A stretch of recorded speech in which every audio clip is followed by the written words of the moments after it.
The priests found him in the courtyard of the temple of Amun, practicing with a wooden sword against his own shadow. He was perhaps 8 years old, small for his age, moving through combat forms with a concentration that seemed unnatural for a child. Sweat darkened his linen kilt despite the early morning coolness.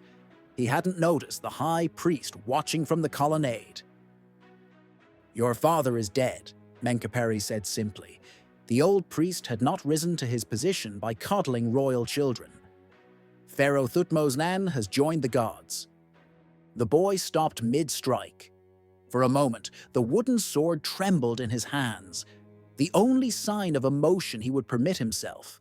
Then he lowered it carefully, aligned his feet, and bowed with the precision he'd been taught. When he straightened, his face could have been carved from granite. "What happens now?" His voice hadn't broken yet. It was still a child's voice, thin and reedy. "Now?" Menkoperi studied the boy, who would one day be called the Napoleon of Egypt, though neither of them could know it yet. "Now you learn to wait." Nothing about Thutmose III's early life suggested destiny. He was born around 1481 BCE to Izet, a minor wife in his father's harem, not a woman of royal blood, not a great royal wife, whose son would automatically inherit the double crown. In the labyrinthine politics of the Egyptian royal house, he was a spare at best, an afterthought at worst. His father, Thutmose II, had inherited a throne still warm from the greatest pharaoh of the age, Thutmose III, who had pushed Egypt's borders farther than they'd ever reached. The second Thutmose was a pale echo of his father, frequently ill, dependent on his half-sister and great royal wife, Hatshepsut, for counsel and increasingly for actual governance. The boy Thutmose grew up in apartments far from the center of palace power, raised primarily by his mother and the priests of Amun. This exile would prove to be his making. While royal princes typically spent their youth in idle luxury, learning the ceremonial aspects of kingship and little else, young Thutmose haunted the temple complex like a hungry ghost. The priests of Amun controlled wealth that rivaled the pharaoh's own treasury, commanded estates throughout Egypt, and maintained detailed records of every military campaign, every diplomatic negotiation, every rise and fall of Egypt's fortunes over 1,000 years. For a boy with questions burning in his mind, it was the greatest library in the world. He learned to read and write, not just the formal hieroglyphs used for monuments, but the cursive hieratic script that scribes used for actual business, military dispatches, tax records, inventory lists. He studied the campaign accounts of his grandfather, tracing the routes through Syria-Palestine on cedar wood maps so old they'd been copied and recopied for generations. He memorized the tribute lists from conquered cities, learning not just what they paid, but what that revealed about their resources, their wealth, their strategic importance. The priests indulged him. Perhaps they sensed something in this unintense, silent boy. Perhaps they simply appreciated a royal child who wanted to learn rather than command.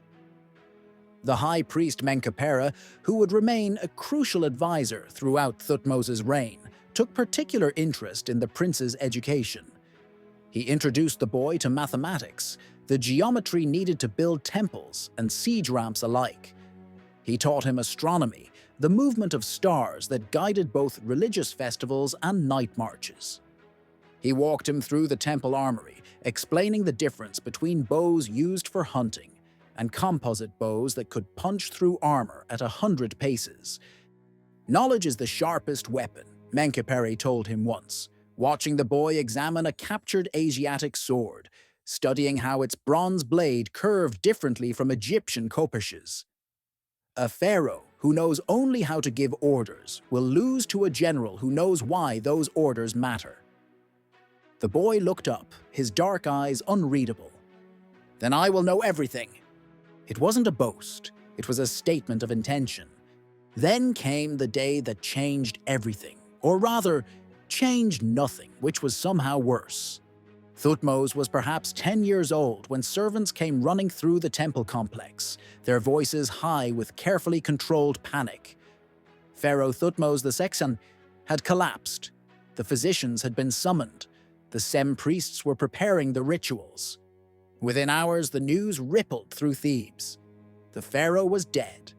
In the feverish days that followed, the boy learned his first great lesson in power. Legitimacy is a story people agree to believe. By bloodline, by tradition, by every precedent of Egyptian succession, Thutmose III should have been crowned immediately. He was the only living son of the deceased pharaoh. Yes, his mother was a minor wife, but his father had formally acknowledged him, had brought him to court, had even associated him with the throne in some ceremonies. The claim was clear, but Hatshepsut had other ideas. She was perhaps 30 years old, the daughter of Thutmose I and his great royal wife. Royalty on both sides, unlike the boy. She had already been running much of the government during her husband's frequent illnesses. She commanded the loyalty of key officials, the respect of the priests, the love of her daughter Neferure. And she possessed something the boy utterly lacked: unshakable certainty in her own right to rule. The compromise, when it came, was elegant in its humiliation. Young Thutmose would be crowned pharaoh, technically. But Hatshepsut would serve as regent, guiding the kingdom until he came of age. The coronation ceremony placed the double crown on the boy's head, but everyone in the vast columned hall of Karnak understood who actually wielded power. Hatshepsut stood beside him, wearing the regalia of a queen, yes, but also holding the crook and flail, symbols of pharaonic authority that no mere regent should touch. The boy kept his face impassive throughout the ceremony. He was learning to hide his thoughts behind a mask of formal composure, a skill that would serve him well in the decades to come. What no one could have predicted was how long those decades would stretch. The years passed. Thutmose grew from boy to youth to man, and still Hatshepsut ruled. Around year 7 of their joint reign, she made her ultimate move. She declared herself pharaoh, not regent, but full co-ruler. The iconography shifted dramatically. In temple reliefs and statues, she began appearing in male royal regalia: the false beard, the bare chest, the Nemes headdress. Inscriptions called her by masculine titles. She commissioned monuments declaring that the god Amun himself was her true father, that she had been chosen by the divine to rule Egypt. It was breathtaking in its audacity. Never before had a woman claimed full pharaonic authority. There had been female rulers in Egypt's long history: regent queens, caretaker monarchs during succession crises, but none who had so completely assumed the titles, regalia, and prerogatives of male kingship. And Thutmose? He remained co-regent, his name still appearing in official documents, still performing ceremonial duties, but always secondary, always in Hatshepsut's shadow. Historians would later argue endlessly about this arrangement. Was Hatshepsut a usurper who stole the throne from a rightful heir? Was she a capable leader stepping into a vacuum left by a boy too young to rule? The truth, as usual, was more complex than either narrative. What's certain is this: Hatshepsut's reign was remarkably peaceful and prosperous. While her father and grandfather had been warriors, expanding Egypt's empire through military conquest, she focused on internal development and trade. Her most famous achievement was the expedition to Punt, a near-mythical land somewhere on the Horn of Africa, that returned with exotic goods, myrrh trees, and tales of diplomatic rather than military triumph. She built extensively, most notably her mortuary temple at Deir el-Bahari, one of the architectural marvels of the ancient world. Under her rule, Egypt grew wealthy. The temples swelled with tribute and trade goods. The granaries filled. The borders remained secure, not through aggressive conquest, but through maintaining the empire her predecessors had established. And through it all, Thutmose waited. But he didn't wait idly. By his late teens, Thutmose had begun accompanying military expeditions to Nubia, south of Egypt proper. These were relatively minor campaigns, punitive raids against troublesome tribes, shows of force to maintain Egyptian dominance in the gold-rich regions below the cataracts of the Nile. Hatshepsut may have controlled domestic policy, but someone needed to handle the military affairs that didn't interest her, and the young co-pharaoh was proving himself unexpectedly capable. The generals watched him carefully at first, expecting a pampered prince who'd fold at the first sight of violence. Instead, they found a young man who could march as long as any soldier, who studied terrain with an engineer's eye, who asked precise questions about supply lines and water sources and the strategic value of apparently insignificant villages. "He thinks like a scribe and fights like a medjay," one grizzled commander supposedly remarked after a Nubian campaign. The medjay were Egypt's elite desert warriors, feared throughout the region for their skill with bows and their absolute fearlessness. It was a comparison that would prove prophetic. Thutmose began building relationships with the officer corps, the men who actually commanded Egypt's soldiers, as opposed to the high-ranking nobles who held military titles but rarely left Thebes. He learned their names, their backgrounds, which units they'd served with, which battles they'd survived.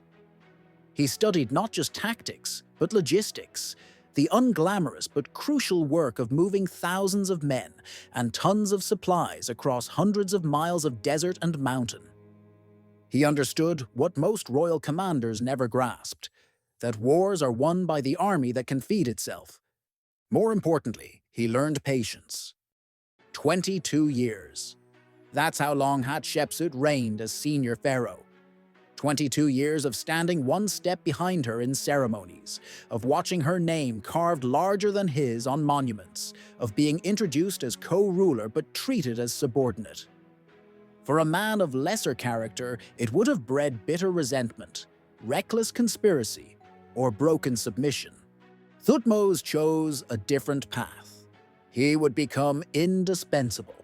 While Hatshepsut built temples and sent trading expeditions, he became Egypt's military commander.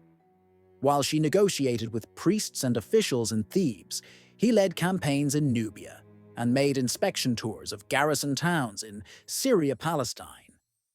While she cultivated the image of peaceful prosperity, he quietly ensured that prosperity rested on the foundations of military readiness. And he studied. He studied the reports coming from Egypt's vassals in Asia, noting which cities were reliable, which were wavering, which were in communication with Egypt's enemies.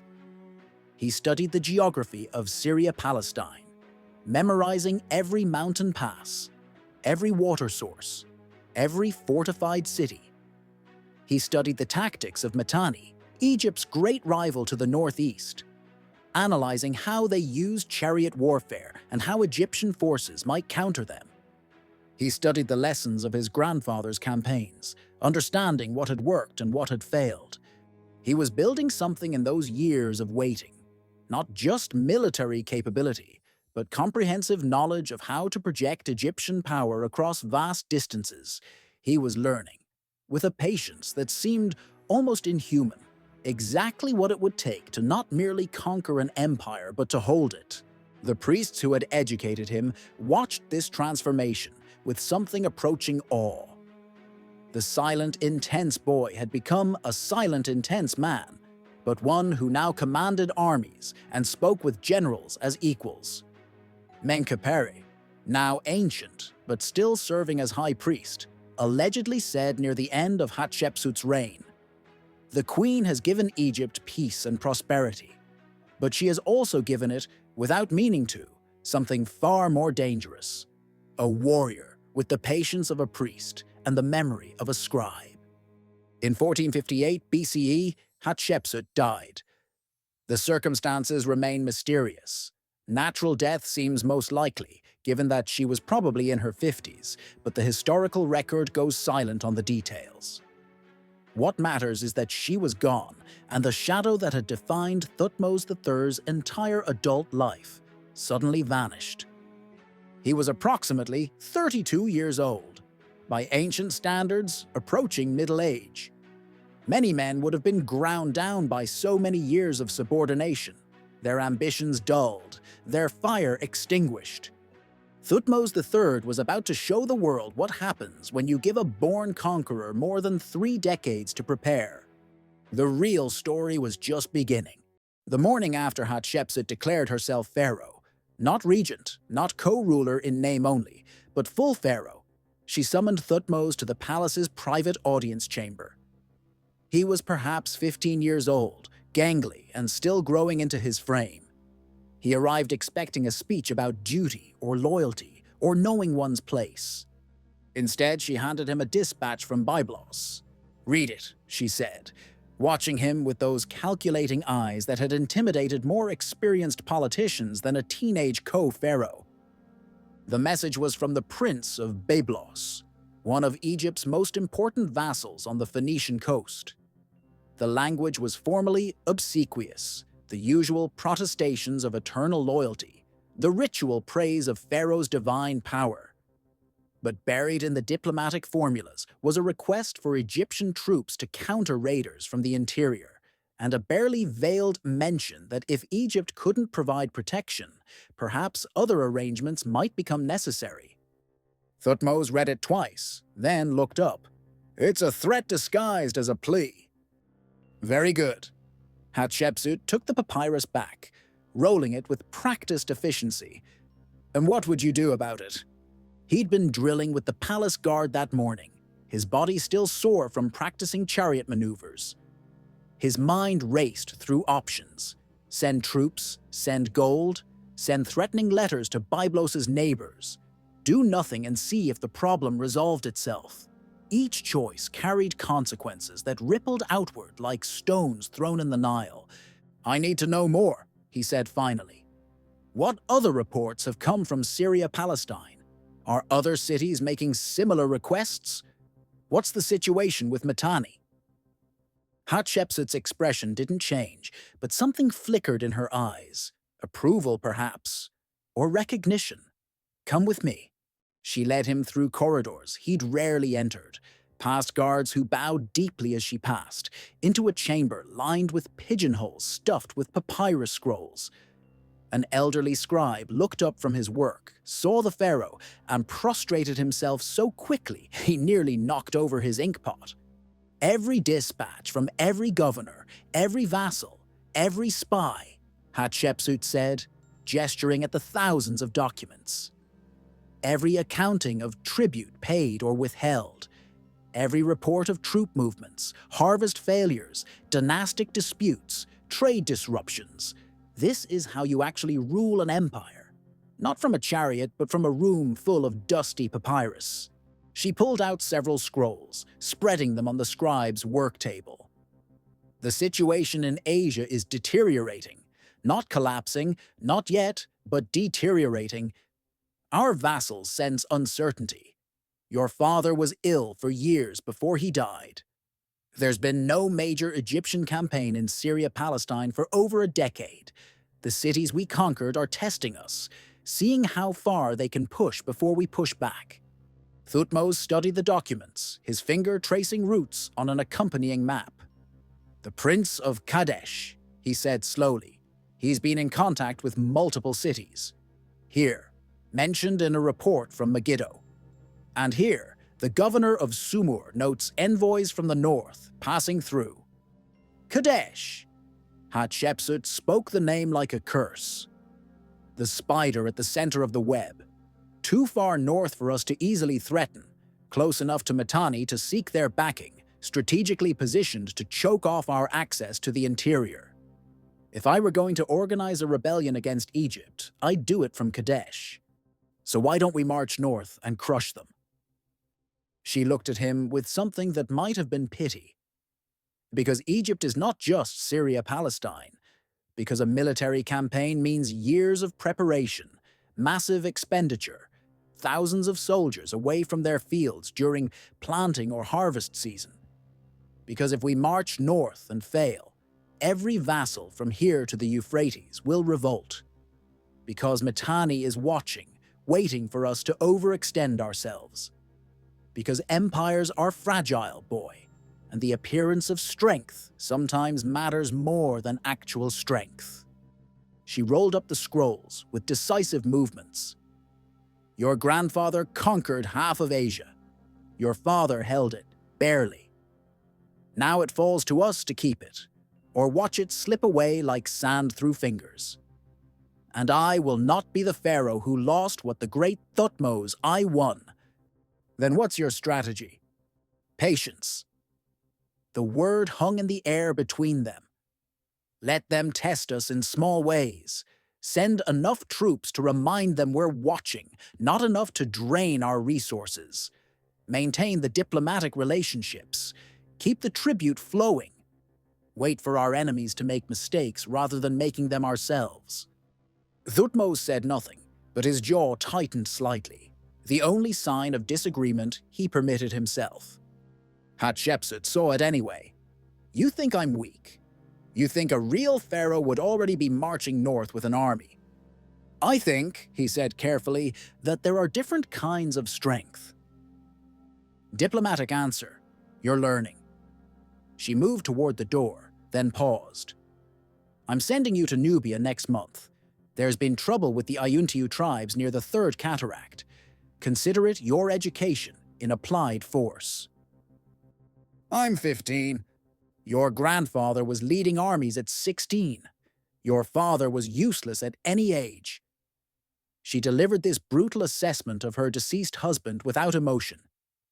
You need to learn what you're capable of before you start thinking you know what I should do differently. And so began the strangest political arrangement in Egyptian history, a dual reign where everyone understood that only one pharaoh actually mattered, but both names appeared on official documents. Both faces were carved into monuments. Both participated in religious ceremonies. Hatshepsut was, by any measure, a masterful ruler. While her father and grandfather had expanded Egypt through conquest, she understood that consolidation could be just as important as expansion. She focused her energy on monumental building projects that employed thousands, enriched the priesthood, and proclaimed Egyptian greatness through stone rather than blood. Her mortuary temple at Deir el-Bahari was a declaration of divine legitimacy, carved into the cliffs of western Thebes. 3 massive terraces rose against the mountain, connected by ramps and surrounded by colonnaded porticos. The walls depicted her divine birth, the god Amun himself assuming the form of her father, Thutmose, to sire her, ensuring that her claim to rule came directly from the chief deity of Egypt's pantheon. Subtle? No. Effective? Absolutely. She added extensively to the temple complex at Karnak, erecting 2 massive obelisks that towered over the hypostyle hall. The inscriptions proclaimed her piety, her divine selection, her achievements as pharaoh. One obelisk still stands today, 97 feet of red granite reaching toward the sky, each surface covered with hieroglyphs praising Hatshepsut's relationship with Amun. When sunlight struck the gold-covered pyramidion at its peak, it could be seen for miles, a daily reminder of who ruled Egypt. But her most audacious achievement was the expedition to Punt. Punt was legendary, a distant land somewhere along the Red Sea coast, probably modern Eritrea or Somalia, from which came myrrh, frankincense, exotic woods, and tales of wonders. Earlier pharaohs had claimed to reach Punt, but no one had organized a major expedition there in centuries. The journey required ships built on the Nile, transported overland to Red Sea ports, then sailed down the coast into waters Egyptian sailors barely knew. Hatshepsut made it happen. In year 9 of her reign, 5 ships departed carrying trade goods, soldiers, and diplomats. They returned months later, laden with treasures, myrrh trees and pots, still alive, roots packed in dirt, an astonishing feat of logistics. Frankincense, ebony, ivory, gold, and live animals, including baboons and leopards. The expedition made contact with the ruler of Punt, established diplomatic relations, and proved that Egypt could project power through commerce as effectively as through conquest. She had the entire expedition depicted on the walls of Deir el-Bahari, the ships being loaded, the journey south, the meeting with the Puntite rulers, the exotic goods being brought back to Egypt. One famous scene shows the Queen of Punt depicted with such unusual realism that modern scholars have speculated about what medical conditions she might have had. The message was clear. Under Hatshepsut's rule, Egypt's reach extended to the ends of the earth. The wealth that flowed into Egypt during her reign was staggering. Without the massive expenses of constant military campaigns, the treasury swelled. Temple estates prospered. Building projects employed thousands of workers who were paid in grain, beer, and oil, keeping the economy humming. By traditional measures of success, internal stability, economic prosperity, monumental achievements, Hatshepsut's reign was golden. But empires built by the sword have a way of demanding blood tribute. Thutmose's education in warfare began in Nubia, and it was brutal. The campaign against the Untold tribes taught him that victories described in temple inscriptions, His Majesty slaughtered them like wild game, bore little resemblance to the reality of desert warfare. Fighting in Nubia meant dealing with enemies who knew every waterhole, every hidden canyon, every place to set an ambush. It meant marching through heat that could kill as efficiently as any arrow. It meant learning that an army's speed depended entirely on its slowest supply donkey. He made mistakes. During one pursuit, he pushed his forces too hard, and 3 soldiers died of heat exhaustion before he called a halt. The survivors' resentment was palpable until he personally helped carry their gear for the remainder of the march. Another time, he split his force to search 2 valleys simultaneously and nearly got 1 detachment wiped out when they encountered a larger enemy force than expected. He learned, painfully, expensively, that boldness without information was just stupidity with better publicity. But he also learned what worked. He discovered he had an intuitive grasp of terrain, an ability to look at a landscape and immediately see where water would flow, where enemies might hide, which route offered the best combination of speed and safety. He learned to read his soldiers' condition, to know when they could be pushed harder and when they needed rest. He learned the crucial difference between retreating and routing, between an organized withdrawal and a panicked flight. Most importantly, he learned to win. By his 3rd Nubian campaign, he'd earned the respect of career military men twice his age. He didn't command like a royal prince gracing the army with his presence. He commanded like someone who'd studied the logistics reports, who knew how many days' rations the pack animals were carrying, who could calculate marching speeds and water requirements in his head. The soldiers noticed. Officers who'd served under his grandfather started making comparisons, quietly at first, then more openly. "The blood runs true," one veteran supposedly said after watching Thutmose personally lead a charge against a fortified village. "The first Thutmose is reborn." But while Thutmose was learning war in the south, the situation in Syria-Palestine continued to deteriorate. The reports reached Thebes in a steady, troubling stream. The Prince of Kadesh was hosting envoys from multiple cities. Tribute payments from several northern vassals were late, then partial, then accompanied by elaborate excuses.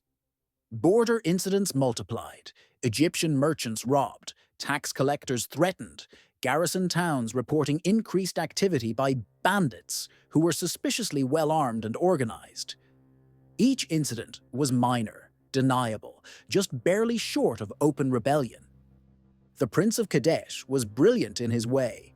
He never quite gave Egypt a clear casus belli, never assembled an army that demanded immediate response.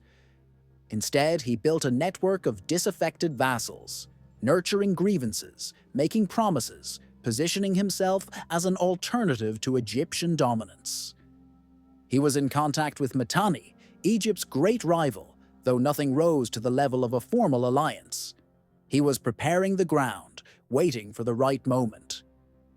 And he was betting that Egypt under Hatshepsut would continue to choose peace over war. The debates in the palace grew heated. Thutmose, returning from his campaigns in Nubia, argued for a major military response. The time to crush a rebellion was before it started, when the ringleaders were still isolated and could be dealt with individually. Every month of delay allowed Kadesh to strengthen its coalition. Hatshepsut's counter-arguments were pragmatic and, given her perspective, entirely reasonable. A major campaign would cost a fortune. It would require mobilizing thousands of soldiers during crucial agricultural seasons, potentially causing food shortages. It risked a military disaster that could spark an empire-wide rebellion. And for what? To punish a few cities for being late with tribute. To validate the paranoid fantasies of generals who always wanted more war. "You see threats everywhere because you've been trained to see threats everywhere," she told Thutmose during one particularly contentious discussion. "I see an empire that has been prosperous and peaceful for 2 decades. Which of us is wrong?" "You'll find out," he said quietly, "when the coalition that's forming in the north decides they're ready to test us. If that day comes, then we'll respond. Until then, I will not bankrupt Egypt and disrupt the lives of thousands of families to satisfy your dreams of military glory." She was pharaoh. The discussion was over. But in the final years of Hatshepsut's reign, something shifted in their relationship. She began including him in more administrative decisions, consulting him on matters beyond purely military affairs. She introduced him to key officials, made sure he was visible at important ceremonies, ensured he built relationships with governors and temple administrators. Perhaps she sensed her own mortality. Perhaps she recognized that for all their differences, Thutmose had become formidably competent, a ruler who combined military capability with administrative skill, exactly what Egypt would need if the situation in Asia deteriorated further. Perhaps she simply wanted to ensure a smooth succession, having seen too many dynastic transitions descend into chaos. They never became close. The gap between them, of age, of temperament, of fundamental philosophy about how to rule, was too wide. But they developed a kind of professional respect. She acknowledged his military skills. He conceded that her building projects and diplomatic initiatives had genuine value. They learned to work together, if not in harmony, at least without open conflict. Senenmut, Hatshepsut's closest advisor and possibly her lover, watched this evolution with concern. He'd built his career on being indispensable to the queen, and the sight of her increasingly collaborating with Thutmose suggested a future where he might be very dispensable indeed. The precise nature of his relationship with Hatshepsut remains debated. The evidence is suggestive but not conclusive. But his influence was undeniable. He'd supervised her building projects, managed her estates, even tutored her daughter Neferur. But Senenmut died several years before Hatshepsut, and with his death, she lost her most trusted confidant. Neferur, too, disappeared from the historical record around the same time, probably dying young. The queen, who had seemed invincible, found herself increasingly isolated. Her closest allies gone, her health perhaps declining, her junior co-pharaoh growing more confident and capable with each passing year. The reports from Syria-Palestine grew more alarming. The Prince of Kadesh had succeeded in forming a coalition of unprecedented size. Over 300 cities and principalities had pledged to support each other against Egyptian dominance. They were calling it a defensive alliance, but everyone understood what it really meant: the largest organized challenge to Egyptian power in generations. Hatshepsut was in her 50s now, elderly by ancient standards. The energy that had driven her to seize the throne, to build monuments, to reshape Egypt's image was waning. The decision of what to do about the brewing rebellion in Asia would fall to her successor, which meant it would fall to Thutmose. When she died in 1458 BCE, the transition was remarkably smooth. testimony to her political skill even in death. There were no succession disputes, no rival claimants, no palace coups. Thutmose III simply stepped fully into the role he'd been half-occupying for over 2 decades. The double crown that he'd worn alongside her was now his alone. He was 32 years old. He'd spent more than 20 years waiting, watching, learning, preparing. He'd commanded armies in Nubia. He'd studied every military campaign in Egypt's 1,000-year history. He'd analyzed the strategic situation in Syria-Palestine until he could recite the allegiances and resources of every city from Gaza to the Euphrates. Hatshepsut had given Egypt peace and prosperity. She'd bought that peace by avoiding the confrontation that her predecessor's conquests had made inevitable. She'd believed, perhaps, that if Egypt remained strong enough, patient enough, wise enough, the vassals would remember why they'd submitted in the first place. Thutmose had a different theory. Empires are maintained through the credible threat of overwhelming force, and the moment that credibility is questioned, the empire begins to die.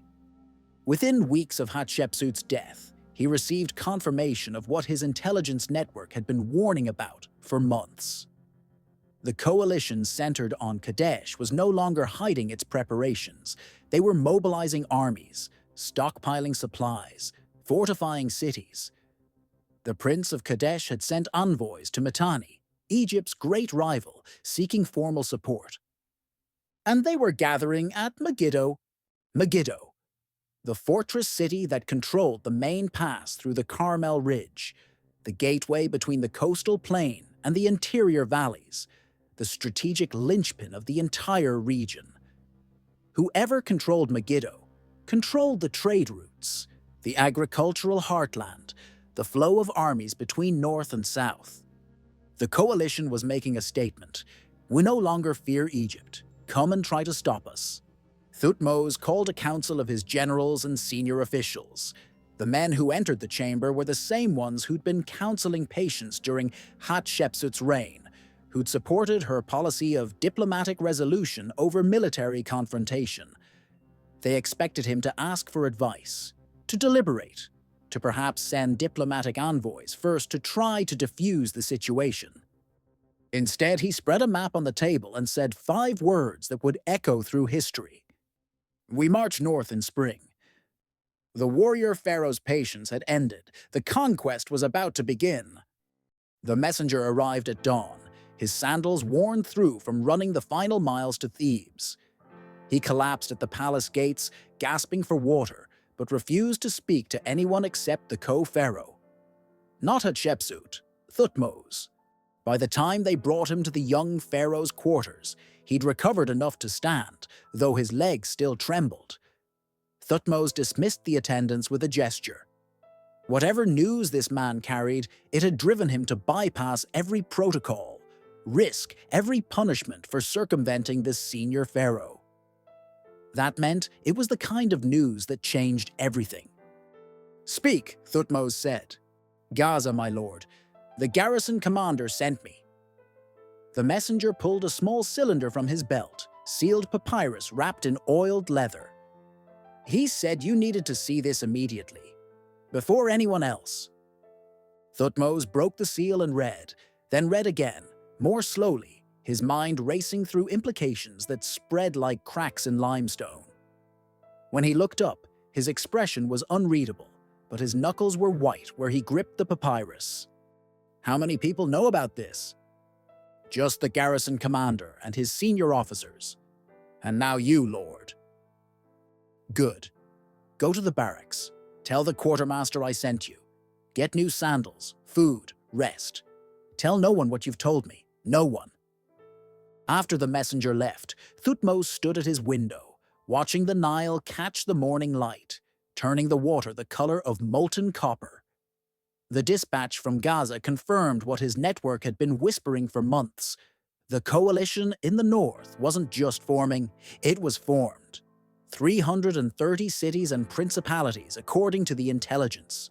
330 rulers who decided that Egypt's moment of transition The death of one pharaoh and the succession of another was the perfect time to break free. The Prince of Kadesh had been busy. The reports detailed meetings, diplomatic envoys crisscrossing Syria-Palestine, weapons being stockpiled, granaries being filled with supplies. Most alarmingly, there were confirmed contacts with Mitanni, the great kingdom that controlled the territory beyond the Euphrates. Mitanni saw Egypt's Syrian vassals as a buffer zone at best, rightfully theirs at worst. If they threw their support behind the coalition. But Hatshepsut was still alive, still pharaoh, still determined to handle Asia through diplomacy rather than force, and protocol demanded he bring this intelligence to her first. He found her in the temple complex at Karnak, overseeing the decoration of yet another chapel. She was in her early 50s now, her face showing the years of rule, but her posture remained rigid, commanding. She stood among the craftsmen like a general among soldiers, pointing out details on the wall paintings with the same precision she applied to every aspect of governance. "We need to talk," Thutmose said quietly, "privately." Something in his voice made her dismiss the artisans immediately. They retreated, bowing, leaving the two pharaohs alone in the half-finished chapel, surrounded by images of gods and kings that seemed to watch their confrontation. He handed her the dispatch. Hatshepsut read it once, her face betraying nothing. Then she rolled it up carefully, precisely, as if the act of maintaining composure in small things would preserve control of larger ones. 330 cities, she said. An impressive fiction. It's not fiction. Our spies have confirmed. Your spies, she cut him off. Young men you've cultivated, officers loyal to you personally, all of whom understand that their advancement depends on finding threats serious enough to require military response. Of course they're finding threats. That's what soldiers always do. The Prince of Kadesh has been to Mitanni twice. He's negotiating an alliance. Negotiating is not the same as achieving. Mitanni has its own problems. Succession disputes, wars with the Hittites. They're not going to risk war with Egypt over some minor Syrian principalities. Thutmose felt frustration rising in his chest, forced it down. He'd learned over the years that arguing with Hatshepsut when she'd already made up her mind was like arguing with the desert wind. These aren't minor principalities. Kadesh controls... I know what Kadesh controls. Her voice was sharp now, the careful neutrality abandoned. I know the strategic value of every city from Gaza to the Euphrates. I've been ruling Egypt since before you could hold a sword. Do not presume to educate me on military geography. Then act on what you know. We need to march north before this coalition solidifies. Every month we delay, we will not be marching anywhere. She moved to the chapel entrance, looking out at the vast temple complex she'd expanded. Egypt is prosperous, the treasury is full, the people are fed. The monuments we're building will last 3,000 years. And you want me to throw all of that away, drain the treasury, conscript farmers during harvest season, march an army into Asia to fight a war that might not even be necessary, because some tribal princes are making dramatic gestures. This isn't a dramatic gesture. This is the largest organized resistance to Egyptian rule since my grandfather's conquests. If we don't respond, if we respond with force every time a vassal gets nervous, we'll be fighting constantly until the kingdom collapses from exhaustion. She turned back to face him. Your grandfather conquered. Your father barely held what he conquered. I have preserved and strengthened. The next pharaoh, whoever that may be, will inherit an Egypt at peace with itself and its neighbors. That is my legacy. Your legacy will be the empire we lost because we were too cautious to fight for it.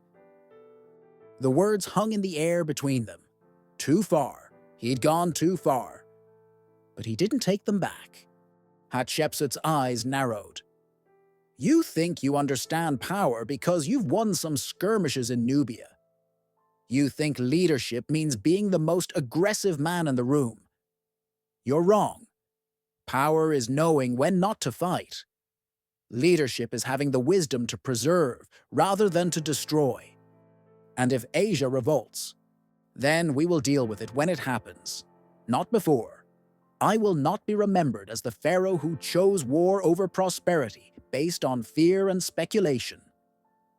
She swept past him, leaving him alone in the chapel with the painted gods looking down in silent judgment. Thutmose threw himself into preparation. If Hatshepsut wouldn't authorize a campaign, he could at least ensure Egypt was ready when the crisis she refused to acknowledge finally erupted. He expanded his intelligence network, placing trusted men in key cities throughout Syria-Palestine. He conducted more frequent military exercises, pushing the army harder than it had been pushed in decades. He personally inspected granaries and armories, calculating how many soldiers could be supplied for how long, at what distance from Egypt proper. His officers noticed the intensity, the single-minded focus. This wasn't a prince playing at military command. This was someone preparing for a specific war, even if he couldn't yet say when it would begin. "You know something," his cavalry commander said one evening, watching Thutmose study maps by lamplight, long after most of the palace had retired.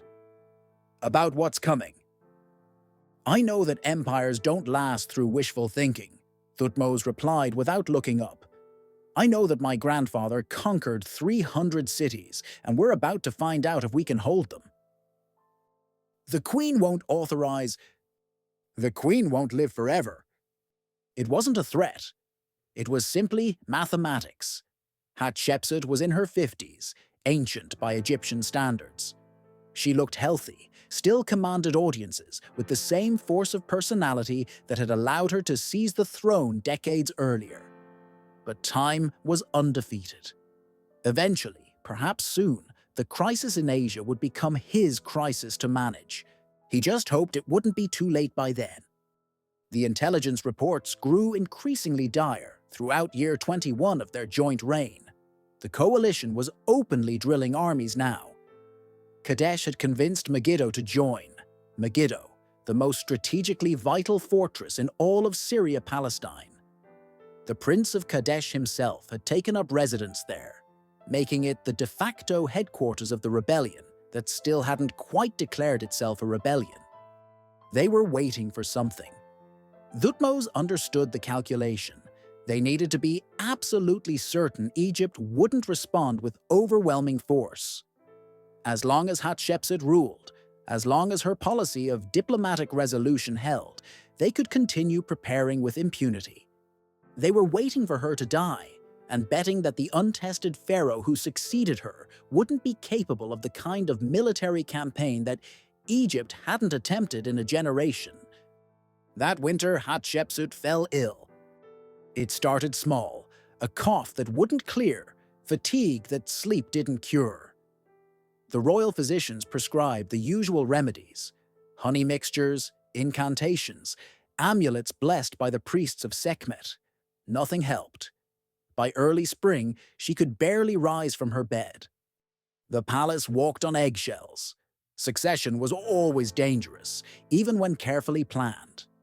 Officials began positioning themselves, trying to curry favor with Thutmose without appearing disloyal to the still-living pharaoh.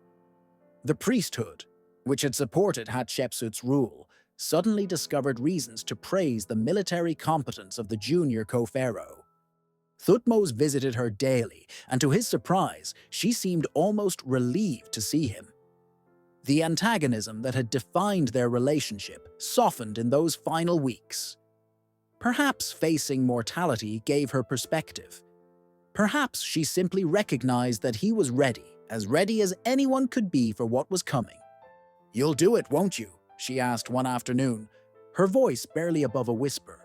"March north as soon as I'm dead." "Yes. And if you fail?" "I won't." She studied him with eyes that had lost none of their sharpness despite her body's decay. "You've been preparing for this your entire adult life. Every Nubian campaign, every logistics review, every map you've memorized. You've been waiting for me to die so you could have your war. I've been waiting for the crisis you refuse to acknowledge to finally demand a response." "Same thing?" A ghost of a smile crossed her face. "You're probably right, you know, about Asia. The coalition, Kadesh, all of it. I knew, toward the end. I wasn't blind. I built something here. Peace, prosperity, beauty. And you're going to tear it all down to rebuild an empire. I'm going to preserve what my grandfather won and you maintained, just with different methods." "Diplomatic answer. You've learned something from me after all." She closed her eyes, exhausted from even this brief conversation. "Don't erase me. Whatever else you do, march north, conquer Asia, carve your name over mine on every monument. Don't erase that I ruled, that Egypt prospered, that a woman could be pharaoh." "I won't." It was a lie, though he didn't know it yet. Or perhaps it was the truth when he spoke it, and only later did necessity or anger or the demands of legitimacy change his mind. History would judge him for what came after: the systematic removal of Hatshepsut's name from monuments, the destruction of her statues, the attempt to write her out of the king lists entirely. But in that moment, watching her die, he meant what he said. She lasted another week. On a morning when the Nile was rising toward flood season, when the heat already pressed down like a physical weight, the servants found her body cold in the royal bed. The physicians confirmed what everyone already knew. Hatshepsut was dead. The strange dual reign was over, and Thutmose III was now sole pharaoh of Egypt. He was 32 years old. He'd spent 22 of those years waiting for this moment. The funeral was magnificent: 70 days of mummification, elaborate ceremonies, processions through Thebes that demonstrated the wealth and power of the kingdom she'd ruled. Thutmose performed all the required rituals with perfect propriety. He praised her wisdom, her achievements, her divine selection by Amun. He said all the right things. But even as the priests were sealing her tomb in the Valley of the Kings, even as the professional mourners were wailing their grief, he was already in motion. The War Council convened 3 days after Hatshepsut's funeral. Every senior military officer, every important official, the high priests of the major temples, anyone whose support Thutmose would need, was summoned to the palace. They entered the Great Hall uncertain what to expect, wondering if the new pharaoh would seek consensus or simply announce decisions already made. Thutmose stood at the head of the hall, and the boy who'd practiced sword forms alone in temple courtyards was gone, replaced by something harder, more certain. He didn't waste time on preliminaries. The coalition gathered at Megiddo represents an existential threat to Egyptian power in Asia. They've been preparing for over a year, stockpiling supplies, drilling armies, building alliances. They believe that the transition from Hatshepsut's rule to mine represents a moment of weakness. They believe that Egypt has grown soft, that we've forgotten how to fight, that we can be intimidated or negotiated with, or simply ignored. He unrolled a massive map across the council table. They're wrong. We march north at the end of this month. 3 divisions: the division of Amun, the division of Ra, the division of Ptah. 10,000 soldiers, plus support personnel and auxiliaries. Our objective is Megiddo, where the coalition is headquartered. We will defeat them in the field, besiege the city if necessary, and demonstrate to every vassal from Gaza to the Euphrates exactly what happens when they mistake patience for weakness. The silence that followed was profound. Then one of the older generals, a man who'd served under Hatshepsut for decades, cleared his throat carefully. "My lord, perhaps we should consider diplomatic options first. A show of force without actual combat. Demand that the coalition disperse. Offer incentives to cities that return to loyalty." No. Thutmose's voice was flat, final. Diplomacy is what created this situation. 2 decades of letting small provocations slide, of prioritizing peace over power, of hoping that if we were patient enough, our enemies would somehow become our friends. That policy ends today. Another official spoke up, his tone cautious. The cost, my lord. A campaign of this scale, the logistics, the disruption to agricultural production, the expenditure from the treasury, will be covered by the tribute we extract from the cities we conquer. Egypt is wealthy. We will be wealthier still when every vassal in Asia understands that their prosperity depends on Egyptian protection and their survival depends on Egyptian mercy. And if Mitanni intervenes, this from the commander of the chariot corps, a practical man concerned with practical threats. If we're engaged at Megiddo and Mitanni crosses the Euphrates, then we'll deal with Mitanni. Thutmose leaned forward, his hands flat on the map, his eyes moving from face to face. Understand this. We can fight now, on our terms, when we choose the time and place. Or we can wait and fight later when they're stronger, more organized, more confident. We can strike before Mitanni decides whether to support the coalition, or we can give them time to send armies and gold and promises. We can show every vassal in Asia that Egyptian power is real and immediate, or we can prove to them that we're as weak as they suspect. He straightened. I've spent the last 15 years preparing for this campaign. I know every major city between here and the Euphrates, their walls, their water sources, their strategic value. I know how many days' march separate each garrison, where supplies can be foraged, which routes offer the best combination of speed and security. I know which officers can be trusted with independent command and which need direct supervision. I know exactly how many soldiers we can field, how long they can stay in the field, and what we can accomplish with them. His voice dropped, became almost conversational. My grandfather conquered Asia. I will reconquer it. And when I'm finished, no city from here to Mitanni will ever again doubt Egyptian power. This council was not called to debate whether we march. It was called to determine how we march, how fast, and what we do when we get there. The preparations are already underway. The room absorbed this. The old order, Hatshepsut's order of cautious diplomacy and careful consensus, had died with her. Something new had taken its place, something that had been waiting in the shadows for over 2 decades, learning, planning, preparing for this exact moment. My lord, the high priest Menkaperre, spoke for the first time, his ancient voice still carrying authority. You have the support of Amun's priesthood. The god of war has chosen you as his instrument.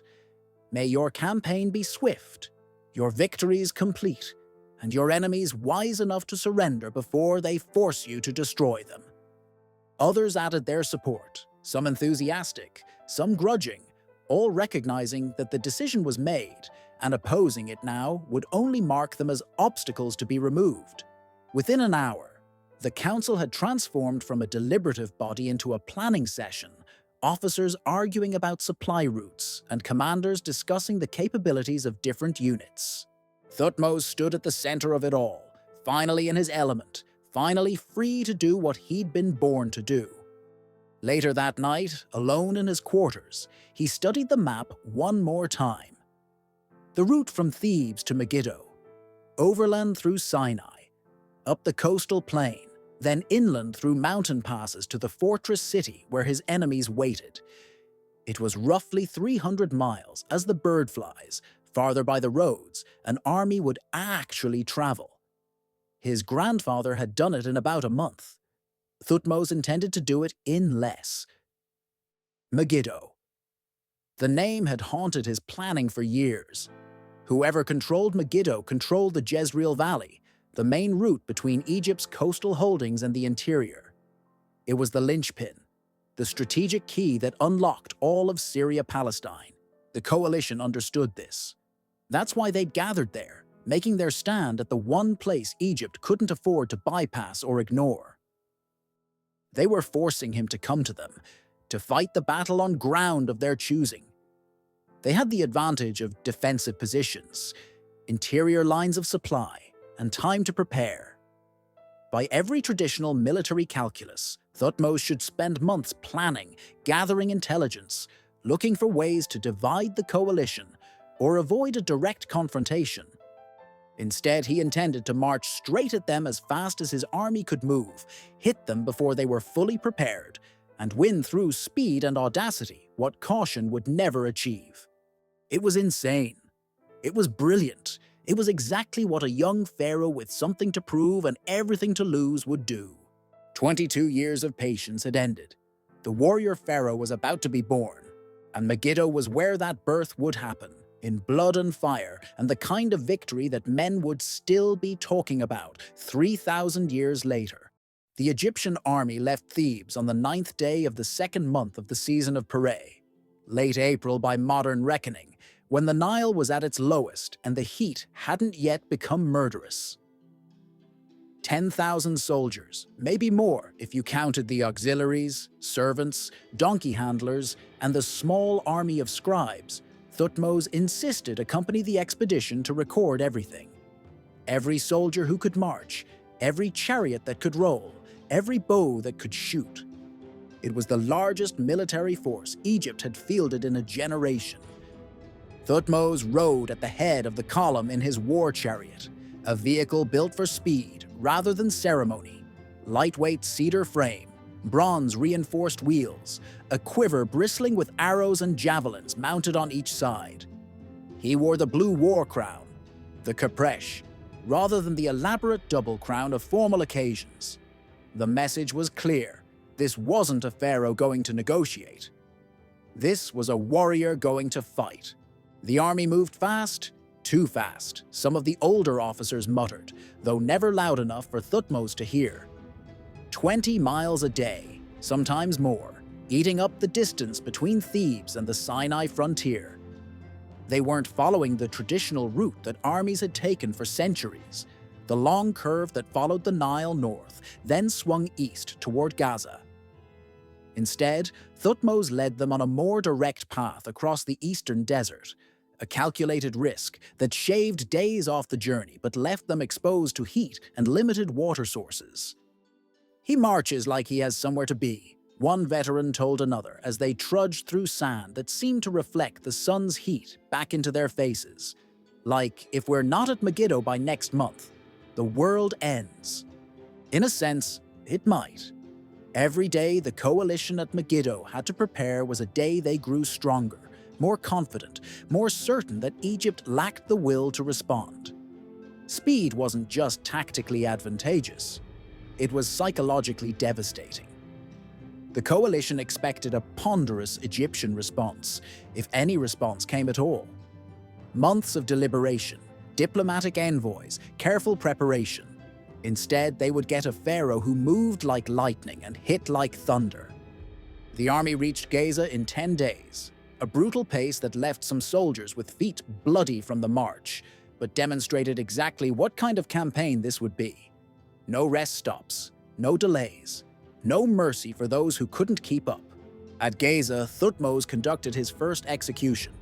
The garrison commander had been one of Hatshepsut's appointees, a diplomatic official more comfortable with trade negotiations than military operations. During the mobilization, he dragged his feet on supplying the army, citing concerns about depleting Gaza's reserves, about the cost, about whether such aggressive action was wise. He'd apparently believed that the new pharaoh, young and untested in major campaigns, could be managed, guided, convinced to moderate his approach. He was wrong. Thutmose had him dragged before the assembled army in Gaza's central square. The charges were specific: failure to provision Egyptian forces adequately, undermining military readiness through bureaucratic obstruction, expressing doubts about Pharaoh's strategy within hearing of his subordinates. Each charge alone might have resulted in demotion or a heavy fine. Together, they constituted treason in time of war. The garrison commander prostrated himself, begging for mercy, invoking his years of service under Hatshepsut, swearing that any failures were honest mistakes rather than deliberate sabotage. His pleas echoed off the mud brick walls while 10,000 soldiers watched in silence. Thutmose let him finish. Then, "You served Egypt well in a time of peace. But this is not a time of peace. Every soldier here needs to know that when I give an order, it will be obeyed immediately, completely, without discussion or delay. They need to know that the consequences of failure are absolute." He nodded to the guards. They hauled the man upright, still protesting, still begging. The execution was swift, a single sword stroke that left his body crumpled in the dust. Thutmose didn't look away. He watched until it was done, then turned to address the troops. "We are marching to Megiddo to face an enemy that believes Egypt has grown weak. Every man here will prove them wrong. Every man here will move when ordered, fight when commanded, and follow me through whatever lies ahead. Because the alternative," he gestured at the body, "is unacceptable. Questions?" No one had questions. The army that marched out of Gaza the next morning moved with a new urgency. Word of the execution spread through the ranks, as Thutmose had intended. The boy pharaoh, the one who'd spent decades in Hatshepsut's shadow, was gone. The man who'd replaced him expected absolute obedience and was willing to enforce it with blood. They followed the coastal road north, the Via Maris, the ancient highway that connected Egypt to Syria and beyond. It was the main artery of trade, a route that caravans had traveled for 1,000 years, lined with cities that had grown wealthy from the commerce flowing past their gates. Every one of those cities was watching the Egyptian army's approach with calculations running through their collective minds. Surrender immediately and hope for lenient terms, or hold out and see if the coalition at Megiddo could actually stop the pharaoh. Thutmose made those calculations easier by moving faster than anyone expected. He covered the 150 miles from Gaza to Yehem, a small town at the southern approach to the mountain ridge protecting Megiddo, in just 9 days. 9 days. It should have been impossible with an army that size, with supply trains and siege equipment and all the slow-moving logistics that armies required. But Thutmose had spent years studying his grandfather's campaigns, understanding exactly what had made those legendary marches possible. The secret wasn't just pushing the soldiers hard, it was having supply depots pre-positioned along the route, having water sources identified in advance, having auxiliary units that could move ahead to scout and clear the path. It was treating war as a problem of mathematics and logistics as much as courage and sword work. The soldiers were exhausted when they reached Yehem. But they were there, and they were still an army. More importantly, they'd covered the distance from Egypt to the approaches of Megiddo, before the coalition had time to fully mobilize its defenses. The element of strategic surprise was complete. At Yehem, Thutmose called his first full war council since leaving Gaza. The officers assembled in a requisitioned merchant's house, maps spread across tables that still smelled of spices and cedar. Outside, the soldiers made camp, grateful for a chance to rest after the brutal march. "We have 3 possible routes to Megiddo," Thutmose began without preamble, tracing his finger across the map. "The first is the northern road through Zefti. It's the longest route but the easiest terrain. Wide roads, gentle slopes, no major obstacles.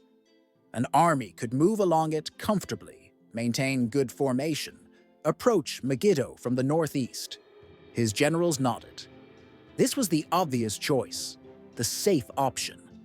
Armies had used that route for centuries. The second option is the southern route through Tanakh. Slightly shorter than the northern road, still relatively easy terrain, approaches Megiddo from the southeast. Also well-traveled, well understood, suitable for a large force. More nods. The southern route was almost as good as the northern one. If they wanted to avoid the narrow pass through the Carmel Ridge, Either option made sense. The third route, Thutmose's finger moved to trace a thin line through the mountains, goes directly through the Aruna Pass. It's the shortest route by far. We could reach Megiddo in a single day from here instead of 3. But it's narrow. In places, a single chariot width. The entire army would have to move through it in a long, vulnerable column. If the coalition has positioned troops in the pass, or even just blocked it with fallen trees and rocks, we'd be destroyed piecemeal as we tried to force through. It's the kind of route you take if you're commanding a small raiding party, not a major army. The silence in the room was profound. Everyone understood what was being presented: 2 safe options that any competent general would choose, and 1 insane option that only a madman or a genius would consider. "My lord," one of the senior commanders finally spoke, his voice carefully neutral. "The northern or southern routes would allow us to maintain formation, keep our supply lines protected, approach Megiddo with our full strength. Yes, it takes longer, but we'd arrive intact and ready to fight. The Aruna Pass." He hesitated, searching for diplomatic phrasing. "The Aruna Pass is a death trap if the enemy is waiting for us." "Which route will the coalition expect us to take?" Thutmose asked. "The northern route, most likely. It's the traditional approach, the one your grandfather used. They'll have scouts watching it, troops positioned to contest our advance if we try to force through." "And the southern route?" "Also defended, I'd assume. It's only slightly less obvious than the northern option. Any competent commander would watch both approaches and keep a mobile reserve to respond to whichever route we choose." "And the Aruna Pass?" The commander's expression was pained. "They might not even bother guarding it seriously. Why would they? No army our size should be stupid enough to attempt it. They might have a few scouts watching, just to be thorough, but their main forces will be concentrated at the approaches they expect us to use." Thutmose leaned back, studying his officers' faces. They were good men, experienced, competent. They'd served Egypt well in the Nubian campaigns, had proven their courage and skill. And to a man, they thought the Aruna Pass was suicide. "Let me explain our strategic situation," he said quietly. "The coalition at Megiddo has had over a year to prepare. They've stockpiled supplies, built alliances, positioned troops at key defensive points. They know we're coming. We haven't exactly been subtle about our approach. They have interior lines of communication and supply, while ours stretch back to Egypt. Every day we spend maneuvering, they grow stronger, and we grow weaker as our supplies dwindle." He stood, pacing now, his words coming faster. "If we take the northern or southern route, we announce our approach days in advance. They'll have time to position their forces, choose their ground, maybe even contest our advance through the mountain passes before we reach the plain. We'll arrive at Megiddo having already fought multiple engagements, with tired troops and depleted supplies, facing an enemy that's had time to prepare for exactly the battle we want to give them. But if we take the Aruna Pass, if we move through it fast enough, decisively enough, we emerge on the plain below Megiddo, before they know we're there. We can position our forces, choose our ground, force them to react to us instead of the other way around. Yes, it's risky. Yes, we'll be vulnerable while moving through the pass. But the entire point of this campaign is to do what they don't expect, to move faster than they think possible, to hit them before they're ready." One of the younger officers spoke up. "My lord, what if they do have troops in the pass? What if they've anticipated this?" "Then we die," Thutmose said simply. "But I don't think they have, because no sane commander would expect an army this size to attempt something so reckless. They're thinking like experienced, cautious generals who understand conventional military wisdom, which is exactly why we're going to ignore conventional military wisdom entirely." The debate continued for hours. Officers argued passionately for the safer routes, citing every tactical consideration, every historical precedent, every reasonable military concern. They weren't cowards. They were experienced soldiers who understood risk and wanted to win without throwing away Egyptian lives unnecessarily. But Thutmose had made his decision before the council even convened. The presentation of 3 options, the careful weighing of alternatives. It was all performance, giving his officers a chance to voice their concerns, making them feel heard even if their advice would be ignored. Finally, as the sun was setting and lamps were being lit, he raised his hand for silence. "I appreciate your counsel.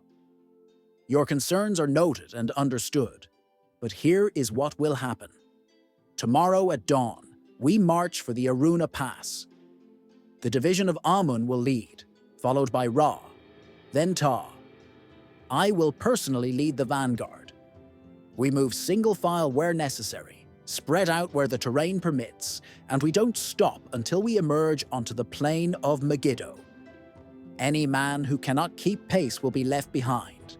Any unit that breaks formation will be reformed under new command. We will move through that pass as if our lives depend on it, because they do." He looked around the room, meeting each officer's eyes in turn. "This is my decision. It is not subject to debate or revision. When you leave this room, you will return to your units and prepare them for tomorrow's march. And when we emerge on the Megiddo plain, when the coalition sees an Egyptian army that appeared from nowhere, you'll understand why we took this risk."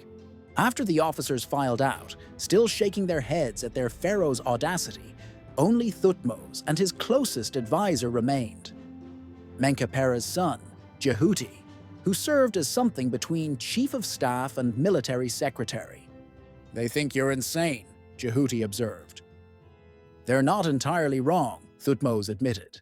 "This plan violates every rule of military caution. If the coalition has even a moderate force in that pass, we're destroyed. If the terrain is worse than our scouts reported, we could get stuck halfway through with half the army on one side of the mountains and half on the other. If it takes longer than expected, and we're still in the pass when darkness falls." He didn't need to finish. Nightfall would make them even more vulnerable, turning a calculated risk into a massacre. "So why do it? Because the safe choice is the one they expect, and everything about this campaign depends on doing what they don't expect." Thutmose moved to the window, looking out at the campfires of his army spread across the valley. "The coalition believes Egypt has lost its edge, that we're no longer willing to take risks, that we can be intimidated or outlasted or simply ignored. If I take the safe route to Megiddo, if I march along well-traveled roads and fight carefully planned battles, I prove them right. Even if I win, I prove them right about what Egypt has become. And if you take the Aruna Pass, then I prove that Egypt remains capable of the kind of audacity that built this empire in the first place, that the warrior pharaohs aren't just history, that challenging Egyptian power means facing an enemy who will do anything, risk anything to win." He turned back to Jehuti. "Fear isn't built through certain victories. It's built through victories that shouldn't have been possible. Tomorrow we do something that no army our size should attempt. And when we succeed, every city from here to the Euphrates will remember what it means to defy Egypt. And if the pass is defended?" Thutmose smiled, but there was no humor in it. "Then we die doing something memorable, and my successor learns not to be quite so bold. But I don't think it's defended. I think the Prince of Kadesh is a careful, conventional commander who's positioned his forces exactly where conventional military wisdom says they should be, and that's going to get him killed." Dawn came cool and clear, the kind of morning that promised brutal heat by noon. The Egyptian army broke camp with practiced efficiency, soldiers checking weapons and loading supplies with the grim determination of men who knew they were about to attempt something extraordinary or extraordinarily stupid. Thutmose addressed the troops briefly. No elaborate speeches, no appeals to divine favor or promises of glory. Just, "Today we march through the Aruna Pass to Megiddo. Stay close to the man ahead of you. Keep your weapons ready. Move fast. Any questions?" There were none. Then let's go make history. The division of Amun moved out first, with Thutmose at its head in his war chariot. Behind them, the seemingly endless column of soldiers, chariots, supply donkeys, and support personnel began the march toward the narrow defile that would either deliver them to victory or destruction. The Aruna Pass began innocuously enough, a gradually narrowing valley between rising hills, the path still wide enough for chariots to move two abreast. But within an hour, the walls closed in. The column stretched into a long, vulnerable snake winding through increasingly narrow terrain. In places, the path was so constricted that chariots had to be partially disassembled and carried, their wheels and axles borne separately by cursing soldiers. Thutmose stayed at the front, pushing the pace relentlessly. Every minute in this pass was a minute when a handful of defenders could slaughter hundreds of Egyptians, when a rockfall or blocked path could trap the entire army between the mountain walls. The tension was physical, palpable, every soldier scanning the heights for signs of ambush. But the heights remained empty. The pass, against all reasonable expectation, was undefended.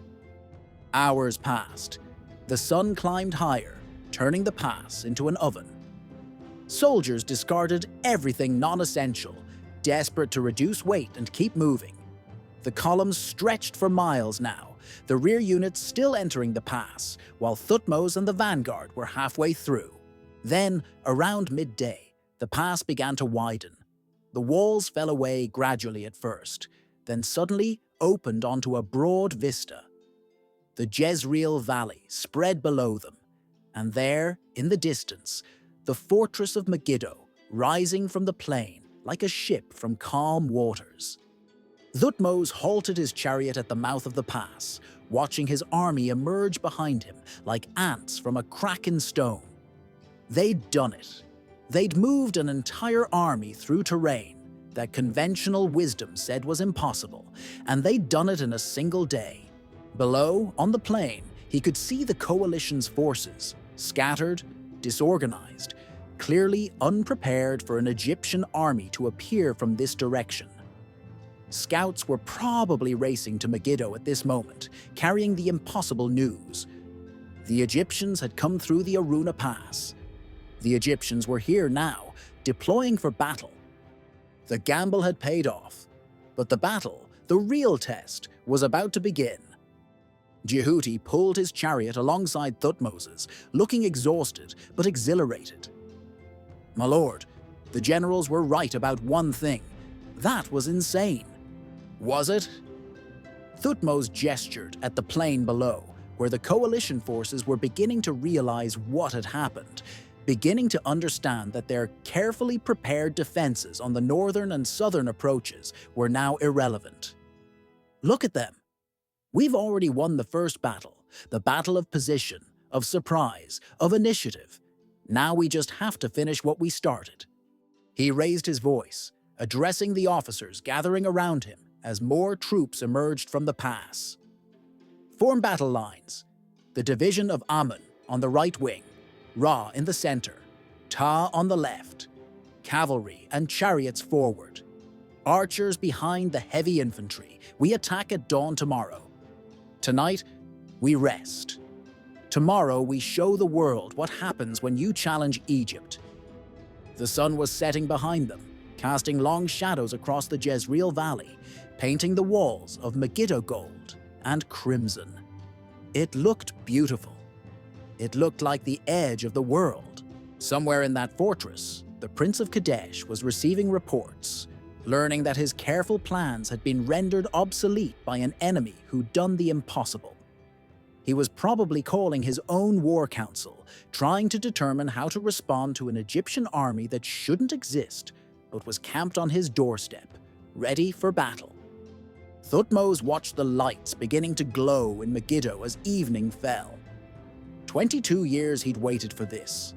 22 years of preparation, study, drilling, planning. And tomorrow, finally, he would prove whether all that preparation was worth anything. Tomorrow the warrior pharaoh would be born in blood and fire. Tomorrow they would find out if Egypt's Napoleon could actually fight. The Egyptian scouts found them first. Not enemy soldiers preparing defensive positions, but enemy soldiers running. It was barely dawn, the sky just beginning to lighten from black to deep purple, when the forward reconnaissance units sent word back to Thutmose. The coalition forces were streaming out of their camps southeast of Megiddo, not toward the Egyptians but away from them, making for the fortress city in complete disarray. The careful defensive positions they'd spent months preparing on the northern and southern approaches were abandoned. The coordinated strategy of 300 allied cities was dissolving into panic. Thutmose was in his war chariot within minutes, the blue crown already on his head, his composite bow strung and ready. Around him, the Egyptian army was stirring to life like a vast beast waking from sleep. Soldiers grabbing weapons, officers shouting commands, chariots being hitched to horses that stamped and snorted in the cool morning air. "They're running," Jehuti said, pulling his chariot alongside. "The coalition is retreating to Megiddo without fighting." Not retreating, routing. Thutmose studied the reports coming from the scouts, his mind calculating distances, speeds, opportunities. The Prince of Kadesh positioned his forces to defend against an approach from the north or south. When we appeared from the impossible direction, he had to reposition everything. But moving an allied force of that size, different contingents, different commanders, different languages, no unified command structure. In the face of an imminent enemy, it's chaos. They're not executing a tactical withdrawal. They're panicking. He turned to his assembled officers, his voice cutting through the dawn's half-light. "This is the moment. Right now. We can wait, form proper battle lines, advance methodically like the textbooks say we should. Or we can hit them while they're disorganized, catch them strung out between their camps and the city, destroy them before they can consolidate behind Megiddo's walls." The senior cavalry commander, a scarred veteran named Amenemheb, who would become legendary in his own right, grinned like a wolf. "The textbooks can wait until we're dead, my lord. Give the order. Division of Amun, with me, we take the center, straight at their main force. Division of Ra, sweep left and cut off their retreat to the city. Division of Ptah, anchor the right and prevent them from escaping east. Chariotry and cavalry, you're the spear point. Archers, advance behind the chariots and target any formation that tries to organize resistance. We move fast, we hit hard, and we don't stop until they're either dead or behind Megiddo's walls." Questions? There were none. The officers scattered to their units, and within minutes the Egyptian army was advancing across the plain in a formation that was less organized battle line and more controlled avalanche.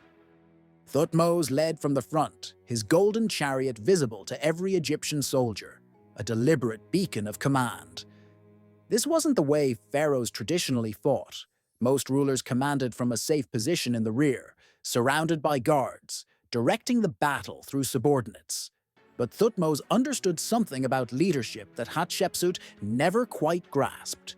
Men follow courage more readily than they follow authority. If he expected his soldiers to charge into chaos, he needed to charge first. The sun broke over the eastern hills as they closed with the enemy, turning the Jezreel Valley into a study in gold and crimson. And there, spread across the plain like a broken necklace, were the coalition forces, thousands of soldiers from dozens of cities, all trying to reach Megiddo simultaneously, all getting in each other's way.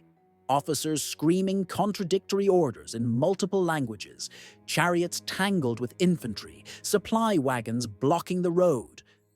It was beautiful. It was exactly what Thutmose had gambled everything to achieve. "Now," he shouted, and the Egyptian chariotry surged forward.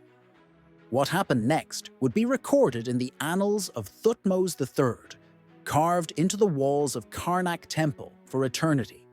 though the dry official language of the inscriptions could never capture the visceral reality of that morning.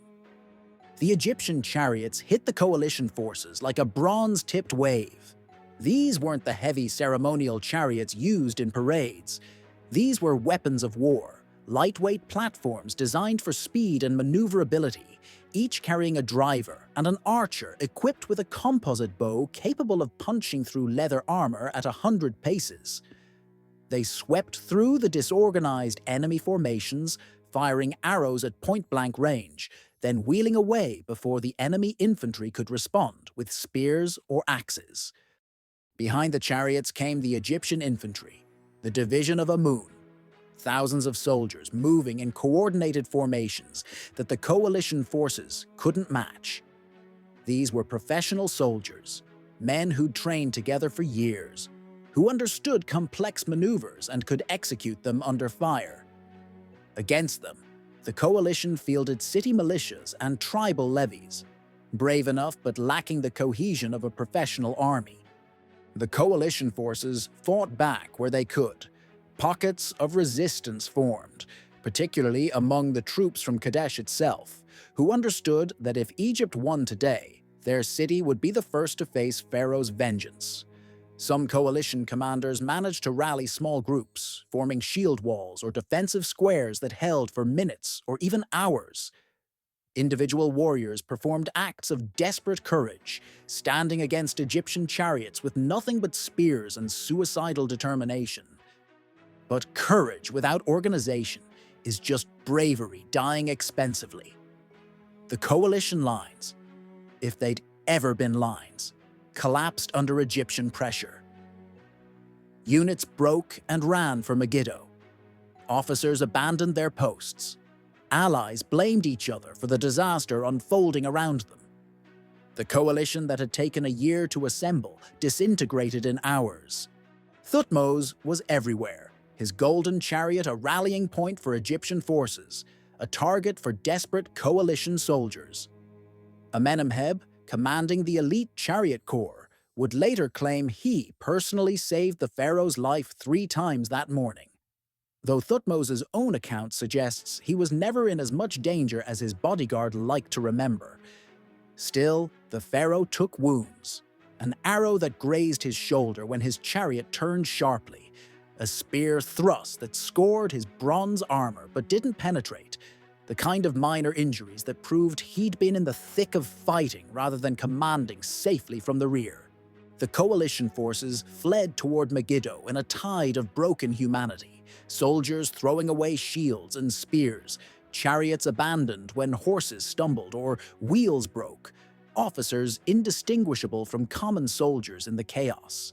The gates of Megiddo yawned open to receive them, and the city's defenders threw down ropes, hauled men over walls, did everything possible to get their allies inside before the Egyptians arrived.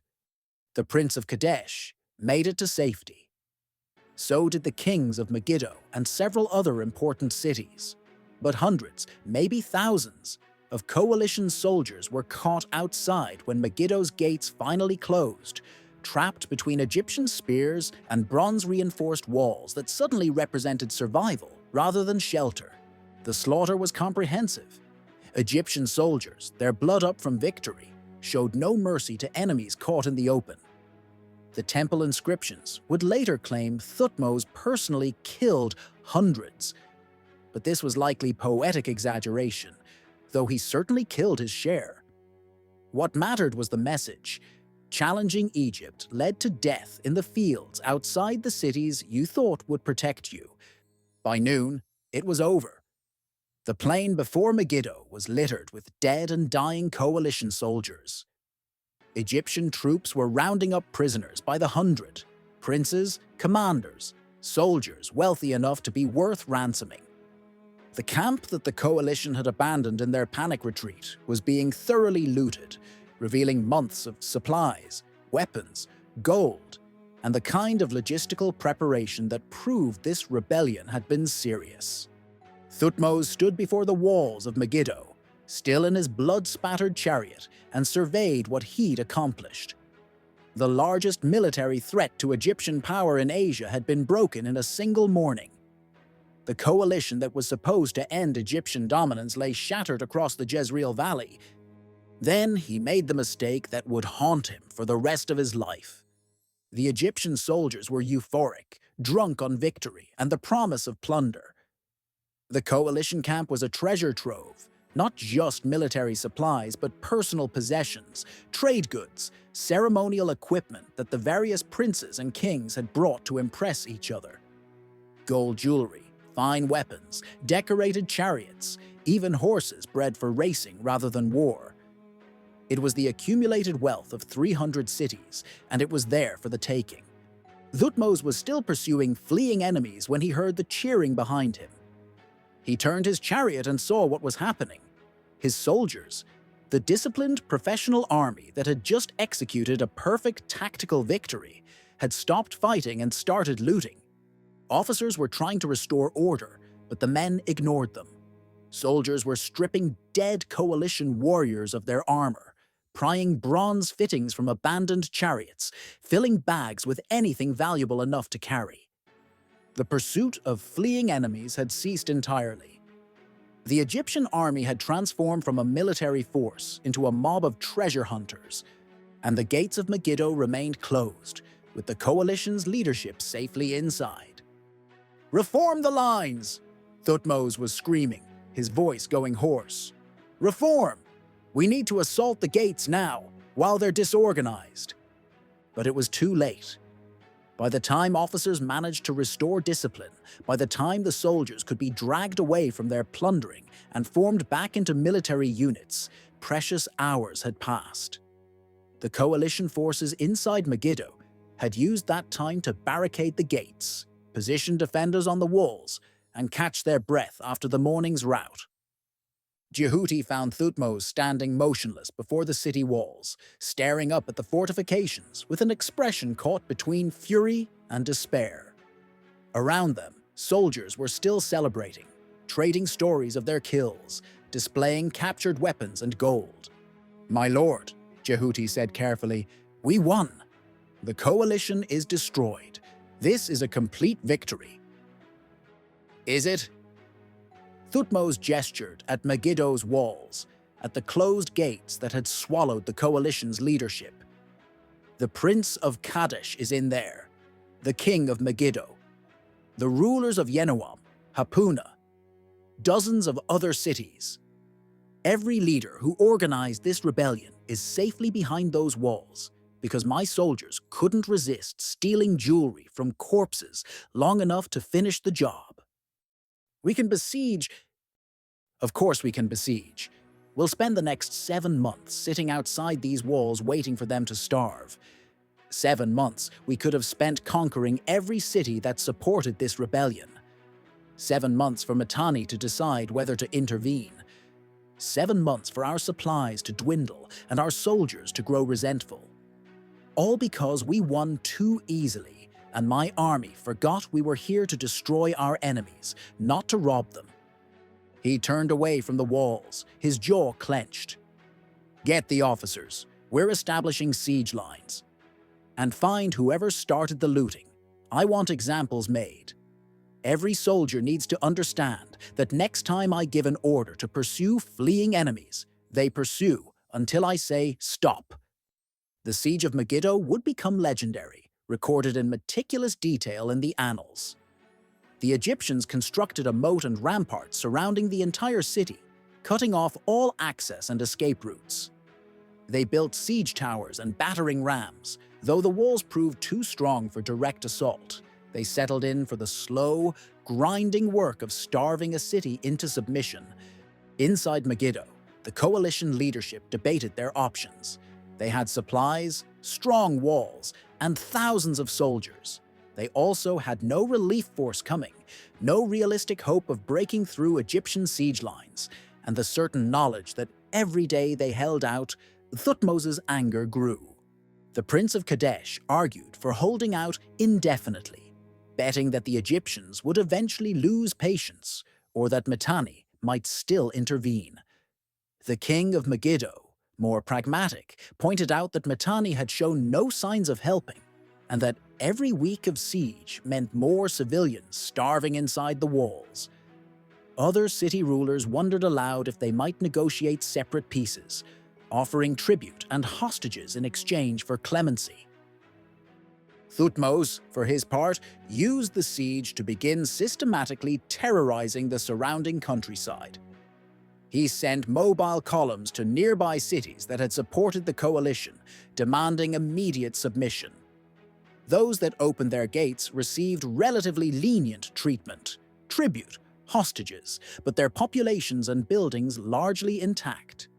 Those that resisted were destroyed with methodical brutality, their populations enslaved or killed, their walls torn down, their names erased from the tribute lists. The message spread through Syria-Palestine like wildfire. Egypt was back, and the pharaoh leading Egypt's armies was nothing like his predecessor. Amenemheb distinguished himself during the siege by leading several daring raids against coalition positions, further cementing his reputation as Thutmose's most trusted military subordinate. Years later, he would have his own biographical inscription carved, detailing his service. "I fought beside His Majesty at Megiddo. I witnessed the rout of the Asiatics. I captured 3 horses and 2 chariots of gold. I was rewarded with gold and prisoners beyond counting." The common soldiers, denied their chance to loot during the battle itself, consoled themselves by thoroughly plundering the coalition camp and stripping equipment from the thousands of dead.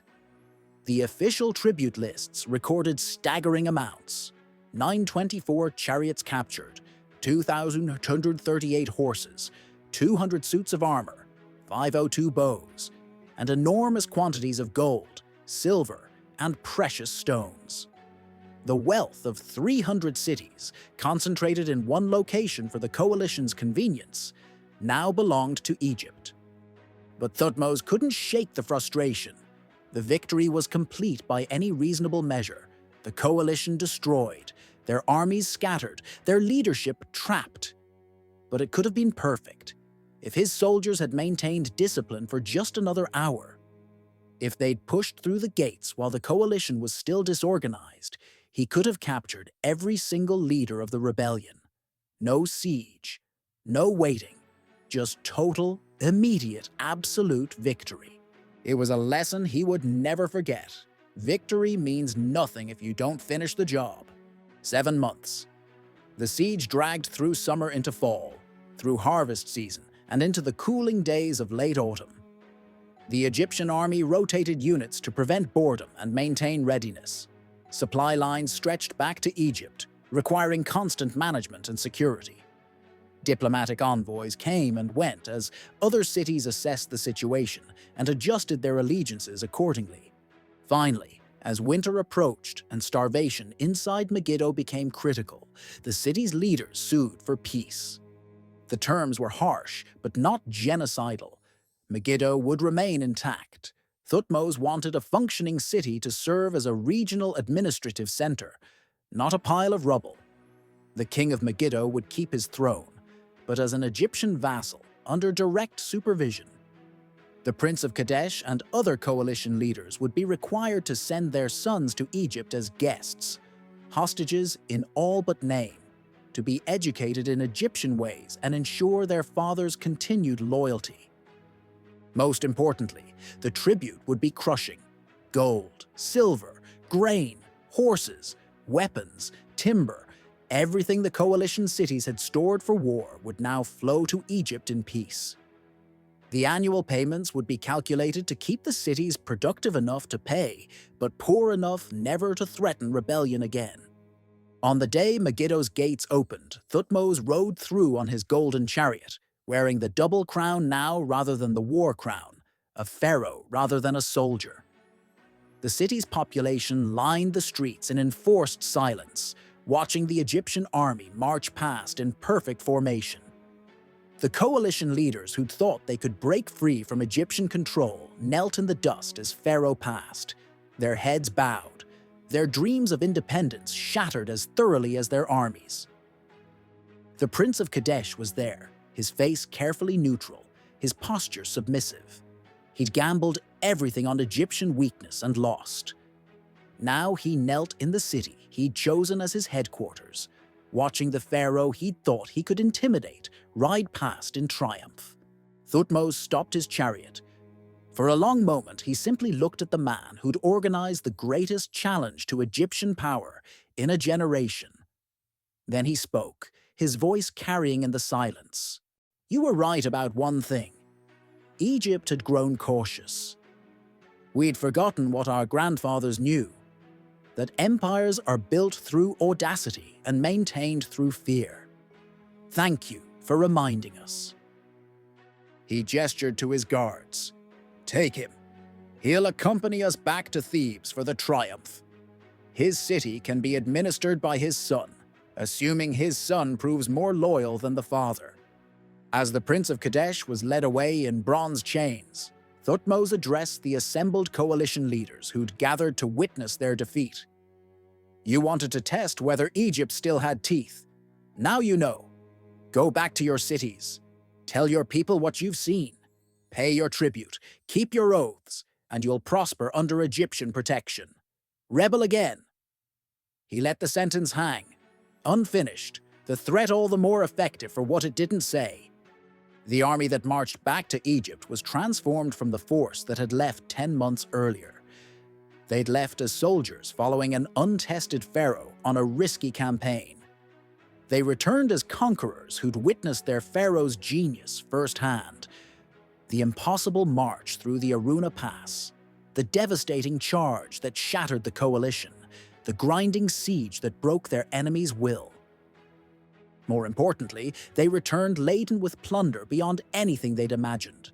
Every soldier was richer than when he'd left. Officers were promoted and rewarded. Temples received generous donations. The treasury swelled with tribute that would fund Egypt's government for years. But for Thutmose, riding at the head of the column with the Prince of Kadesh and other captive leaders following in chains, the victory felt incomplete. He'd proven he could win. He'd shattered the coalition. He demonstrated that Egypt remained the dominant power in Syria-Palestine. But he'd also learned how fragile that dominance was, how quickly the vassals had rallied to challenge Egypt when they sensed weakness. He'd learned that victory in a single battle meant nothing if the underlying strategic problem remained unsolved.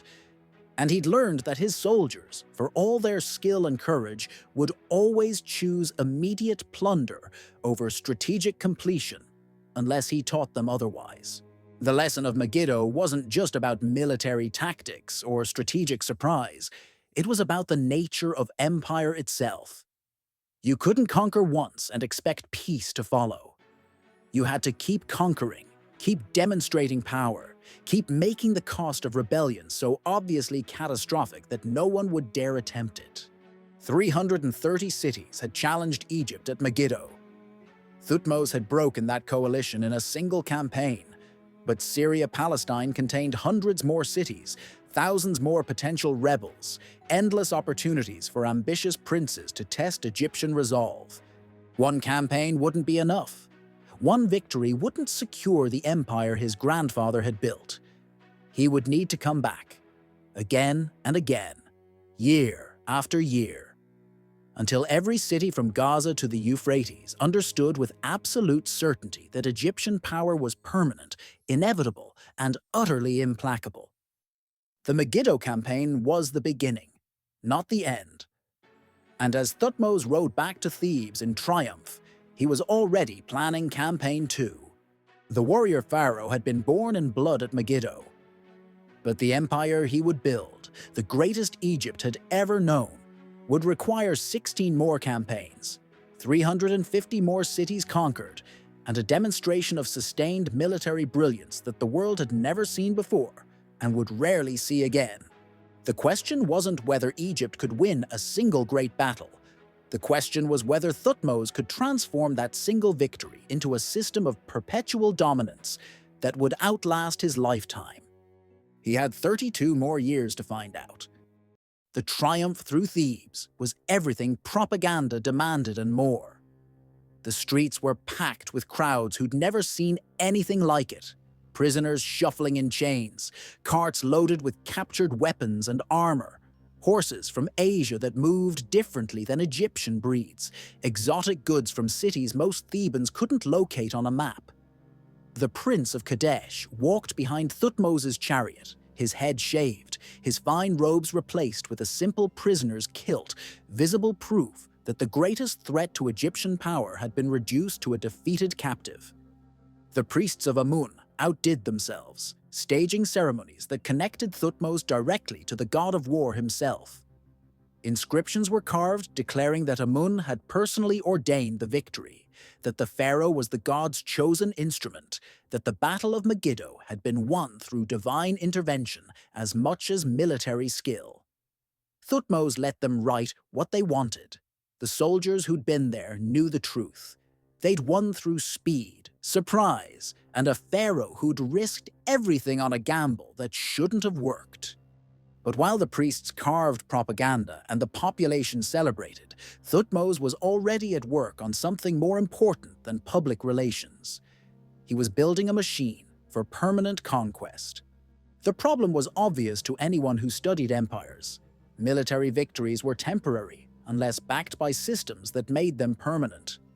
His grandfather had conquered Syria-Palestine through brilliant campaigns, but those conquests had immediately begun eroding because there was no mechanism to maintain them beyond Egyptian military presence. Remove the army, and the vassals started plotting rebellion. Reduce the garrison, and tribute payments became delayed. Show any weakness, and ambitious princes started forming coalitions. Megiddo had broken one coalition. Thutmose needed to ensure there would never be another. The first reform targeted the army itself. The force that had marched to Megiddo was professional by ancient standards, but it was still partly based on conscription.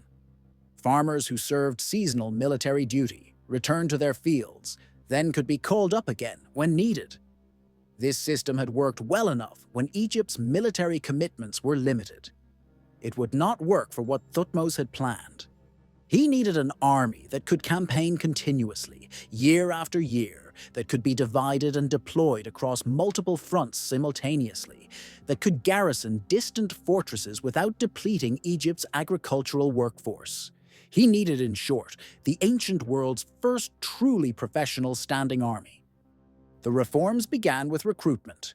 Rather than relying primarily on conscription, Thutmose established a system of professional soldiers who served for extended terms, 20 years or more, in exchange for land grants, tax exemptions, and social prestige. Military service became a career path, something a man might choose rather than something forced upon him during harvest season. He drew recruits from throughout Egypt and beyond. Nubians from the south, renowned for their archery and their absolute fearlessness in close combat, were incorporated into specialized units. Libyans from the western desert, experts in light infantry tactics, were recruited as scouts and skirmishers.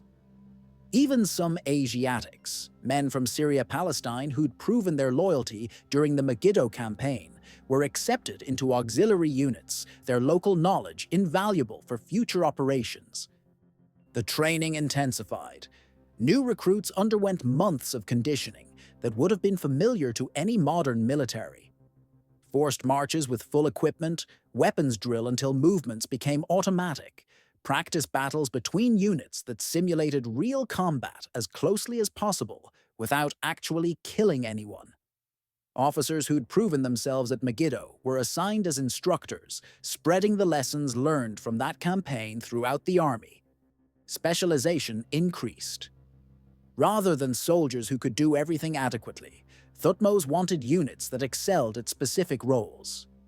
Chariot crews trained exclusively in mounted combat, driving, archery from a moving platform, coordinating with other chariots in complex maneuvers. Heavy infantry drilled in formation fighting, learning to hold defensive lines against cavalry charges, or to advance in coordinated ranks that could break enemy formations.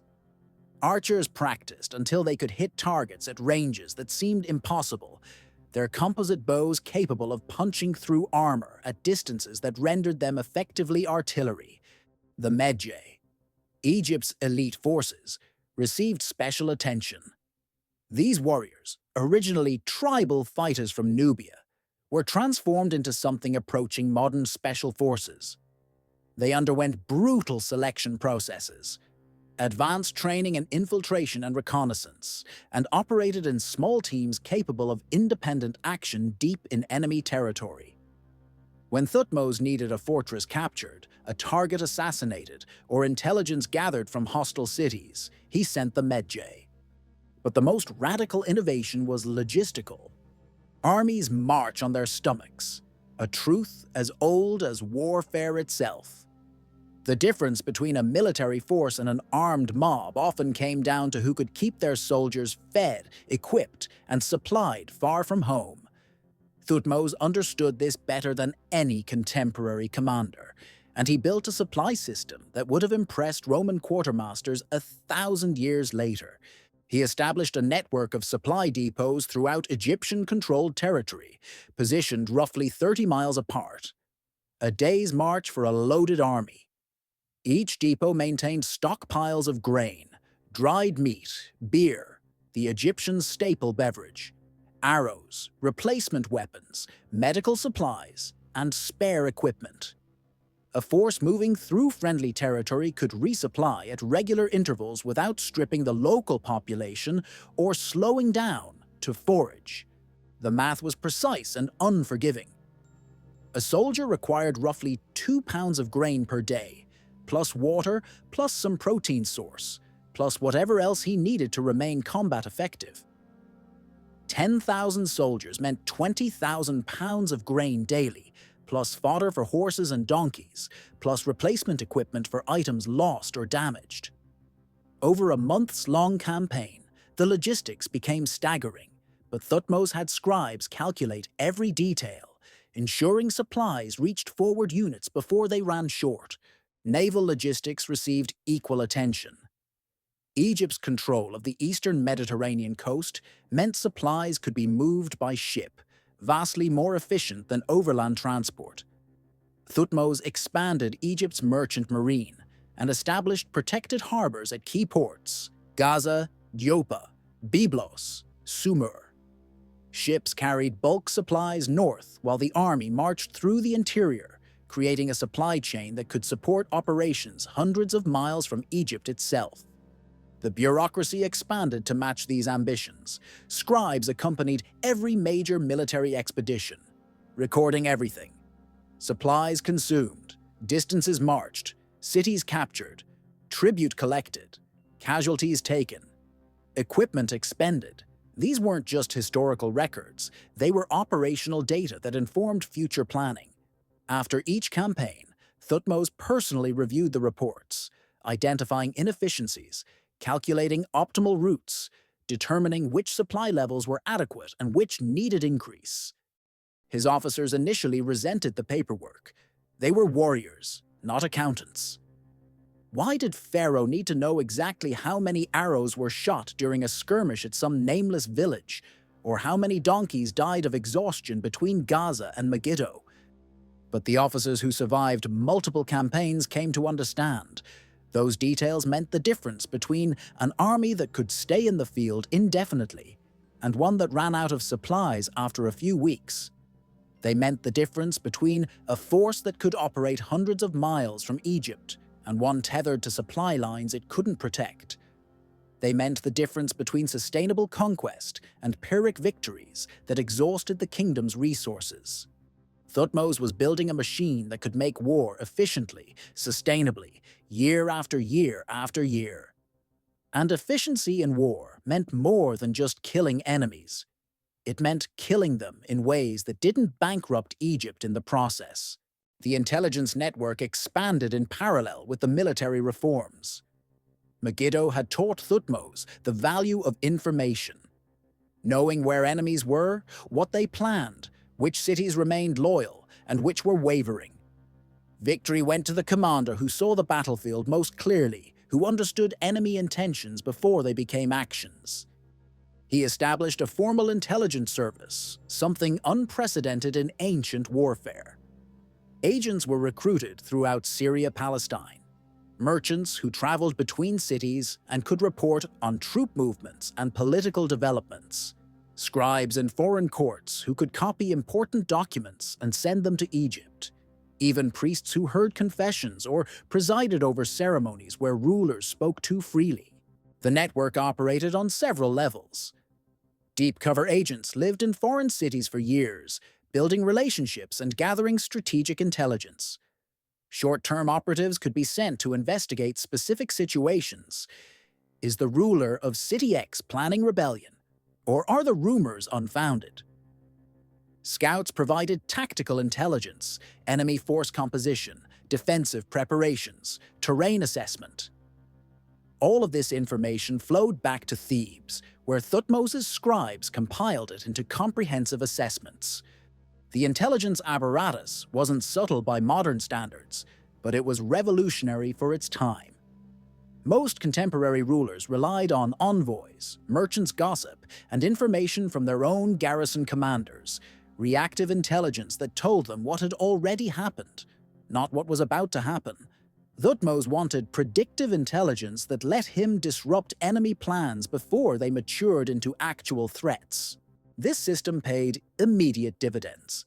In year 23, just 2 years after Megiddo, intelligence reports indicated that several cities in northern Syria were communicating with Mitanni, possibly planning another coalition.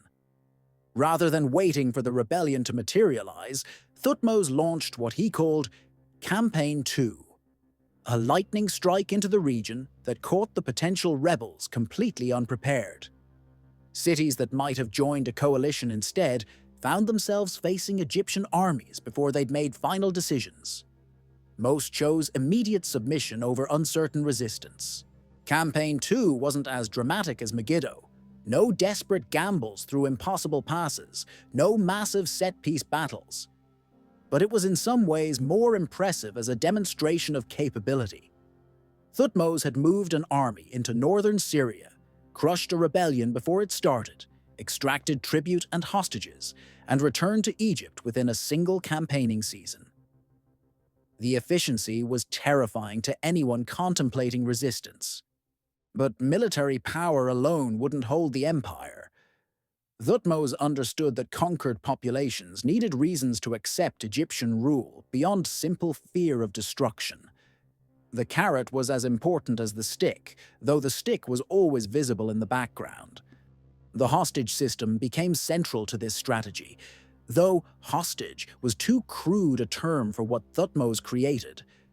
When he demanded that vassal rulers send their sons to Egypt, he wasn't just taking prisoners. He was creating the next generation of pro-Egyptian rulers. The princes arrived in Thebes as boys, often terrified, always resentful, taken from their homes and families to ensure their father's loyalty. But once in Egypt, they received treatment that was part luxury, part indoctrination. They lived in palace quarters, wore fine clothes, ate royal food. More importantly, they received Egyptian education, literacy in hieroglyphics, mathematics, religious instruction in the Egyptian pantheon, training in Egyptian administrative methods. They grew up speaking Egyptian as fluently as their native languages. They formed friendships with Egyptian nobles' sons, sometimes even married into Egyptian families. They came to see Egypt not as a foreign conqueror, but as the center of civilization, the source of order and prosperity. And when they eventually returned home to inherit their father's thrones, they did so as rulers who understood Egyptian culture, who had personal relationships with Egyptian officials, who'd been taught from childhood that cooperation with Egypt served their interests better than resistance. It was cultural imperialism at its most sophisticated, and it worked brilliantly. Many of these hostage princes became Egypt's most reliable vassals, sometimes more Egyptian in outlook than the Egyptians themselves. They maintained order in their cities, ensured tribute flowed smoothly, and often reported potential rebellions to Egyptian authorities before local populations even knew trouble was brewing. The system had an additional benefit. It provided Thutmose with deep understanding of the regions he governed.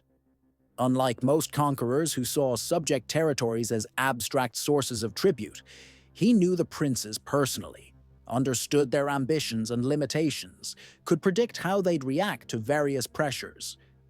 This personal knowledge informed his diplomatic strategy, allowing him to manipulate alliances and rivalries with precision that would have been impossible otherwise. Amenemheb became Thutmose's unofficial ambassador to this cohort of foreign princes. His role expanded beyond military command to include managing the delicate relationships with the young hostages' vassals. He organized hunts where Egyptian and Asiatic nobility could socialize, supervised their military training, and served as a connection between their world and Pharaoh's court. Years later, when these princes ruled their own cities, many maintained personal correspondence with Amenemheb, seeing him as a friend rather than an Egyptian overseer. The diplomatic marriages followed similar logic. Thutmose married strategically throughout his reign, taking wives from important noble families within Egypt and from royal houses abroad. His harem became a political institution, a web of alliances that bound Egypt to foreign powers through family connections. These weren't romantic marriages. Most of Thutmose's foreign wives probably never saw him more than a handful of times. But their presence in the Egyptian courts signaled their family's submission to Egyptian authority, and their children, when there were children, created blood ties between the Egyptian royal house and foreign dynasties. A city ruler whose daughter had borne a pharaoh's child was significantly less likely to support rebellions that might threaten his grandchildren's status. The system was cynical but effective, turning conquest into kinship networks that reinforced Egyptian dominance through multiple channels simultaneously. You didn't rebel against Egypt because Egyptian armies would destroy you, military deterrence, because your son was being educated in Thebes, hostage system, because your daughter was married to an Egyptian noble, diplomatic marriages, and because Egyptian trade made your city wealthy, economic incentives. Remove any single pillar and the structure might stand, but Thutmose built redundancy into the system, ensuring that even if one method of control failed, others remained. By year 25, just 4 years after Megiddo, the transformation was complete. Egypt no longer possessed just an army. It possessed a military, industrial intelligence complex capable of projecting power throughout the eastern Mediterranean with unprecedented efficiency. The army could field multiple divisions simultaneously, campaign year-round without exhausting agricultural production, supply forces hundreds of miles from Egypt, and operate with coordination that most contemporary kingdoms couldn't match. The intelligence network provided warning of threats before they materialized. The diplomatic apparatus turned conquered enemies into vassals with vested interests in Egyptian success. The logistics system meant campaigns could continue until objectives were achieved, rather than until supplies ran out. And at the center of all of it stood Thutmose, studying reports, calculating logistics, planning campaigns, managing the countless details that transformed military victories into sustainable empire. His court scribes complained that Pharaoh worked too hard, that he reviewed documents late into the night, that he obsessed over minutiae that previous pharaohs would have delegated to subordinates. But Thutmose understood something his scribes didn't. Empires were built through attention to detail, through leaders who understood that the difference between success and failure often came down to whether someone had properly calculated how many donkeys would be needed to carry grain for 10,000 soldiers over a 3-month campaign. My grandfather was a great conqueror, Thutmose told Amenemheb. During one late-night planning session, maps spread across the table, calculations scrawled on papyrus. But he conquered and then died, and my father barely held what he conquered. I will conquer and build something that outlasts me. I will create a system so efficient, so comprehensive, so deeply rooted that future pharaohs who aren't warriors can maintain what I establish." "And if your successors are weak?" Amenemheb asked. "If they don't have your skill or drive?" "Then the system will carry them. That's the point. Anyone can be great through personal excellence. I want to build something that makes Egyptian dominance inevitable, regardless of who wears the crown." It was an ambitious vision, perhaps the most ambitious part of Thutmose's entire reign. Not just to conquer, but to systematize conquest. Not just to win battles, but to create mechanisms that made Egyptian victory the default outcome in any future conflict. Whether it would work remained to be seen. The machine was built. Now it needed testing. Campaign 3 was already being planned. The king of Tunip made the mistake of believing Egyptian patience signaled Egyptian weakness. In year 29, 6 years after Megiddo, reports reached Thebes that Tunip, a strategically positioned city in northern Syria, had stopped sending tribute. Not reduced it, not sent excuses, simply stopped. The king had apparently calculated that Egypt was too busy consolidating its hold on the southern territories to bother with a single rebellious city so far north. He was hosting envoys from Mitanni, speaking openly about adjusting his relationship with Egypt, testing whether Pharaoh would actually march an army several hundred miles to punish what amounted to a tax dispute. Thutmose was in the middle of a religious festival when the intelligence report arrived. He read it once, handed it to Amenemheb without comment, and turned to his chief scribe. "Cancel my appearances for the next 2 months. Send word to the division commanders. We march north in 10 days. "My lord," one of his advisors ventured carefully, "perhaps an embassy first. Tunip is quite distant. If the king can be convinced to resume payments without military action—" "No." Thutmose's voice was flat, final. "Every vassal from here to the Euphrates is watching to see if we'll let this slide. If I negotiate with Tunip after they've already stopped paying, I'm teaching every city in Asia that rebellion costs nothing and submission is optional. We march. And when we're done with Tunip, every other city within 200 miles will send double tribute just to prove their loyalty."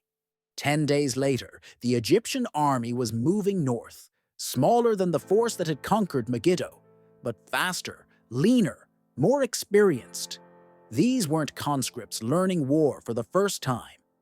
These were professional soldiers who'd campaigned together for years, who knew their officers, who understood exactly what Pharaoh expected and exactly what happened to enemies who underestimated him. They covered the distance to Tunip in 3 weeks, a pace that would have seemed impossible before Thutmose's logistical reforms. The supply depots he'd established meant the army never slowed to forage or requisition supplies from local populations. They simply marched, resupplied at predetermined locations, and kept moving. The king of Tunip learned that the Egyptian army was approaching when they were already within striking distance. Too late to organize a defense, too late to flee, barely enough time to send desperate messages to Mitanni, begging for help that would never arrive. Thutmose arrived at dawn, the preferred time for ending other men's ambitions. The siege lasted 2 days. On the 3rd day, the gates opened and the city's officials dragged their king out in chains, offering him as a sacrifice if Pharaoh would spare the city itself. Thutmose accepted. The king of Tunip was taken to Thebes in chains, where he would spend the rest of his life as a cautionary tale carved into temple walls. His son, properly educated in Egyptian ways, was installed as the new ruler with an Egyptian garrison commander to ensure he remained properly educated. The tribute that Tunip owed was extracted immediately, plus penalties, plus reparations for the cost of the military campaign. But the real message was sent to every other city in the region. Thutmose didn't return directly to Egypt. Instead, he spent the next 2 months conducting what he called a royal progress through northern Syria, visiting cities, inspecting their defenses, accepting tribute payments, reminding every local ruler that Egyptian power was real, immediate, and backed by an army that could appear at their gates faster than they could prepare defenses. Cities that had been quietly considering whether to follow Thutmose's example suddenly discovered urgent reasons to demonstrate their loyalty. Tribute that had been delayed arrived promptly. Envoys from Mitanni, who'd been welcomed at various courts, found themselves politely but firmly sent home. By the time Thutmose returned to Egypt, he'd accomplished something remarkable. He'd used a single city's rebellion as an excuse to reassert Egyptian dominance across the entire northern frontier, and he'd done it so efficiently that it barely qualified as a campaign by traditional standards. This became the pattern. Year after year, Thutmose found reasons to march north, sometimes to punish rebellion, sometimes to preempt intelligence reports of coalition building, sometimes simply to remind the vassals that Pharaoh was watching. The campaigns blurred together in a relentless demonstration of Egyptian military superiority. Campaign 4 in year 30 targeted the coastal cities of Phoenicia. These cities, Byblos, Sidon, Tyre, Arwad, had grown wealthy from maritime trade, their harbors connecting Egypt to the broader Mediterranean world. They'd been nominal Egyptian vassals since his grandfather's time, but their wealth made them arrogant, and their access to the sea made them believe they could resist Egyptian pressure if necessary.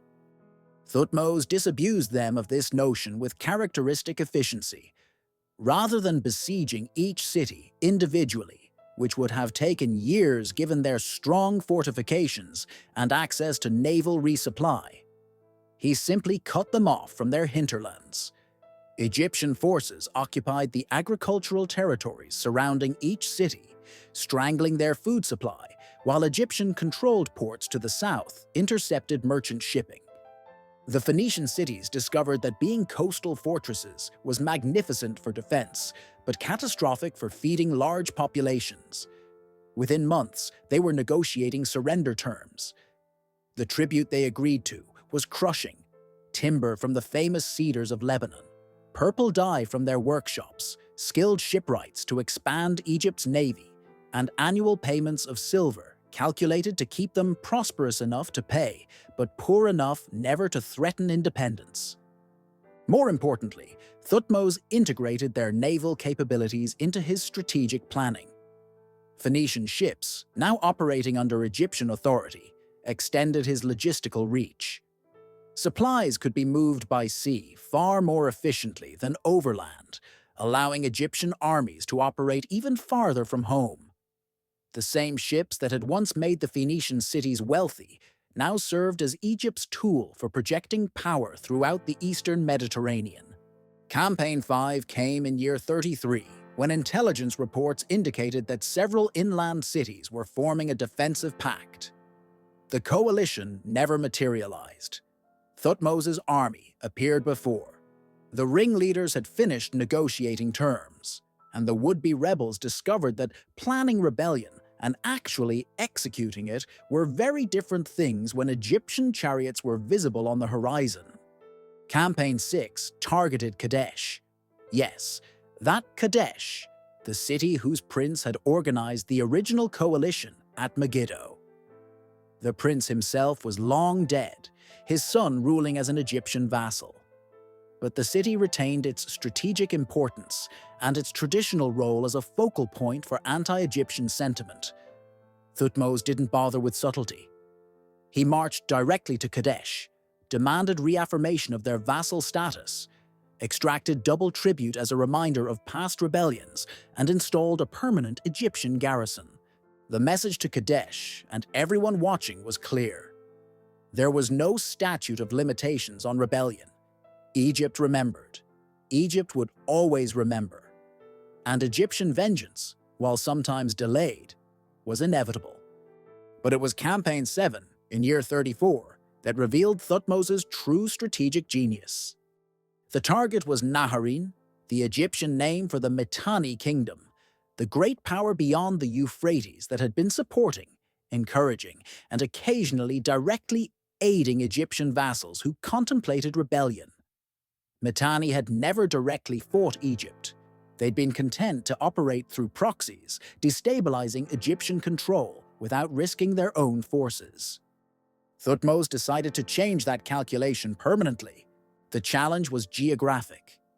Mitanni lay beyond the Euphrates River, over 400 miles from the nearest Egyptian garrison, across terrain that became increasingly difficult the farther north you traveled.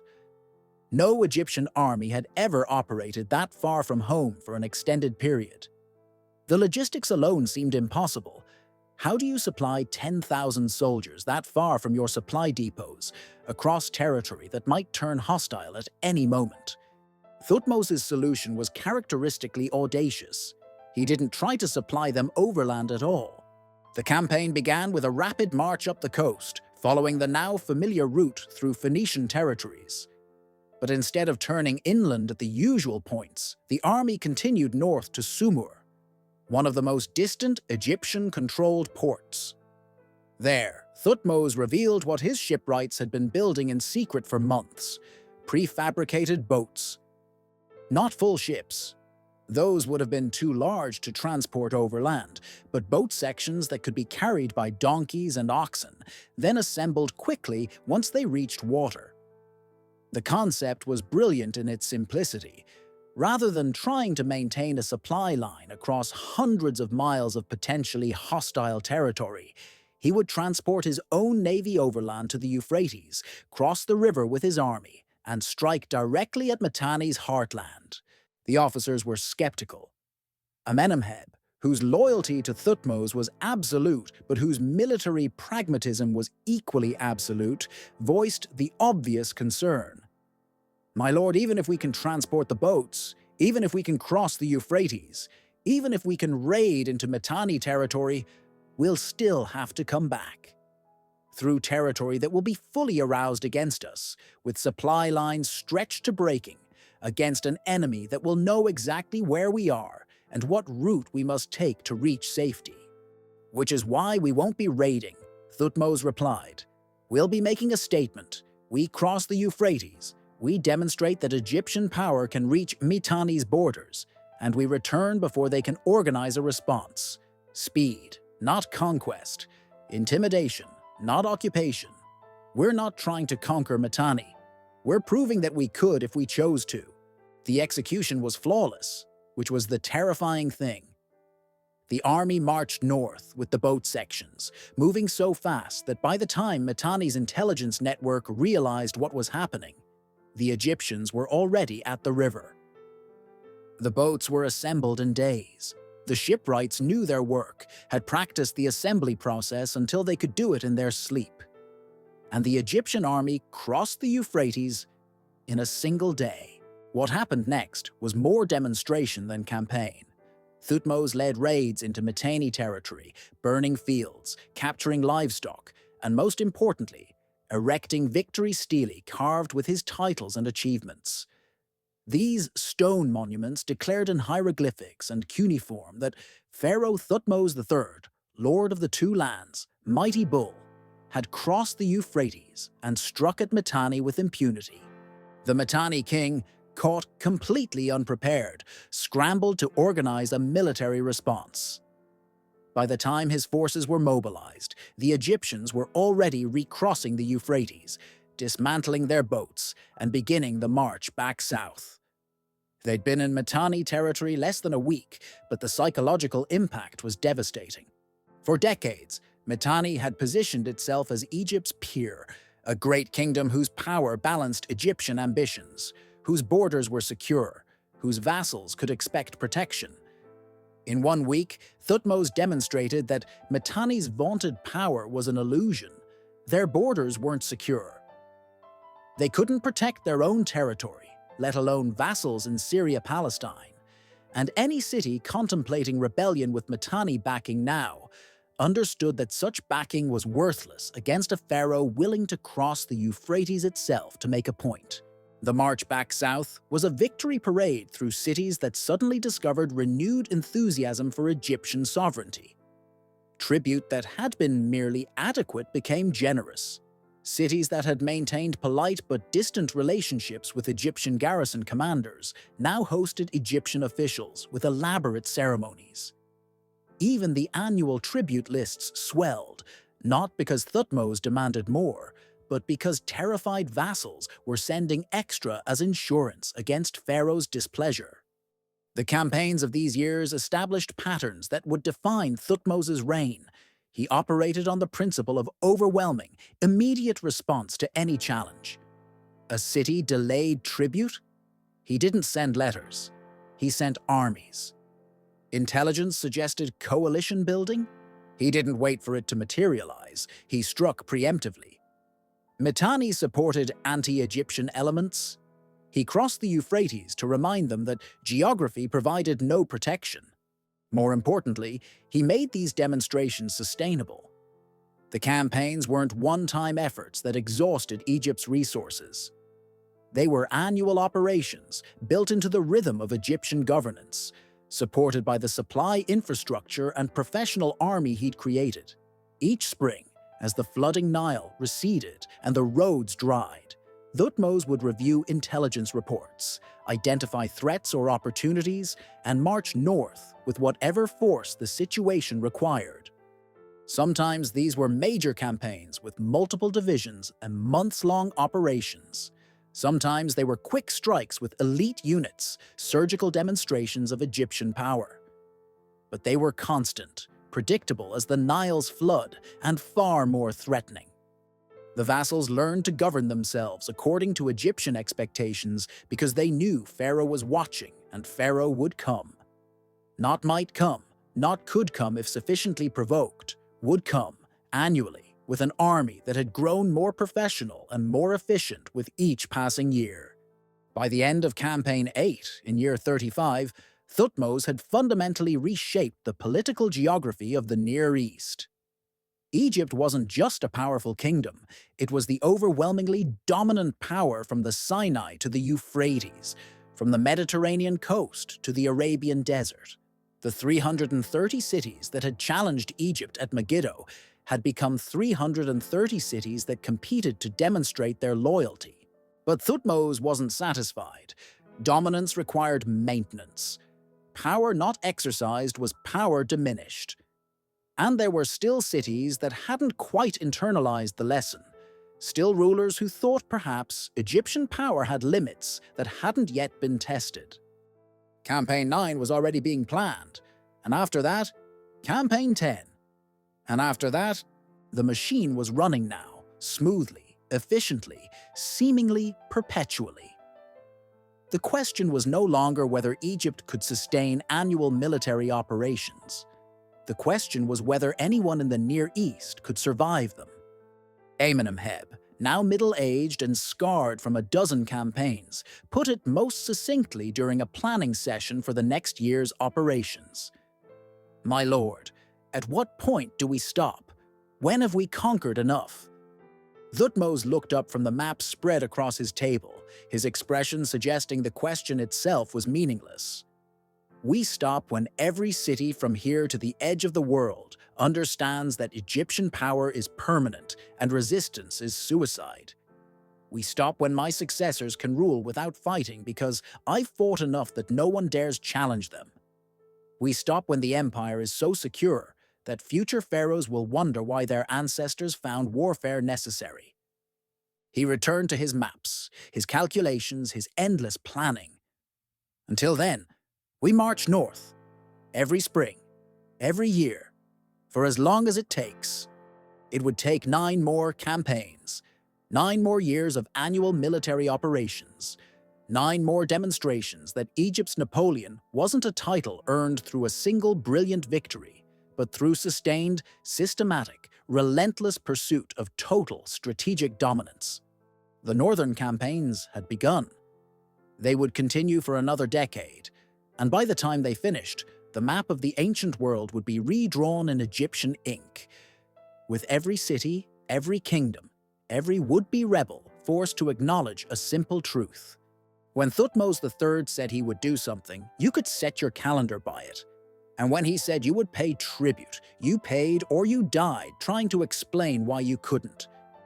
The machine was running, and it would run for 32 more years until the day its architect finally died and left behind an empire so thoroughly dominated that it would take 4 centuries and multiple invasions to finally break it. But that was decades away. For now, there were more campaigns to plan, more cities to conquer, more vassals to terrify into submission. The warrior pharaoh's work was far from finished. The elephant came out of nowhere. Thutmose was hunting in the region of Ni, somewhere in northern Syria near the Euphrates River, during what was supposed to be a rest period between campaigns. The year was 33. Campaign 8 was complete. The army was dispersing back to garrison posts, and Pharaoh had decided to indulge in the sport that Egyptian nobility had practiced for millennia.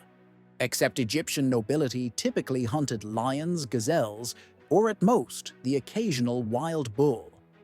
They did not hunt Syrian elephants. The beast charged from thick riverine vegetation, trumpeting with a sound that made horses scream and soldiers dive for cover. Syrian elephants were smaller than their African cousins, but still massive.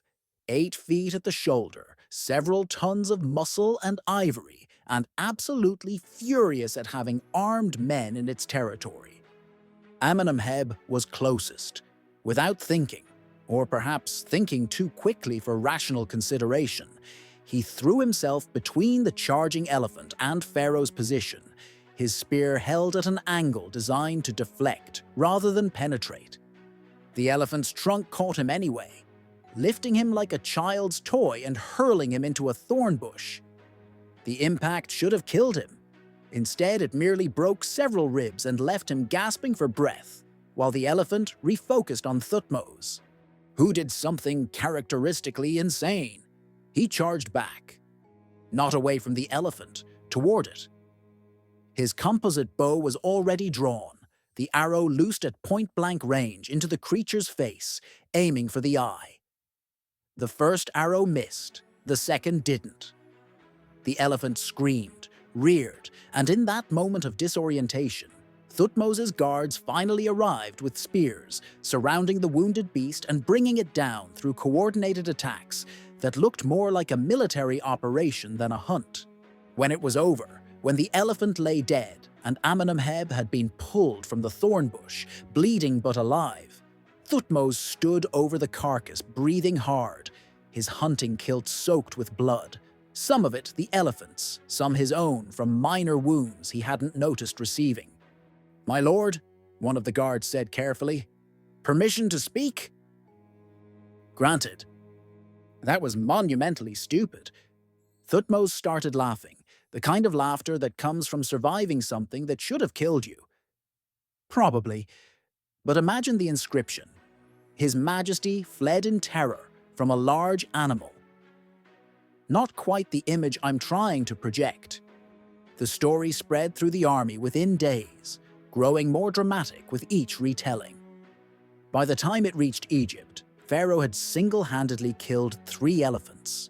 The temple inscriptions, always enthusiastic about royal achievements, would eventually claim he'd hunted and killed 120 elephants during this expedition, a number that was obviously propaganda but served its purpose, demonstrating that Pharaoh feared nothing, not enemy armies, not impossible military operations, and certainly not mere animals, no matter how large. But the elephant hunt was just an interlude. The real achievement of year 33 was something far more significant, something that would reshape the strategic balance of the entire Near East. Thutmose was going to cross the Euphrates. The plan had been developing for years, ever since the Megiddo campaign proved that Egyptian forces could operate effectively deep in Asia. But actually reaching the Euphrates, crossing it with an army intact and capable of fighting, required solving problems that had defeated previous pharaohs. The challenge was threefold: distance, logistics, and metany. Distance was obvious. The Euphrates lay over 400 miles from Gaza, across terrain that varied from coastal plains to mountain passes to semi-arid interior valleys. No Egyptian army had campaigned that far from home and returned intact. The few who'd tried had either turned back when supplies ran short or found themselves stranded in hostile territory, picked apart by local forces. Logistics were the classic nightmare of ancient warfare. 10,000 soldiers required roughly 10 tons of grain per day, plus water, plus fodder for horses and donkeys, plus replacement equipment. Over a months-long campaign, the math became impossible without pre-positioned supplies. But how do you pre-position supplies in territory you don't control? And then there was Mitanni, the great power beyond the Euphrates, the kingdom that had been quietly supporting every Egyptian vassal who contemplated rebellion, the rival that had never directly fought Egypt but had been conducting proxy warfare for decades. Mitanni controlled the territory immediately beyond the river. They had spies throughout Syria-Palestine. They would know the Egyptians were coming long before the army arrived, and they'd have time to prepare defenses that could turn a crossing into a slaughter. Thutmose solved these problems through a combination of political engineering, logistical innovation, and the kind of audacity that looked insane until it worked. The political preparation began years earlier. The annual campaigns through Syria-Palestine weren't just military operations. They were infrastructure projects. Each time Egyptian forces passed through a city, they left behind not just garrison troops, but supply depots, administrative officials, intelligence networks. By year 33, Egyptian control of the region was so thorough that Thutmose could move an army from the coast to the interior with reasonable confidence that supplies would be available and local populations wouldn't rise in rebellion the moment his back was turned. The logistics were solved through what might be called Thutmose's signature innovation, the portable navy. The concept was brilliantly simple. Rivers were natural highways, far more efficient for moving supplies than roads. But Egyptian ships couldn't sail up the Orontes River to the Euphrates. The distance was too great, the rivers weren't connected, and enemy-controlled territory blocked the route. So instead of sailing ships to the Euphrates, Thutmose would transport them overland. Not full ships, that would be impossible. But ship components, pre-cut timbers that could be carried by donkeys, bronze fittings packed in crates, sails folded into manageable loads. The boats would be assembled on-site once the army reached the river, using techniques that Egyptian shipwrights had perfected over millennia of building vessels on the Nile. The plan required months of preparation. Shipwrights worked in secret at various locations, building boat sections designed to be disassembled and reassembled quickly. The army drilled on the process, soldiers practicing carrying the components, learning how to protect them during the march, understanding that these wooden beams and bronze fittings were as important as any weapon. Supply chains were established to ensure that tools, rope, and caulking materials would be available when needed, and all of it was kept as secret as possible. Spies reported seeing unusual activity at Egyptian ports, but the purpose remained unclear. Was Pharaoh building a new fleet, planning a naval expedition? The boat's true purpose, crossing the Euphrates hundreds of miles inland, seemed too audacious to consider seriously. The army departed in late spring of year 33, timing their movement to avoid both the worst heat and the flood season. The force was smaller than usual, perhaps 6,000 soldiers plus support personnel, chosen for speed and efficiency rather than overwhelming numbers. This wasn't a campaign to conquer territory. It was a strategic demonstration that required reaching the Euphrates, crossing it, and returning before Mitanni could respond effectively. The march north followed the coastal route initially, then turned inland near Sumur, one of the northernmost Egyptian-controlled ports. The army moved fast, covering ground at a pace that lesser forces couldn't match. The soldiers, now veterans of multiple campaigns, who understood that speed was often the difference between victory and disaster. Behind the soldiers came the baggage train, hundreds of donkeys and oxen carrying the disassembled boats, additional supplies, and all the equipment needed for river operations. It was the most vulnerable part of the column, slower than the fighting units, attractive to raiders, absolutely critical to the mission's success. Cities along the route watched the army pass with calculating eyes. Most were loyal Egyptian vassals, but loyalty was always conditional on Egyptian power remaining credible. If this expedition failed, if Pharaoh got his army trapped beyond the Euphrates, if Mitanni destroyed the crossing force, then suddenly rebellion might seem less suicidal. Every vassal ruler was watching, wondering, calculating the odds. Intelligence reports reached Thutmose daily, brought by scouts and agents who'd infiltrated ahead of the main force. Mitanni knew something was happening, but hadn't yet determined what. They were mobilizing forces, positioning troops along the Euphrates, preparing for some kind of Egyptian operation. But they were defending the entire frontier, spreading their forces thin, unsure where the blow would fall. The Egyptian army reached the Euphrates near Carchemish, a major city that controlled one of the river's key crossing points. The city's rulers, nominally vassals of Mitanni, watched in horror as thousands of Egyptian soldiers appeared on the southern bank and immediately began preparing for an operation whose scale seemed impossible. The boats came together faster than anyone expected. The shipwrights, working in teams, assembled the pre-cut components with practiced efficiency. Timbers were fitted together, bronze brackets secured the joints, caulking sealed the seams. Within 3 days, a fleet of transport boats was ready. Not warships, but sturdy cargo vessels capable of ferrying soldiers, supplies, and equipment across the river. Thutmose conducted the crossing personally, standing in the lead boat as it pushed off from the southern bank, his blue war crown visible to every soldier watching from shore. The message was clear. Pharaoh wasn't sending his army into danger from a safe distance.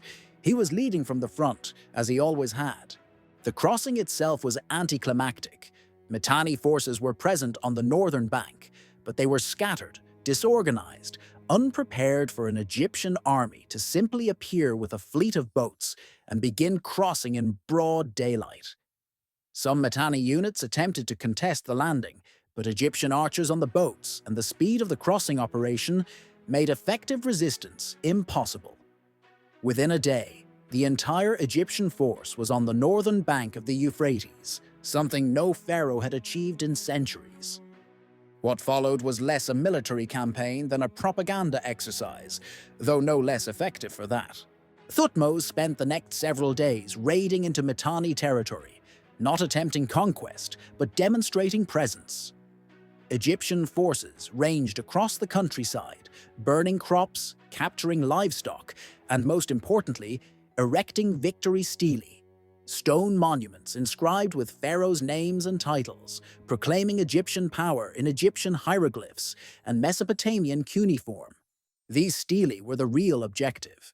They were permanent statements that couldn't be erased or explained away, physical proof that Egyptian forces had crossed the Euphrates and operated in Mitanni's heartland with impunity.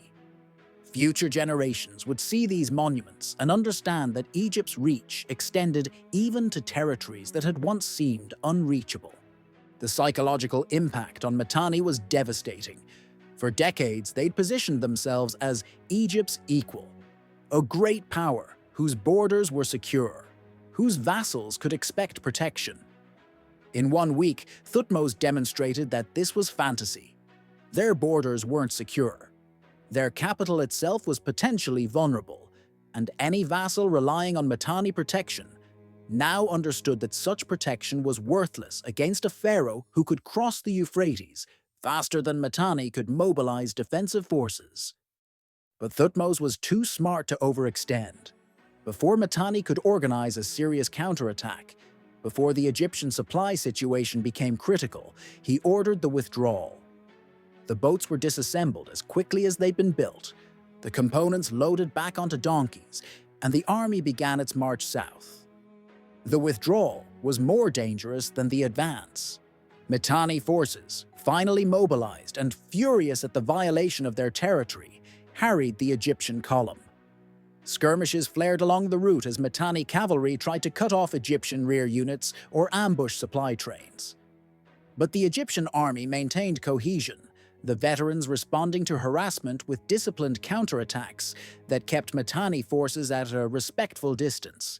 Cities along the return route that might have been tempted to close their gates to the returning Egyptians, trapping them between Mitanni pursuit and hostile fortifications, instead opened everything wide, offering supplies and shelter, desperate to prove their loyalty.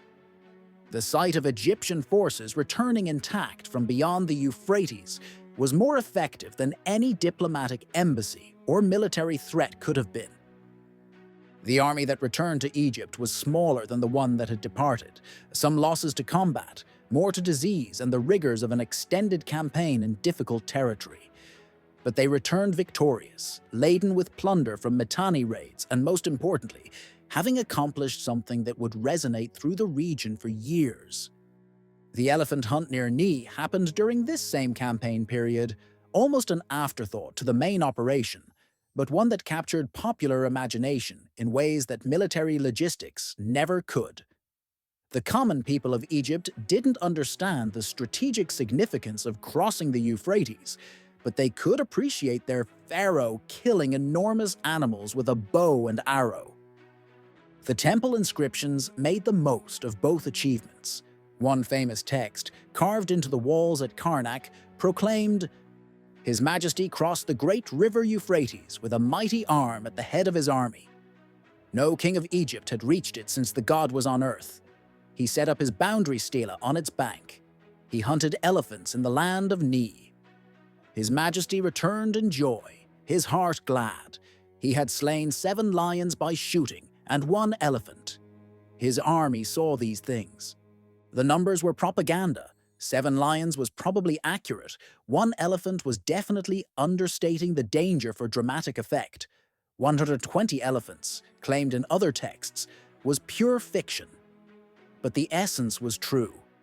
Thutmose had done what no pharaoh had done in living memory, and he'd made it look easy. The strategic consequences were immediate and dramatic.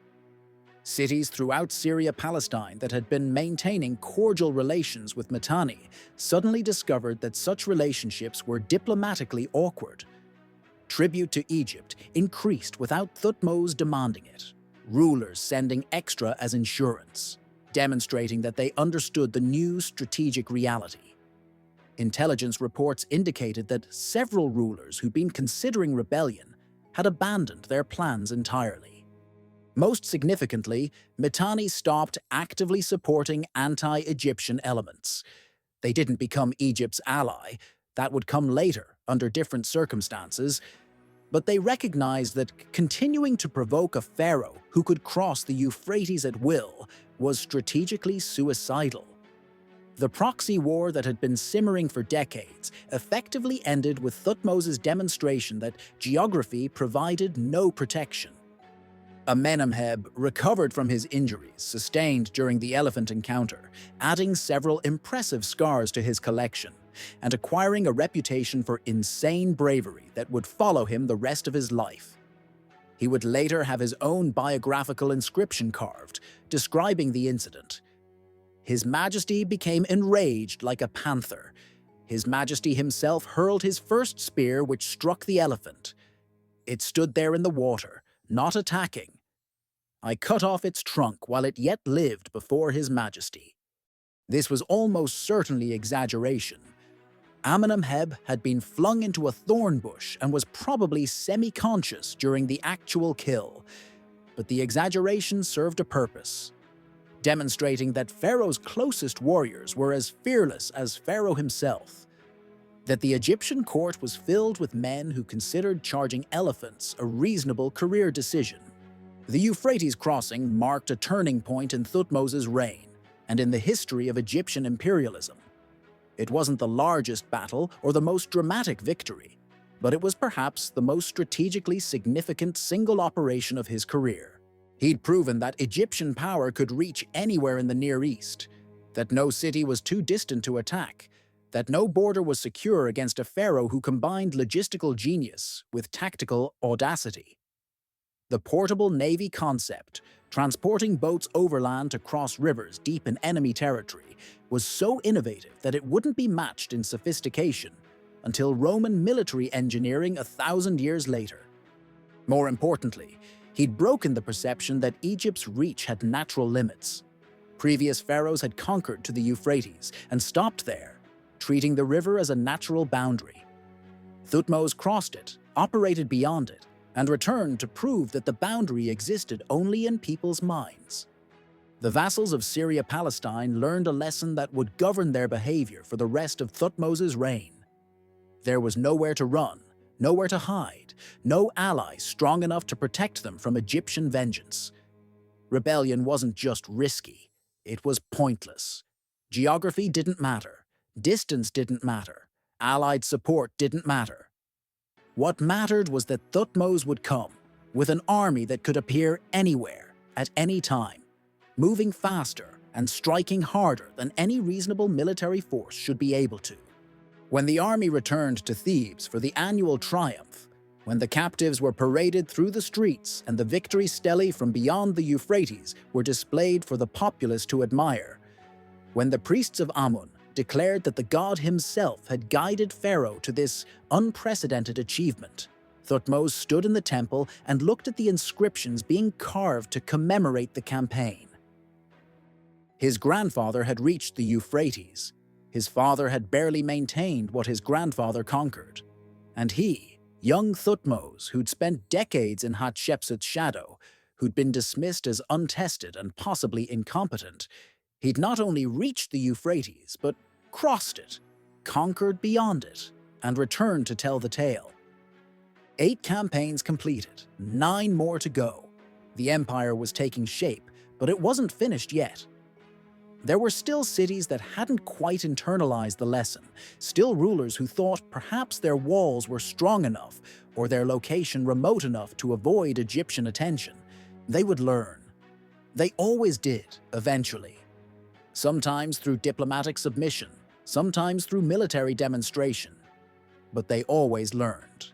The machine Thutmose had built, the professional army, the supply network, the intelligence apparatus, the systematic annual campaigns, was running at peak efficiency now.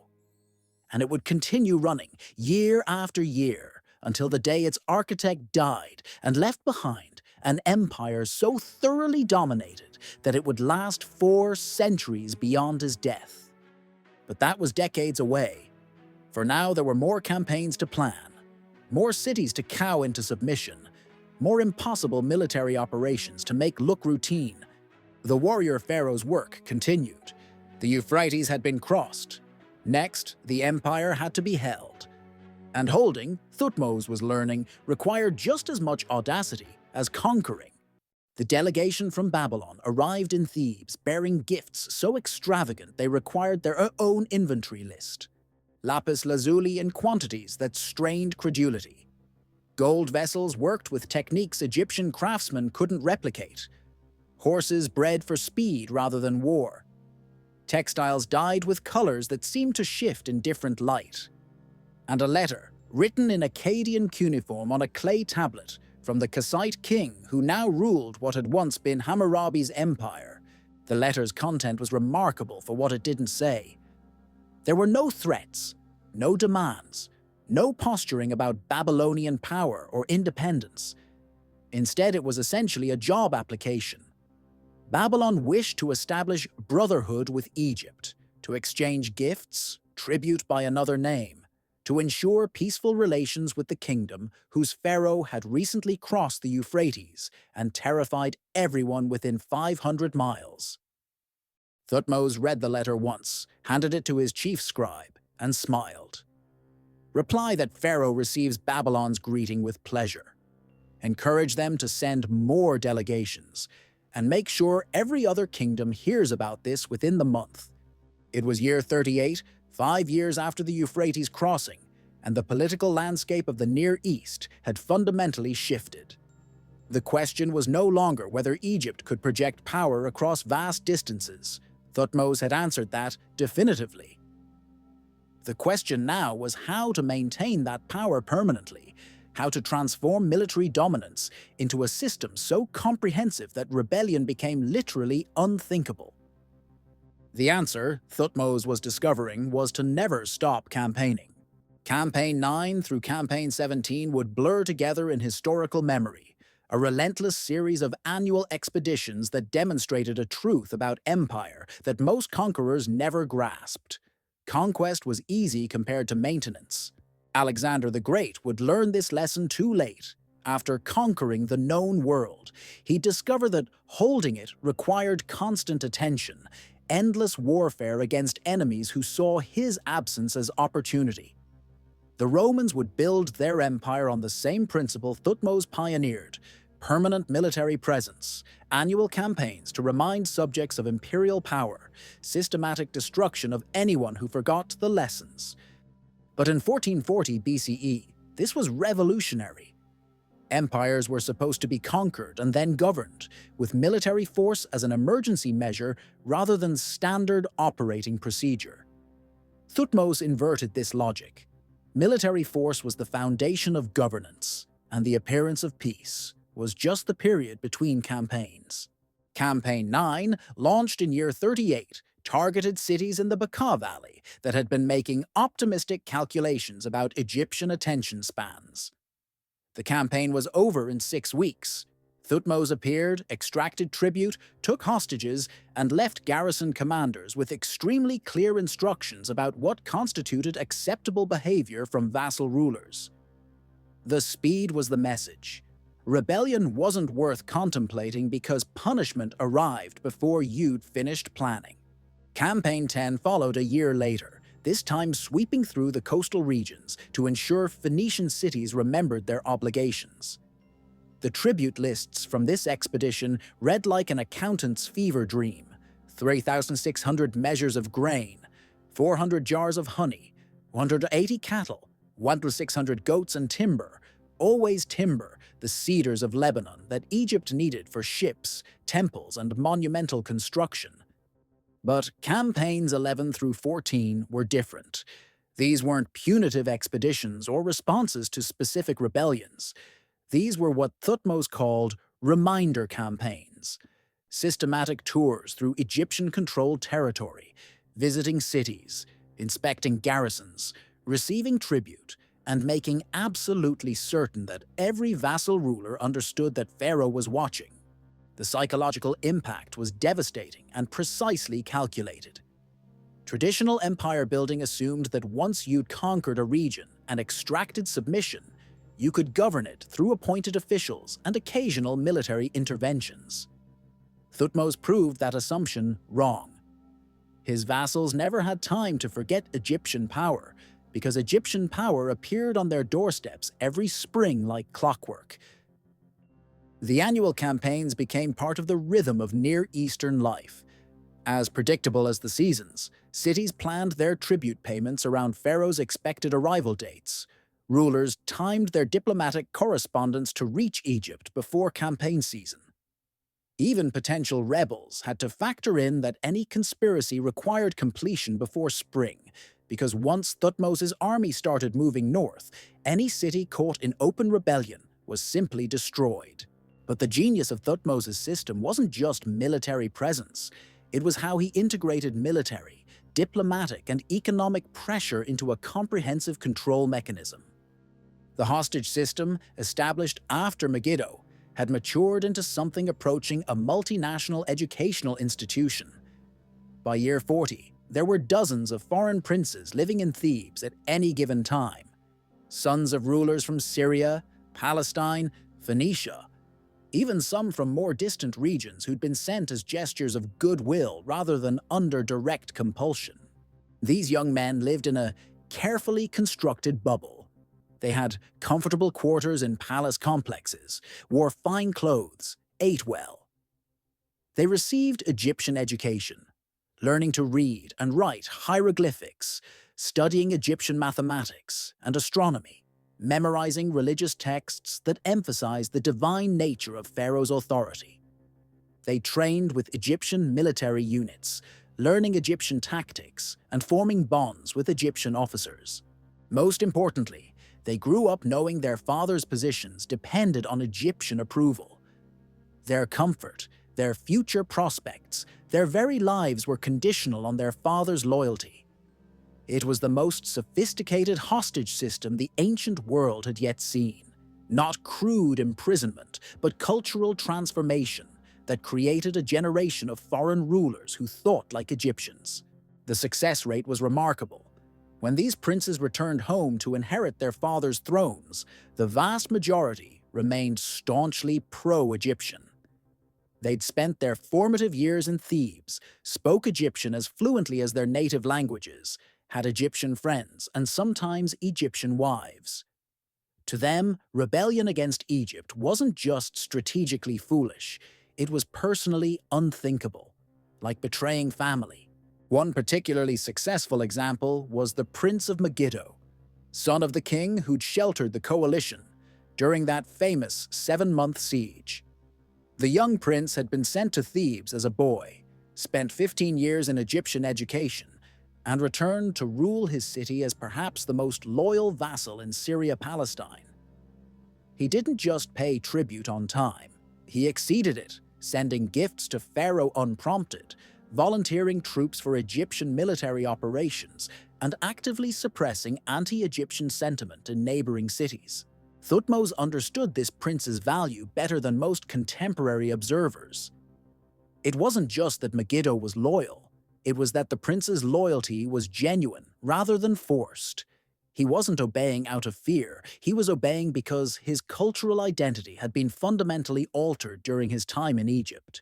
He saw himself as an Egyptian governor who happened to rule a Syrian city, rather than a Syrian prince forced to submit to Egyptian authority.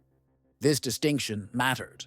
Forced submission required constant military pressure to maintain. Cultural transformation was self-sustaining. The former was expensive and fragile. The latter was cheap and robust. By the time Thutmose reached Campaign 15, in year 42, the hostage system had become so effective that some vassal rulers were requesting that their sons be educated in Egypt, even without compulsion. It was seen as prestigious, a sign of favor, and practically speaking, it ensured that your heir would have personal relationships with Egyptian officials that could prove invaluable when dealing with the imperial bureaucracy. The diplomatic marriages operated on similar logic, but at a higher political level. Thutmose's harem became a political institution that would have impressed Machiavelli. He took wives from noble Egyptian families to cement domestic alliances, from vassal cities to bind their rulers through kinship, and even from rival kingdoms to create diplomatic channels that transcended formal state relations. These weren't love matches. Most of Thutmose's foreign wives probably never saw him more than a handful of times, but their presence in the Egyptian court served multiple purposes simultaneously. First, it signaled their family's submission to Egyptian authority. A father didn't send his daughter to Pharaoh's harem unless he acknowledged Egyptian superiority. It would be culturally humiliating otherwise. Second, it created blood ties between the Egyptian royal house and foreign dynasties. If your daughter bore Pharaoh's child, your grandchildren might inherit positions of power within the Egyptian system. This gave vassal rulers vested interests in Egyptian success, rather than just fearful submission to Egyptian power. Third, it established communication channels that operated outside official diplomatic correspondence. A vassal ruler with a daughter in Pharaoh's harem could send messages through her, could receive information from Egypt through her correspondence home, could maintain relationships that didn't require formal embassies or public declarations. The system was cynical, but remarkably effective. By year 40, Thutmose had wives from virtually every important city in Syria-Palestine, plus some from more distant regions. His harem wasn't just a collection of women, it was a diplomatic network that helped him manage an empire stretching from Nubia to the Euphrates. The economic dimension was equally sophisticated. Thutmose didn't just extract tribute, he structured it to create dependencies that made rebellion economically suicidal. Coastal cities paid tribute in ships, timber, and manufactured goods, but they also became wealthy from Egyptian contracts for shipbuilding and trade. Rebelling against Egypt meant losing your primary customer and facing Egyptian naval blockades that would strangle your economy. The calculation was simple. You made more money as a loyal Egyptian vassal than you ever could as an independent city fighting Egyptian trade embargoes. Interior cities paid tribute in grain, livestock, and metals. But they also benefited from Egyptian protection of trade routes, from Egyptian contracts for military supplies, from access to Egyptian markets. The annual tribute was heavy, yes, but the economic benefits of imperial integration often exceeded the costs. Rebellion meant losing market access, facing trade disruption, and watching your merchants get robbed by bandits that Egyptian garrisons normally suppressed. Thutmose understood something that most ancient conquerors missed. If you structured an empire correctly, subjects made more money inside the system than outside it. Loyalty became profitable. Rebellion became not just dangerous, but economically irrational. The tribute lists from these years demonstrate the sophistication. They weren't just itemizing goods extracted through force. They were tracking economic flows that benefited both Egypt and its vassals. Egypt received resources it needed. Vassals received protection, market access, and integration into the wealthiest economy in the ancient world. Everyone prospered as long as everyone remembered that prosperity flowed from Egyptian power.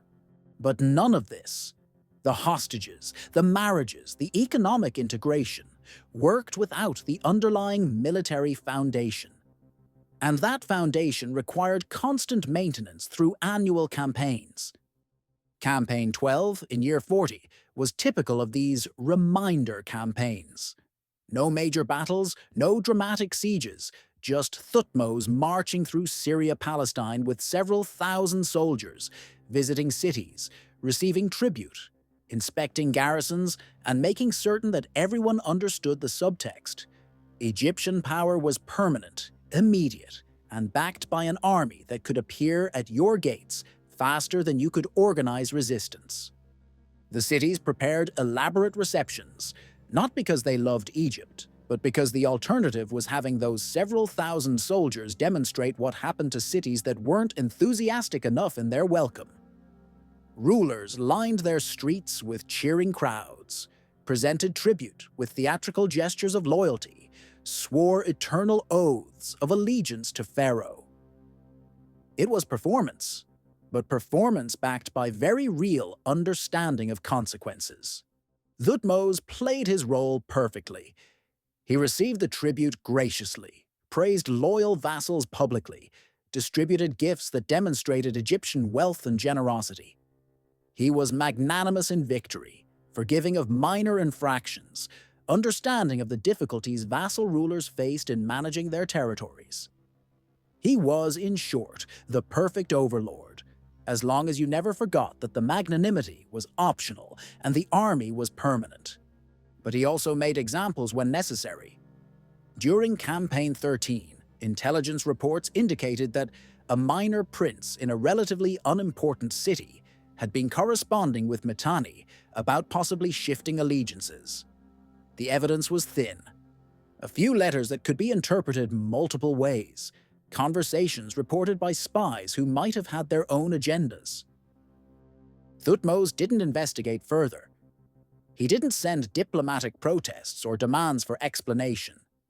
He simply diverted his army from its planned route, appeared at the city's gates without warning, and demanded the prince's immediate surrender. The prince, terrified and probably innocent of any serious conspiracy, was dragged before Pharaoh in chains. Thutmose listened to his protestations of loyalty, his explanations of the correspondence, his swearing of eternal oaths. Then he had the man executed in front of his own city's population, installed the prince's younger brother as the new ruler, and marched away. The brutality was calculated. The prince might have been innocent, but innocence wasn't the point. The point was demonstrating that even the suspicion of disloyalty, even the appearance of hedging your bets between Egypt and Mitanni, was fatal. The message spread through Syria-Palestine faster than any army could march. Don't just be loyal. Be conspicuously, enthusiastically, undeniably loyal, because Pharaoh is watching, and Pharaoh's mercy has limits. Amenemheb, now in his late 40s and bearing scars from 15 years of continuous campaigning, understood the system better than most. During a rest period between campaigns, he tried to explain it to a younger officer who'd asked why they kept marching north year after year when most cities were already submissive. "You think we're fighting rebellions," Amenemheb said. "We're not. We're preventing rebellions that would happen if we stopped coming. Every spring when we march north, every city in Asia does the same calculation. Is this the year to test whether Egypt has weakened? Is this the year Pharaoh is too old, too tired, too distracted to respond? And every spring when we arrive, same strength, same speed, same certainty, they conclude that this is not that year." "But at some point we must be able to stop," the young officer protested. "We can't campaign forever." "Can't we?" Pharaoh is 50 years old and still leading armies personally. The logistics system runs smoother every year. The army is more professional now than it was a decade ago. Our intelligence network catches rebellions before they start. Why would we stop? The moment we stop, the vassals start calculating whether our absence is temporary or permanent. And if they conclude it's permanent, the entire empire collapses. So we just keep marching north every spring until Pharaoh dies? And after that, his successor marches north. And after that, his successor's successor. This isn't a series of campaigns, it's a permanent condition. Egypt maintains its empire through continuous military pressure, or Egypt loses its empire. There's no middle ground. It was a grim assessment, but accurate. The empire Thutmose had built required constant maintenance, annual demonstrations of power, relentless attention to any sign of weakness or wavering loyalty. It was exhausting, expensive, and completely sustainable as long as Egypt maintained the political will and military capability to keep campaigning. Campaigns, 14, 15, 16, they blurred together, each similar to the last, each essential to maintaining the system. Visit cities, receive tribute, inspect garrisons, make examples of anyone who'd been insufficiently enthusiastic in their loyalty. Return to Egypt with tribute that funded next year's campaign. Repeat. By campaign 17, in year 42, the pattern was so established that Egyptian scribes could predict the schedule months in advance. Pharaoh would march north in late spring, follow a predetermined route through Syria-Palestine, reach the northern frontier by midsummer, and return to Egypt by early fall in time for the Nile's flood. The vassals planned their entire year around this schedule. So did the Egyptian military, the supply system, and the diplomatic apparatus. It had become routine, which was exactly the point. Conquest was dramatic. Maintenance was boring.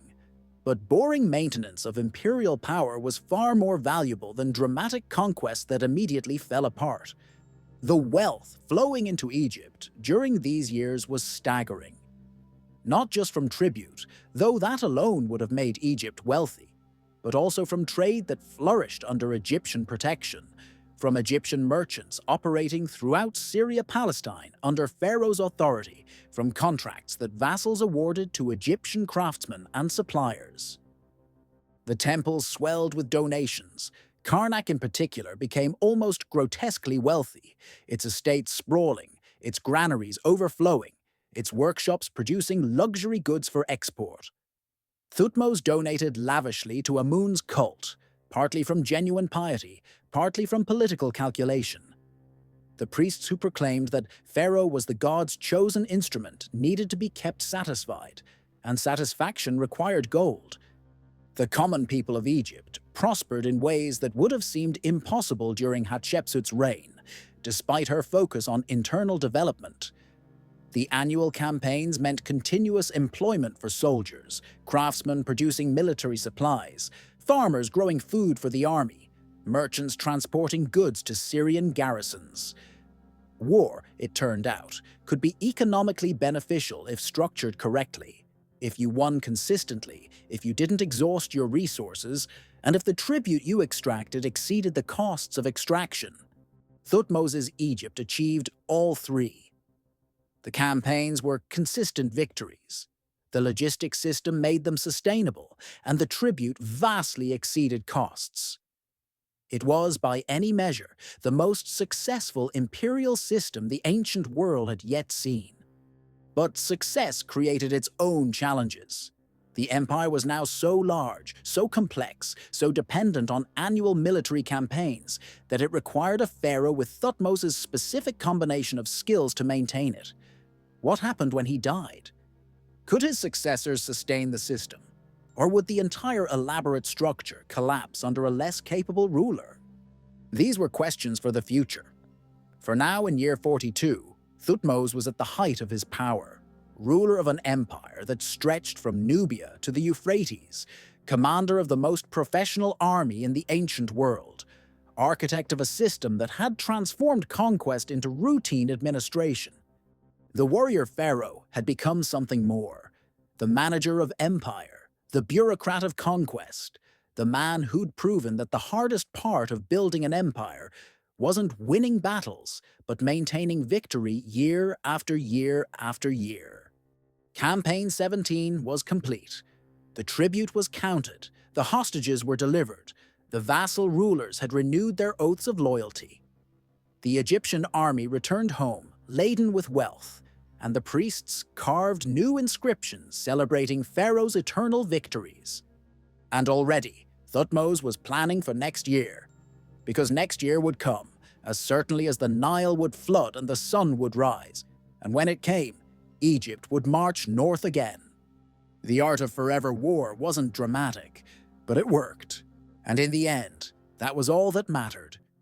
The scribe's hands were shaking as he read the inventory list. It was the morning after Thutmose returned from Campaign 14, and the tribute had been unloaded in the courtyard of Karnak Temple. The priests had insisted on a complete accounting before accepting it into the temple treasury, and the head scribe had been recording items for 3 hours straight without reaching the end. 924 chariots of gold and silver, he read, his voice hoarse. 2,000, 41 horses, 200 suits of armor inlaid with gold, 502 bows, 199 cattle, 2,000 large and small jars of precious incense, 87,420 measures of grain, chairs of ivory and ebony carved with the names of foreign kings. Gold vessels of unknown purpose, weighing. He consulted his notes. Weighing more than 3 talents. He looked up at Thutmose, who was standing with Amenemheb, watching the priests catalogue the spoils. "My lord, this is from a single campaign, the 14th. We have records of 13 previous campaigns, each bringing similar wealth. Where is it all going?" Thutmose smiled slightly. "Where is it going? Look around you." The scribe did, and understood. Karnak Temple had been under continuous expansion for years. New pylons rising from the desert floor. Obelisks that required hundreds of men just to transport. Wall reliefs so detailed they required teams of master craftsmen working for months. And this was just one temple complex. There were others throughout Egypt, all receiving donations, all building, all transforming Egyptian wealth into stone monuments that would outlast the civilization that created them. "The tribute pays for the campaigns," Thutmose continued. "The campaigns generate more tribute. The tribute funds temples, employs craftsmen, feeds soldiers, enriches merchants. Egypt prospers, and prosperity makes larger campaigns possible, which generate more tribute, which creates more prosperity. It's a cycle, and as long as we maintain it, the empire sustains itself. And if the tribute stops flowing, then we have a problem, which is why it will never stop flowing." The economic transformation of Egypt during Thutmose's reign was as significant as his military achievements, though far less celebrated in the inscriptions. Pharaohs were supposed to be warriors and god kings, not accountants and logistics managers. But Thutmose understood that sustainable empire required as much attention to economic systems as to military operations.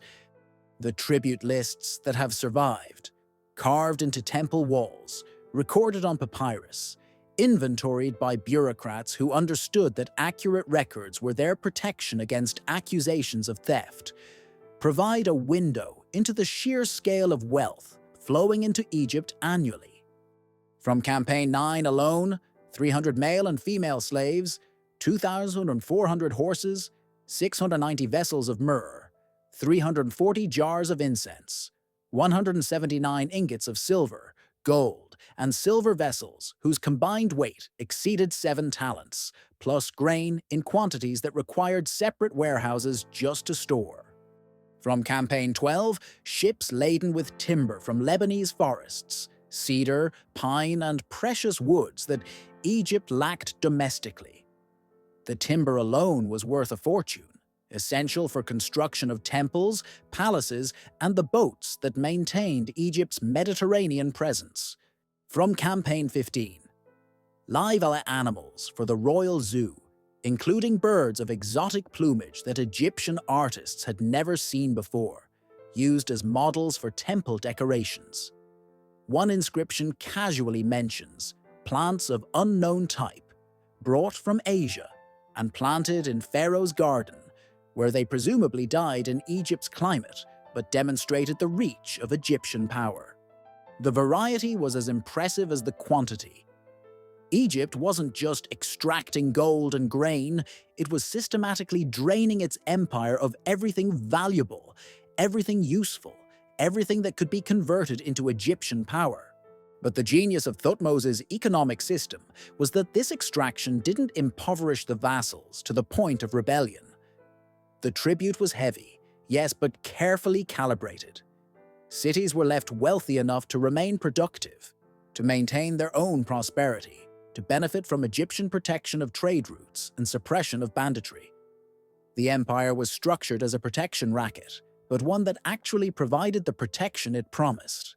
Karnak became the primary repository of this wealth, and its transformation during Thutmose's reign was extraordinary. When he took sole power, Karnak was already impressive. Hatshepsut had built extensively, her obelisks and temple additions, demonstrating both piety and political power. But Thutmose rebuilt it on a scale that made his stepmother's contributions look modest by comparison. The festival hall, his most personal architectural achievement, was built to commemorate his military victories, while also serving as a functional space for religious ceremonies. Unlike most Egyptian temple construction, which was grimly focused on death and the afterlife, the festival hall celebrated life.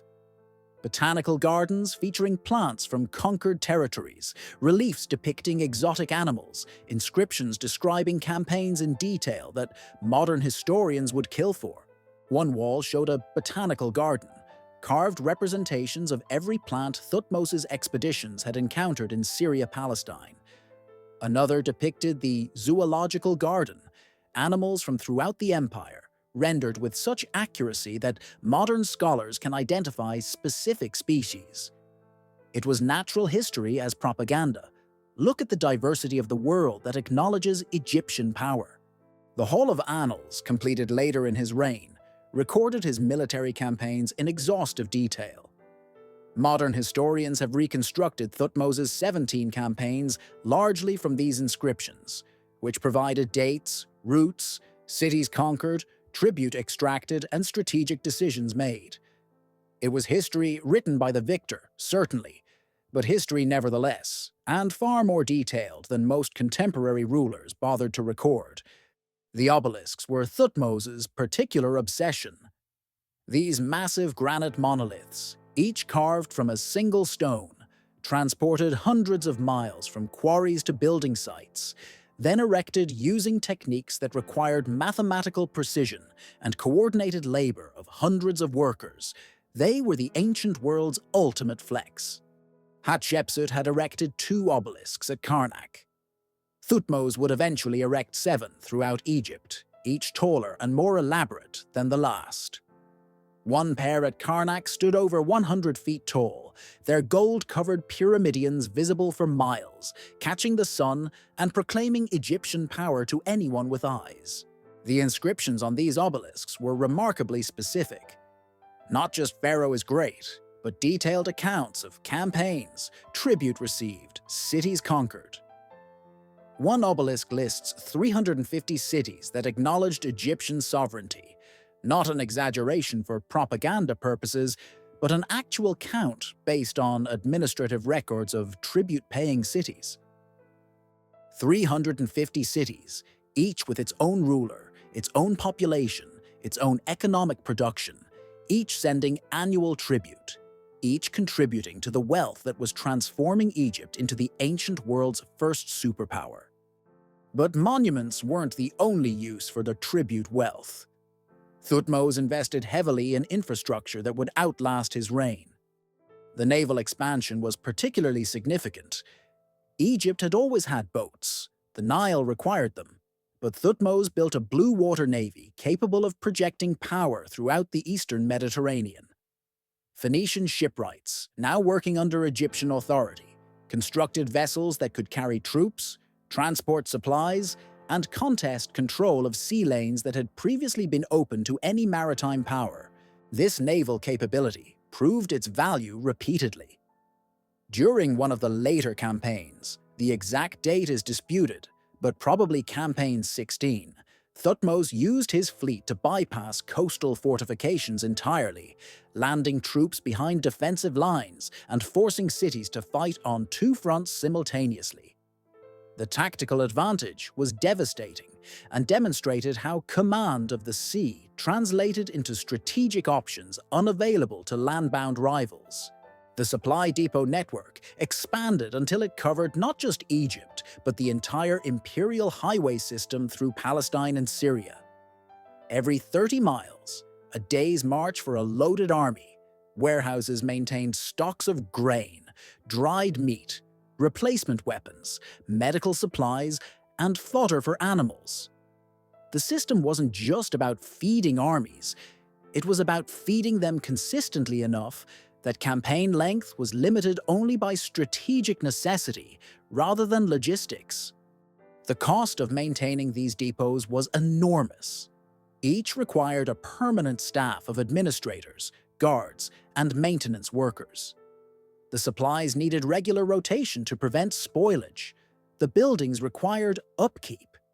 But Thutmose understood that this investment paid for itself by enabling campaigns that would otherwise be impossible. The tribute from one successful campaign covered the costs of the supply system for years. The intelligence network consumed its own considerable budget. Agents in foreign courts needed payment. Merchants who reported on trade movements and troop dispositions needed compensation. Scribes who intercepted and copied diplomatic correspondence between rival powers needed rewards. The entire apparatus of spying, information gathering, and strategic analysis that gave Egypt warning of threats before they materialized, all of it required funding. But again, the investment justified itself. Knowing that a coalition was forming before it actually formed meant Egypt could disrupt it preemptively, avoiding the much higher costs of fighting an actual war. Intelligence wasn't just valuable, it was possibly the highest return investment in the entire imperial system. The economic benefits rippled through Egyptian society in ways that created constituencies with vested interests in continued conquest. The military became a career with social prestige and financial rewards. Professional soldiers received land grants, tax exemptions, and shares of campaign booty that could make a common soldier wealthier than many craftsmen.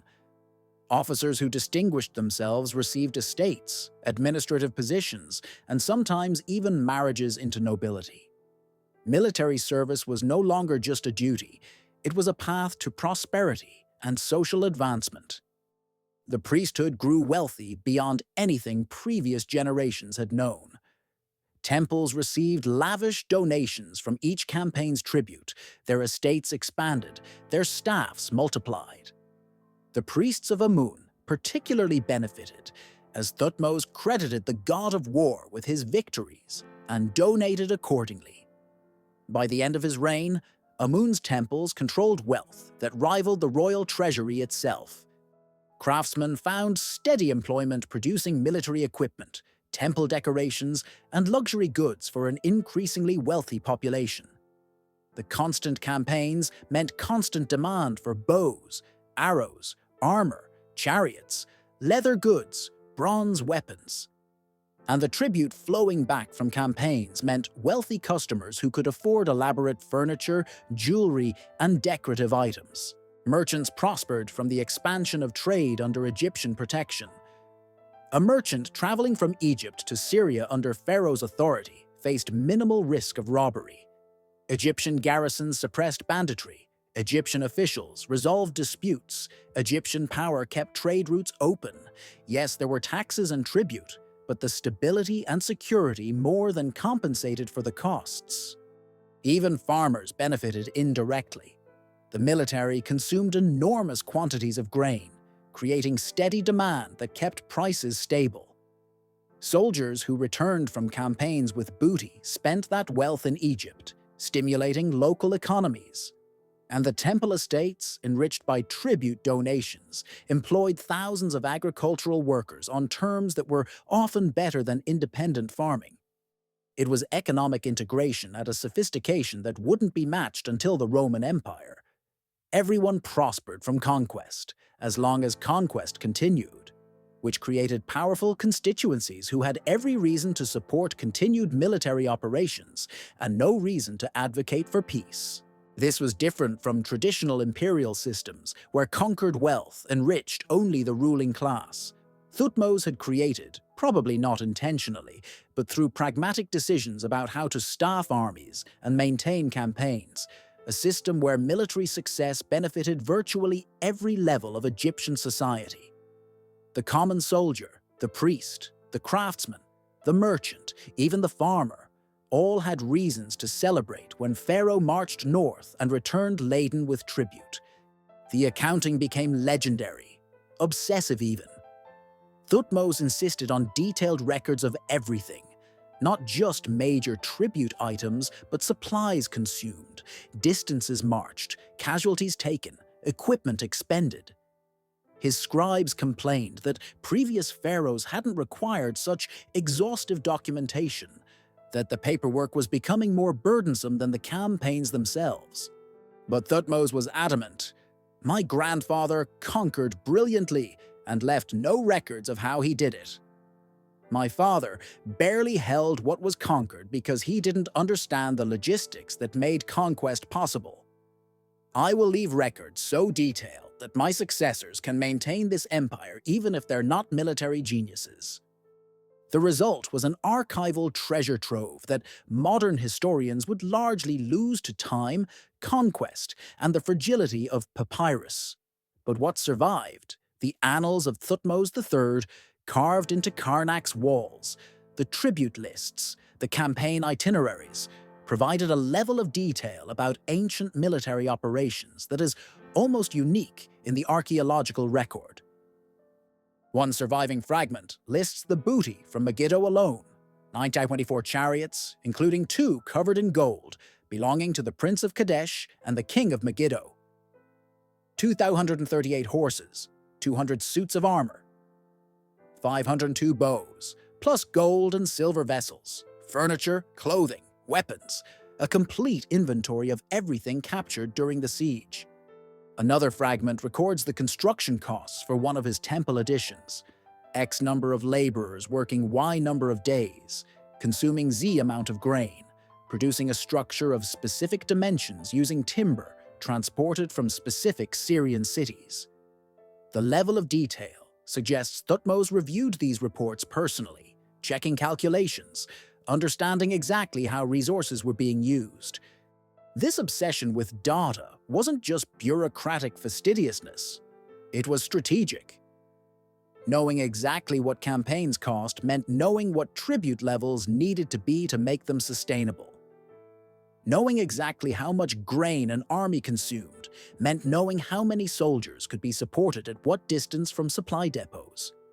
Knowing exactly which Syrian cities produced which goods meant knowing where to demand specific tribute items. Information was power. Data was control. And Thutmose accumulated both with the systematic thoroughness of a man who understood that empires collapsed through accumulating small inefficiencies rather than dramatic defeats. By year 40, midway through his sole reign, Egypt had been economically transformed. The wealth flowing in from 17 years of continuous conquest had created prosperity that even Hatshepsut's peaceful reign hadn't matched. Thebes had grown into a genuine metropolis, its population swelling with merchants, craftsmen, soldiers, and administrators. Memphis, the ancient capital in the north, saw similar growth. Even provincial cities benefited from the circulation of tribute wealth through Egyptian society. The treasury was full, extremely full if the surviving records are accurate. Egypt had become wealthy enough that Thutmose could afford to be generous, donating lavishly to temples, rewarding loyal officials with estates, even providing relief when crop failures threatened famine in specific regions. The empire was now so profitable that it could sustain not just continuous warfare, but also internal development that made Egyptian civilization increasingly sophisticated. But wealth created its own challenges. The temples, particularly Amun's cult, were becoming almost independent powers within Egypt. The priesthood controlled vast estates, employed thousands of workers, and wielded political influence that could potentially challenge royal authority. Thutmose managed this tension carefully, maintaining close relations with the priests, donating generously, but also ensuring that appointments to key positions required royal approval. The military elite was becoming hereditary.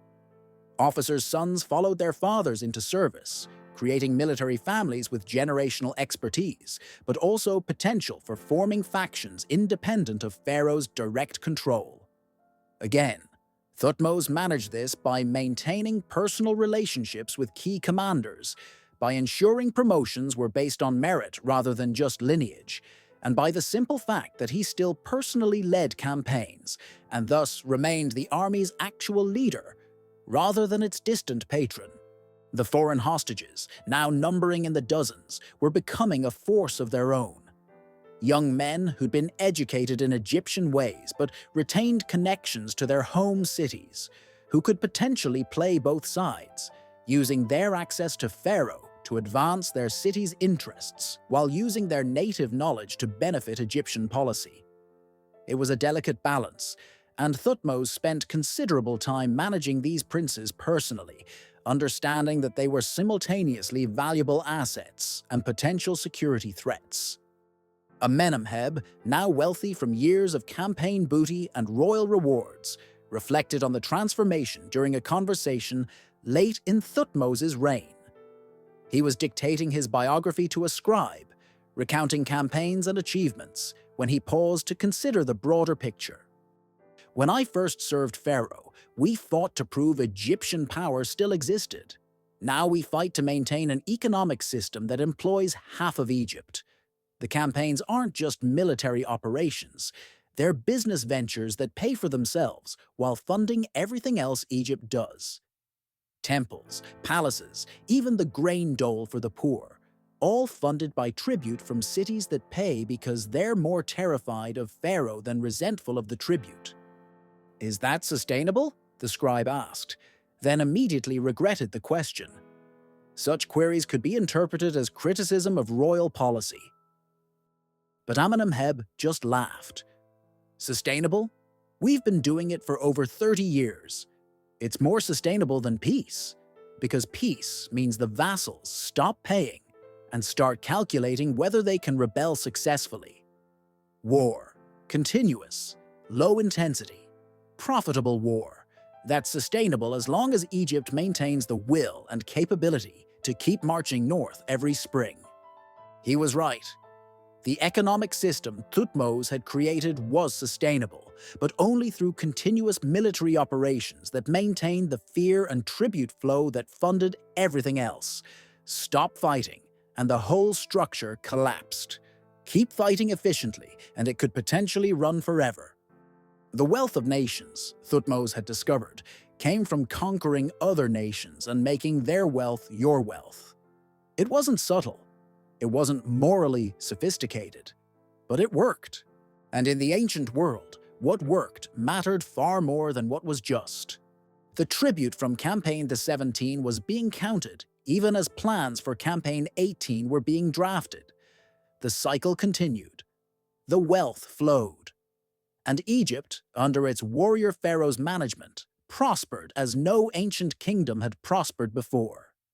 The question wasn't whether the system worked. The question was what happened when the man who'd built it finally died and someone else had to maintain it. But that was a problem for the future. For now, the warehouses were full, the armies were paid, the temples were being built, and Egypt ruled the world. The wealth of nations was coming home, one tribute caravan at a time. The workers arrived at Deir el-Bahari in the dead of night, carrying tools wrapped in cloth to muffle the sound of metal against stone. They were experienced craftsmen, temple workers who'd spent careers carving hieroglyphs and sculpting royal images.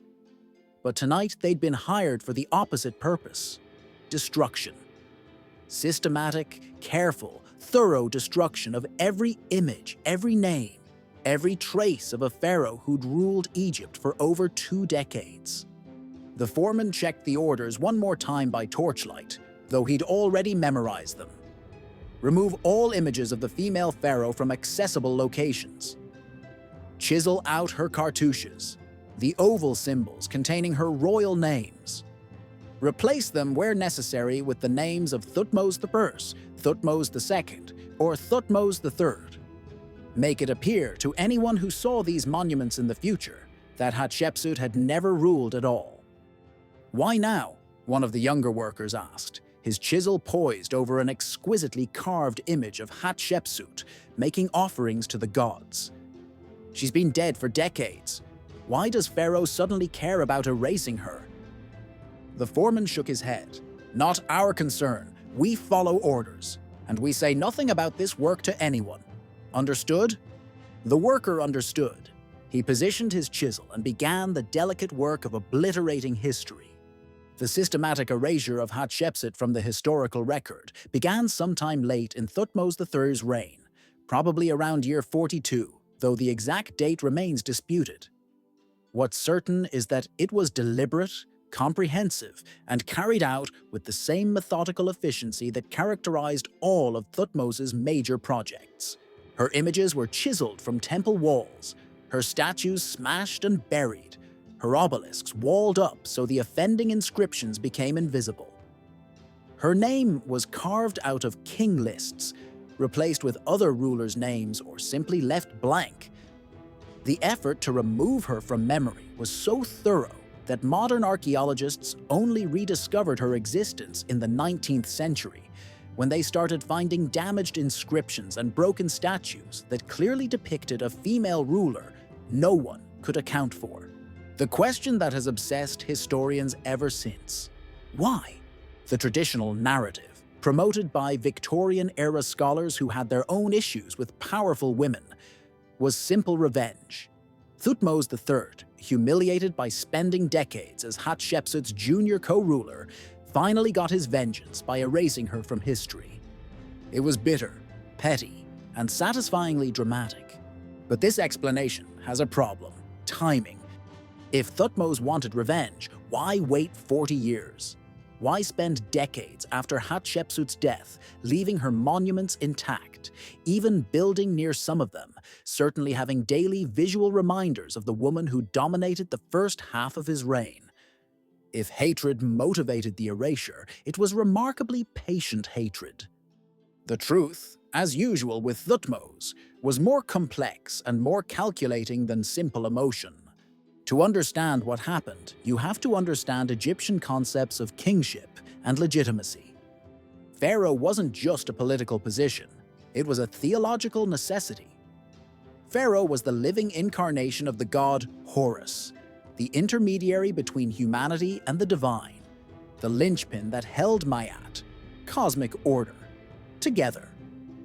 The pharaonic succession wasn't just about who inherited power. It was about maintaining the chain of divine authority that stretched back to the gods themselves. And Hatshepsut had complicated that chain in ways that were becoming increasingly problematic. She'd ruled as pharaoh, full pharaoh, not regent, taking male titles, wearing the false beard, being depicted in male regalia. She'd inserted herself into the direct line of succession, claiming authority equal to any male ruler. For the 22 years of their joint reign, official inscriptions had listed her name before Thutmose's, giving her seniority. This worked fine while both were alive, but now, decades after her death, Thutmose was preparing the succession for his own son, Amenhotep II.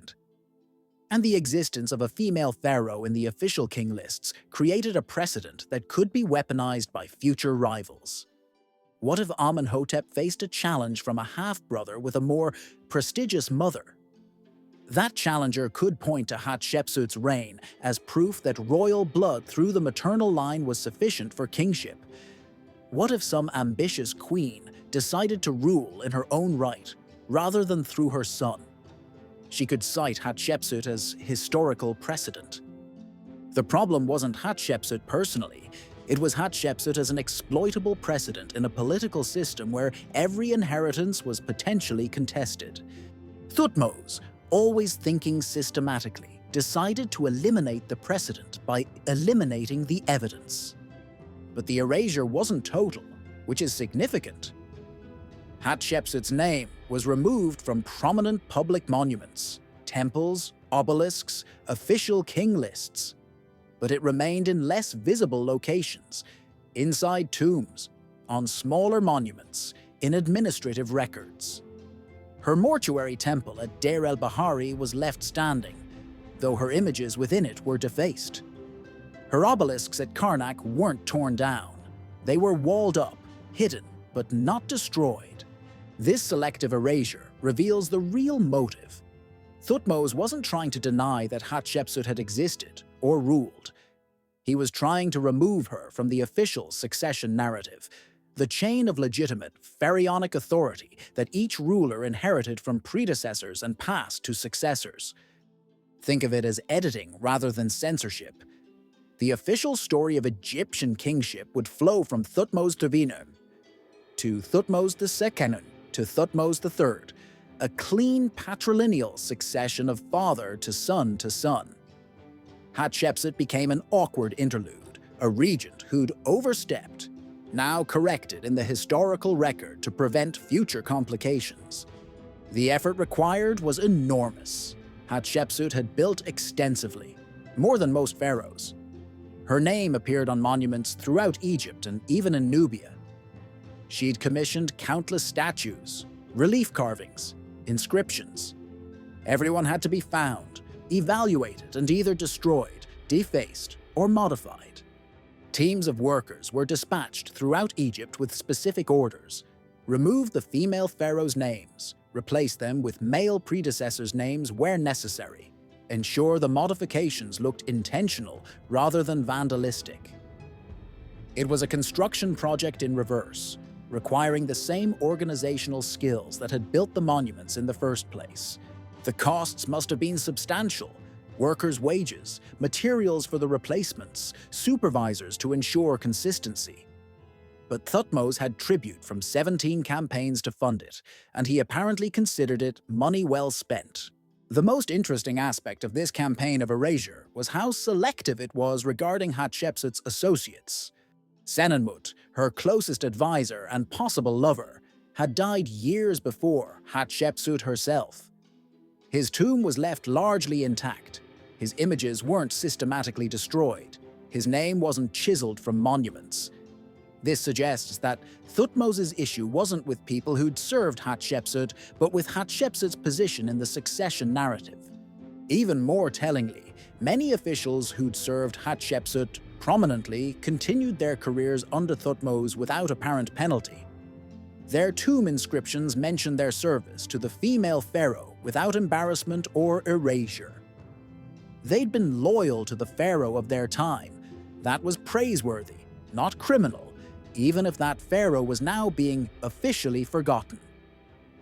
This distinction between hating Hatshepsut personally and removing her from the official record for political reasons is crucial.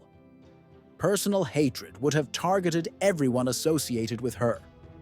Political calculation targeted only the elements that threatened future stability. Amenemheb, who'd served throughout both reigns, later commissioned his own biographical inscription that completely ignored Hatshepsut's existence. His career, according to his tomb, began under Thutmose III with no mention of the 2 decades when someone else had been senior pharaoh. But this wasn't denying reality, it was conforming to the new official narrative. Everyone knew Hatshepsut had existed. They just weren't supposed to talk about her ruling. The parallel to Soviet-era photo manipulation is striking. Officials who fell from favor were literally airbrushed out of historical photographs. But everyone who'd been in the original photo knew what had been removed. The erasure was symbolic, establishing official truth that didn't need to match experienced reality. But there's another dimension to consider. Thutmose might have had personal reasons that reinforced the political calculation. 22 years in someone's shadow creates complicated emotions. Thutmose had spent his entire young adulthood watching a woman, a relative, his father's widow, his nominal co-ruler, exercise power that by traditional rules should have been his. She'd been capable, successful, and completely unwilling to step aside or acknowledge him as more than a junior partner. He'd waited, he'd learned, he'd prepared. And when she finally died, he'd proven himself more capable than she'd ever imagined, conquering territories she'd never attempted, building an empire she'd never envisioned. There must have been satisfaction in that. And perhaps, late in his reign, with his own succession to secure and his legacy to cement, he looked at monuments proclaiming Hatshepsut's divine right to rule and thought, no, that's not how the story goes. I'm not the pharaoh who came after the great queen. I'm the pharaoh who succeeded my father and exceeded my grandfather. She was an obstacle I overcame, not a predecessor I honored. Personal resentment and political necessity could have reinforced each other. The political reasons were sufficient by themselves, but they might have been easier to act on because they aligned with personal grievances he'd been nursing for decades. We'll never know for certain. Thutmose left no explanation for the erasure, and no contemporary account discusses it openly. The work was done quietly, systematically, without public proclamations. The workers who carried it out were sworn to secrecy or simply didn't write about their work. The result was that Hatshepsut simply faded from the official record, her reign becoming a gap in the king lists, her monuments attributed to others or left anonymous. The irony is that the erasure ultimately failed. Thutmose's modifications were extensive but not complete. Enough inscriptions survived, in hard-to-reach places, in tombs, in administrative records, that modern archaeologists could reconstruct Hatshepsut's reign in considerable detail. We know when she ruled, what she built, how she presented herself, even something of her personality through the inscriptions she commissioned. The erasure told us more about Thutmose than about Hatshepsut. It revealed his political sophistication, understanding that legitimacy was narrative as much as reality. It demonstrated his willingness to manipulate history to serve present needs, and it showed that even at the height of his power, having conquered 350 cities and ruled the most successful empire in the ancient world, he still felt threatened by the memory of a woman who died decades earlier. There's something almost human in that. For all his military genius, his administrative brilliance, his systematic approach to empire building, Thutmose remained capable of petty vindictiveness toward a rival who'd humiliated him in his youth. The warrior pharaoh who'd crossed the Euphrates and terrified kingdoms from Nubia to Mesopotamia still couldn't quite forgive the stepmother who'd made him wait 22 years for power. Or maybe he really was just securing his son's succession with ruthless pragmatism, and the personal dimension is modern projection onto incomplete evidence. We see what we want to see in 3,000-year-old erasures. What we know for certain is this. Sometime around year 42, Thutmose initiated a systematic campaign to remove Hatshepsut from prominent monuments and official king lists. The campaign was thorough, expensive, and largely successful in its immediate objective. For 3,000 years, Hatshepsut was essentially forgotten, known only through fragmentary references that scholars couldn't quite place. Then, Victorian archaeologists started digging in Egypt, found smashed statues of a female pharaoh, noticed systematic damage to specific cartouches, and slowly reconstructed what had been deliberately hidden. The erasure became evidence. The attempted deletion became documentation of what had been deleted. Thutmose's workers at Dir el-Bahari, carefully chiseling away Hatshepsut's image in the torchlight, probably thought they were serving their pharaoh by removing an inconvenient predecessor from memory. They couldn't have known that their very act of erasure, the chisel marks, the replaced cartouches, the careful modifications, would become archaeological evidence that would resurrect the woman they were trying to bury. History has a sense of irony that way. Thutmose tried to control his legacy by controlling the narrative about his predecessor. Instead, he created a mystery that would fascinate historians for centuries and ultimately ensure that both he and Hatshepsut would be remembered as one of ancient Egypt's most intriguing political relationships. The female pharaoh who seized power and the warrior pharaoh who waited in her shadow. Their story was too compelling to erase completely, no matter how many workers with chisels Thutmose employed. But that was a problem for the future, for archaeologists and historians who would dig through sand and piece together fragmentary evidence. In year 42, in Thutmose's present, the erasure seemed successful. The monuments were modified. The king lists were cleaned up. The succession narrative was secured. And Thutmose could turn his attention back to what he did best, preparing for the next campaign, managing his empire, and ensuring that when he died, the system he'd built would outlast him. Hatshepsut was gone from the official record, but the empire she'd helped stabilize through 2 decades of peaceful rule, the empire Thutmose had transformed through 32 years of continuous conquest, that would endure. Sometimes the greatest tribute to a predecessor is building successfully on what they left you, even if you never acknowledge they existed. Thutmose had learned from Hatshepsut's reign, even as he erased her from his. The administrative systems, the diplomatic approaches, the understanding that empire required more than just military victory, all lessons absorbed during his years as junior co-ruler. He'd become the warrior pharaoh, but she'd taught him, however inadvertently, how to be a pharaoh who did more than just fight. The erasure was complete. The learning remained. And the empire continued, built on lessons from rulers both remembered and deliberately forgotten. The messenger who brought the news found Thutmose in the temple workshops at Karnak, personally reviewing designs for yet another addition to the complex. He was 67 years old, ancient by Bronze Age standards, an age when most men were long dead and even kings had usually passed their crowns to the next generation. But Thutmose was still working, still planning, still managing the 1,000 details that kept an empire functioning. "My lord," the messenger said, prostrating himself.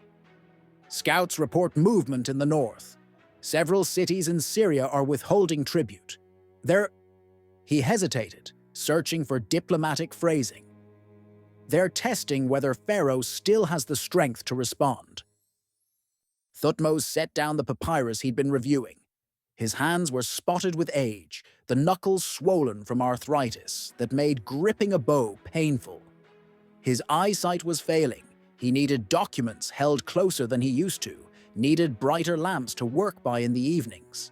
The body that had charged elephants and crossed the Euphrates was betraying him in small, accumulating ways. How many cities?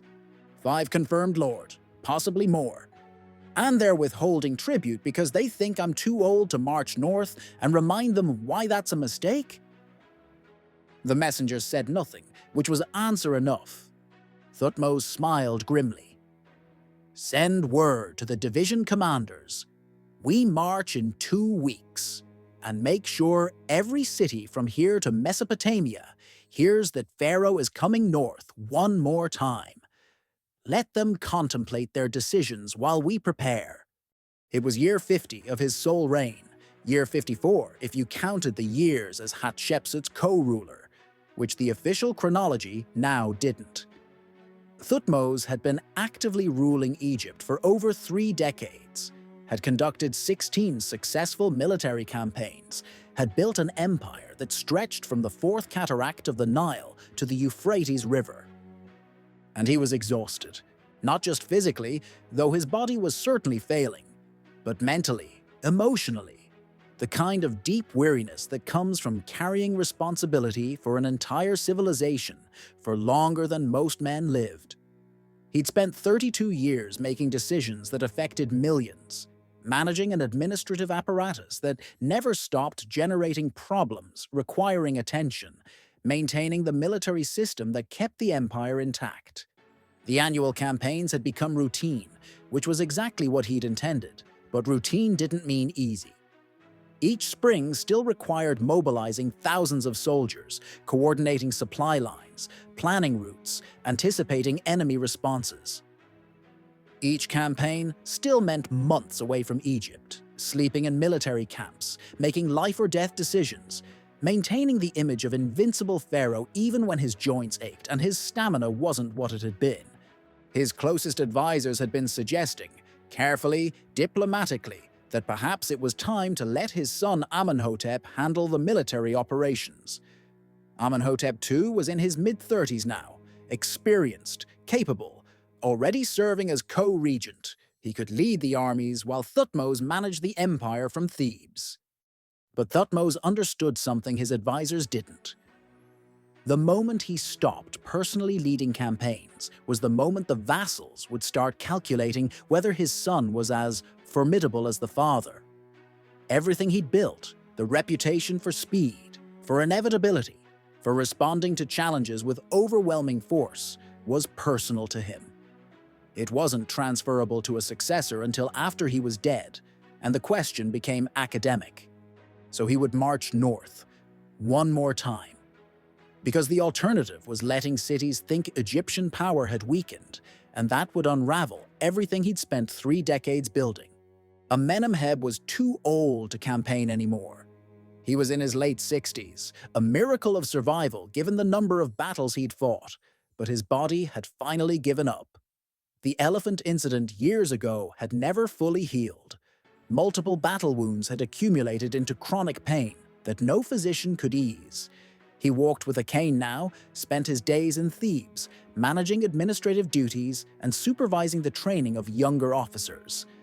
When he heard Thutmose was planning another campaign, he sent word requesting an audience. They met in Thutmose's private quarters, 2 old warriors who'd spent their entire adult lives fighting together, now facing the reality that those days were ending. "You can't keep doing this," Amenemheb said bluntly. The decades of their relationship had earned him the right to speak directly. "You're 67 years old. Your eyesight is failing. Your joints hurt so badly you can barely mount a chariot. Every year you march north is a year you might not return." "If I don't march north, the empire collapses," Thutmose replied. 5 cities are withholding tribute because they think I'm too old to respond. If I prove them right by staying in Thebes, it becomes 10 cities, then 20, then the entire structure falls apart. Then send Amenhotep. He's capable. The army respects him. Let the next generation take over while you manage the transition. And if he fails? If some ambitious prince defeats Amenhotep in battle, or if the campaign takes longer than expected and rumors spread that Pharaoh's son isn't as formidable as Pharaoh, we'd face rebellions throughout the empire, and I'd have to march north anyway. Except I'd be doing it in emergency conditions rather than on my schedule. Amenemheb was silent for a moment, understanding the logic but hating it. So you're going to campaign until you die in the field? If necessary. Better to die leading an army than to die in bed while the empire falls apart around me. Thutmose leaned back in his chair, looking older than Amenemheb had ever seen him. I'm not being heroic. I'm being practical. Everything we've built requires continuous demonstration of strength. The moment that demonstration stops, it all falls apart. So I demonstrate strength until I physically cannot, and then, only then, Amenhotep takes over with the empire intact, rather than collapsing. You're a stubborn bastard. I'm a pharaoh. It's the same thing. The campaign that followed, Campaign 17 by the official count, though there were probably minor expeditions that weren't significant enough to record separately, was brief and brutal. Thutmose moved faster than the rebel cities expected, proving that even in his late 60s he could still coordinate a military operation with the efficiency that had made him legendary.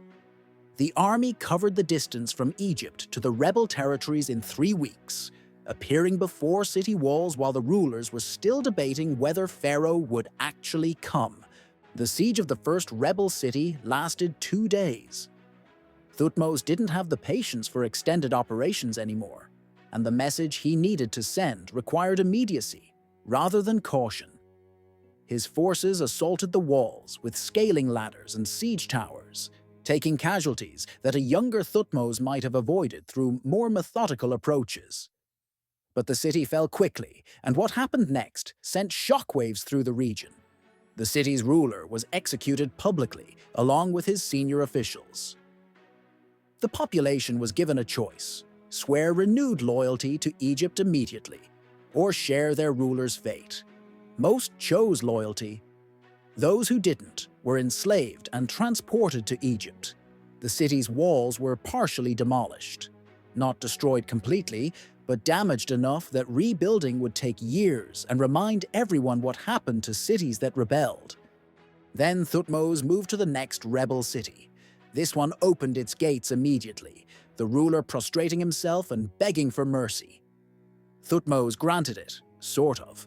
The ruler kept his position but paid triple tribute as penalty, sent his sons to Egypt as hostages, and accepted a permanent Egyptian garrison commander who would oversee all military and diplomatic decisions.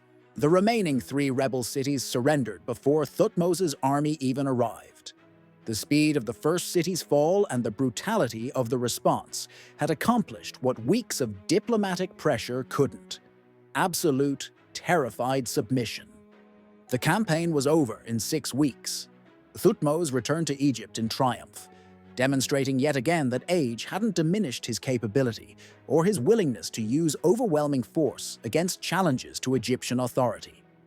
But everyone who saw him return noticed the cost. He'd lost weight during the campaign, his face gaunt, moving with visible effort. The chariot that had once seemed like an extension of his body now looked like a vehicle he was using because walking was too difficult. He'd proven he could still campaign, but he'd also proven that each campaign took more from him than he had left to give. Back in Thebes, Thutmose began preparations for what he knew was coming: the succession. Amenhotep II was formally designated as co-regent and began appearing in official ceremonies with increasing prominence. Father and son made joint appearances at major religious festivals, both wearing the double crown, symbolizing the continuity of pharaonic authority from one generation to the next. But Thutmose was careful about how much authority he delegated. Amenhotep was given responsibility for certain administrative functions, allowed to make decisions about domestic policy, included in discussions of military planning. But the final authority remained with Thutmose, And everyone understood that while there were two pharaohs, only one actually ruled. This was deliberate. Thutmose wanted Amenhotep visible and associated with pharaonic power, so the transition would be smooth when it came. But he didn't want his son making decisions that might undermine the systems he'd built. Too much power too soon, and Amenhotep might try to implement his own ideas, which might be good ideas, but which would disrupt the machine that Thutmose had spent decades perfecting. The relationship between father and son was complicated. Amenhotep had grown up in his father's shadow much as Thutmose had grown up in Hatshepsut's. But where Thutmose had endured decades of frustration, Amenhotep knew his time was coming.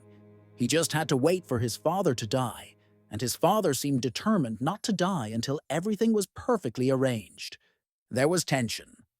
Amenhotep was ambitious, eager to prove himself, chafing at his father's control. Thutmose was protective of his legacy, unwilling to risk that his life's work might be undone by a son who didn't fully understand what he'd built. Neither said these things openly, but court observers noted the dynamics. The aging pharaoh clinging to power, the middle-aged heir waiting with increasing impatience. It was Hatshepsut and Thutmose all over again. Except this time, Thutmose was the one refusing to yield. The final years of Thutmose's reign were consumed with legacy management. The temple construction continued, but now with explicit focus on memorialization. The Hall of Annals at Karnak was completed, recording his campaigns in such detail that modern historians could reconstruct his military operations 1,700 years after his death. The inscriptions emphasized not just victories, but the systematic nature of those victories, the annual campaigns, the tribute collected, the cities conquered, the distances covered. He commissioned statuary that would outlast bronze and papyrus, massive granite statues showing Pharaoh in various poses, smiting enemies, making offerings to gods, seated in judgment. These weren't just art, they were three-dimensional propaganda, designed to communicate power to viewers who might not be literate. The tribute lists were carved into temple walls with obsessive detail. Not just Pharaoh conquered many cities, but specific counts. 350 cities, 924 chariots from Megiddo alone, specific quantities of gold and silver and grain. Future pharaohs would see these lists and understand the standard they needed to meet or exceed.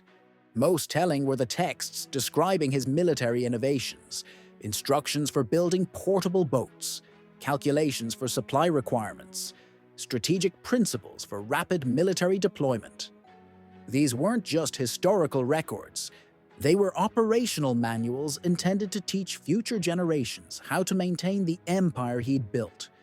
Thutmose understood that personal genius couldn't be bequeathed to successors, but systems could be, methods could be.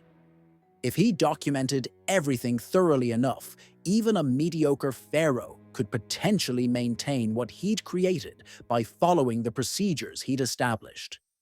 It was the ultimate expression of his administrative mindset: reduce conquest to reproducible process, transform military genius into bureaucratic routine, make empire maintenance so systematic that individual capability mattered less than institutional knowledge.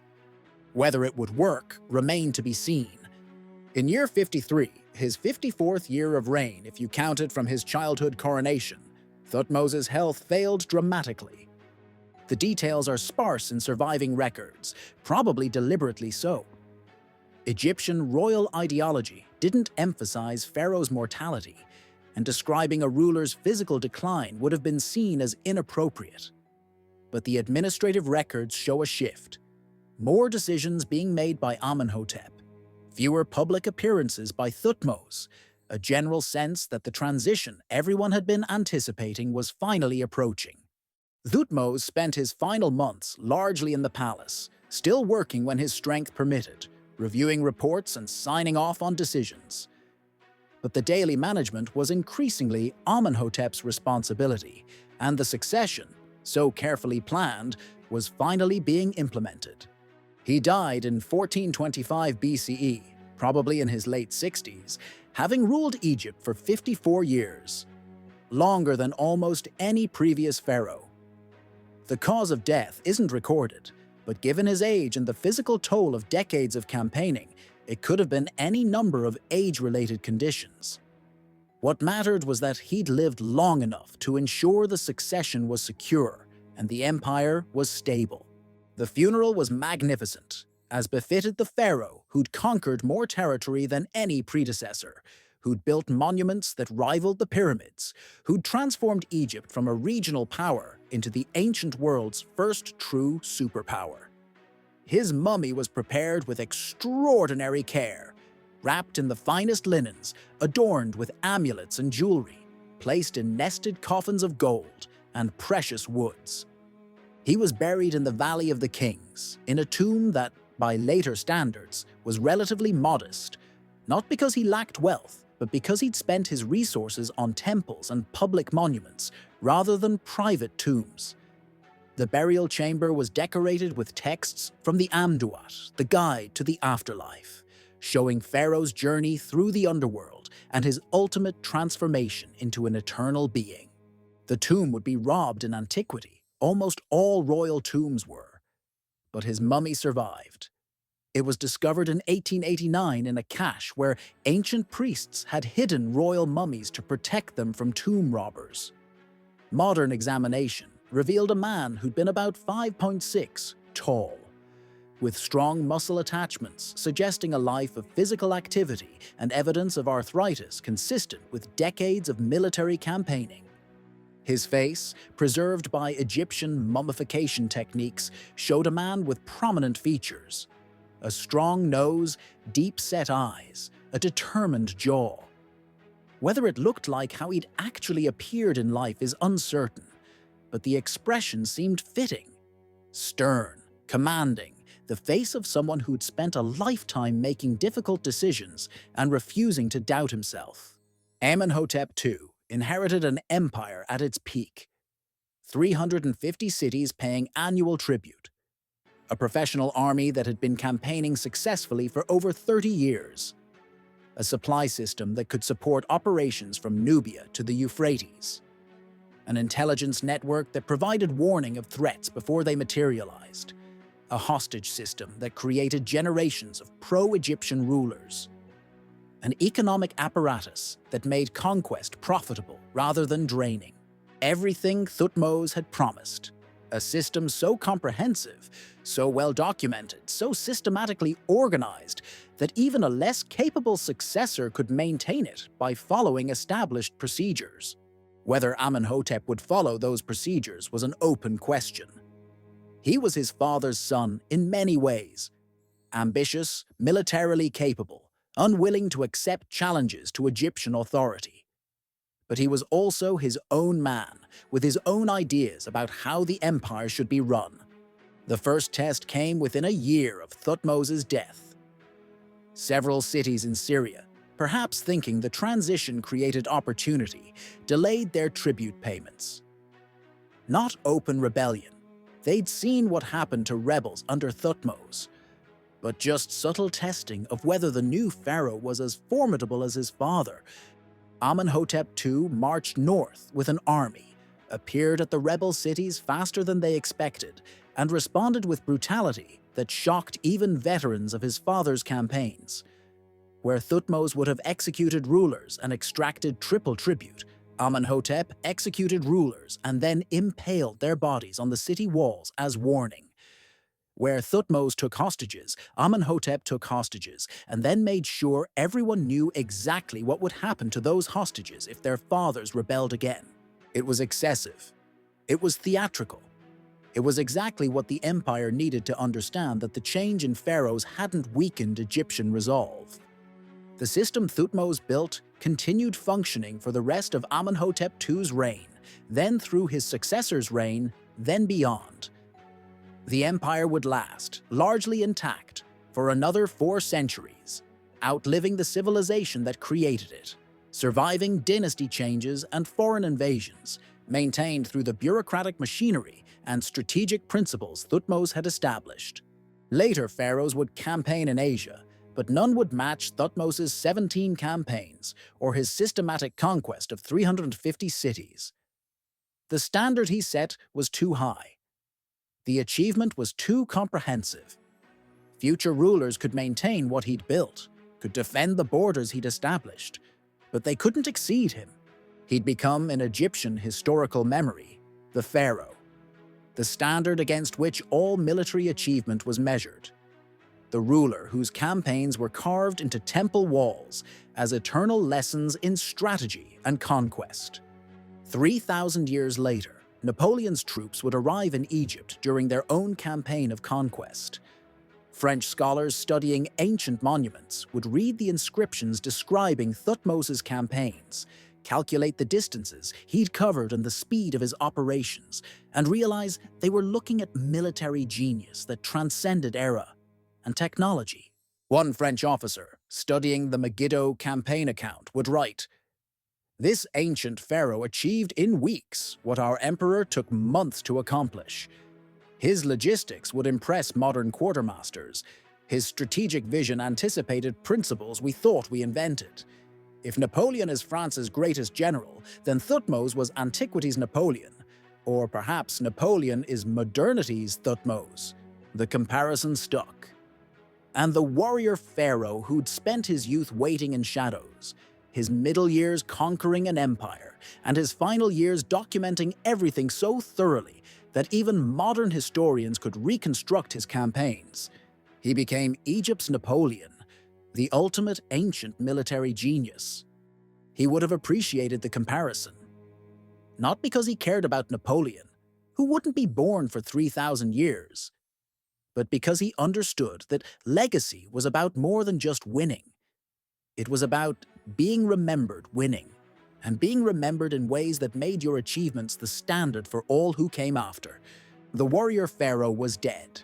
The empire lived on. And the name Thutmose III would echo through millennia as proof that one man, with enough intelligence, enough determination, and enough absolute refusal to accept limitations, could reshape the world. The twilight had ended. The legend was just beginning.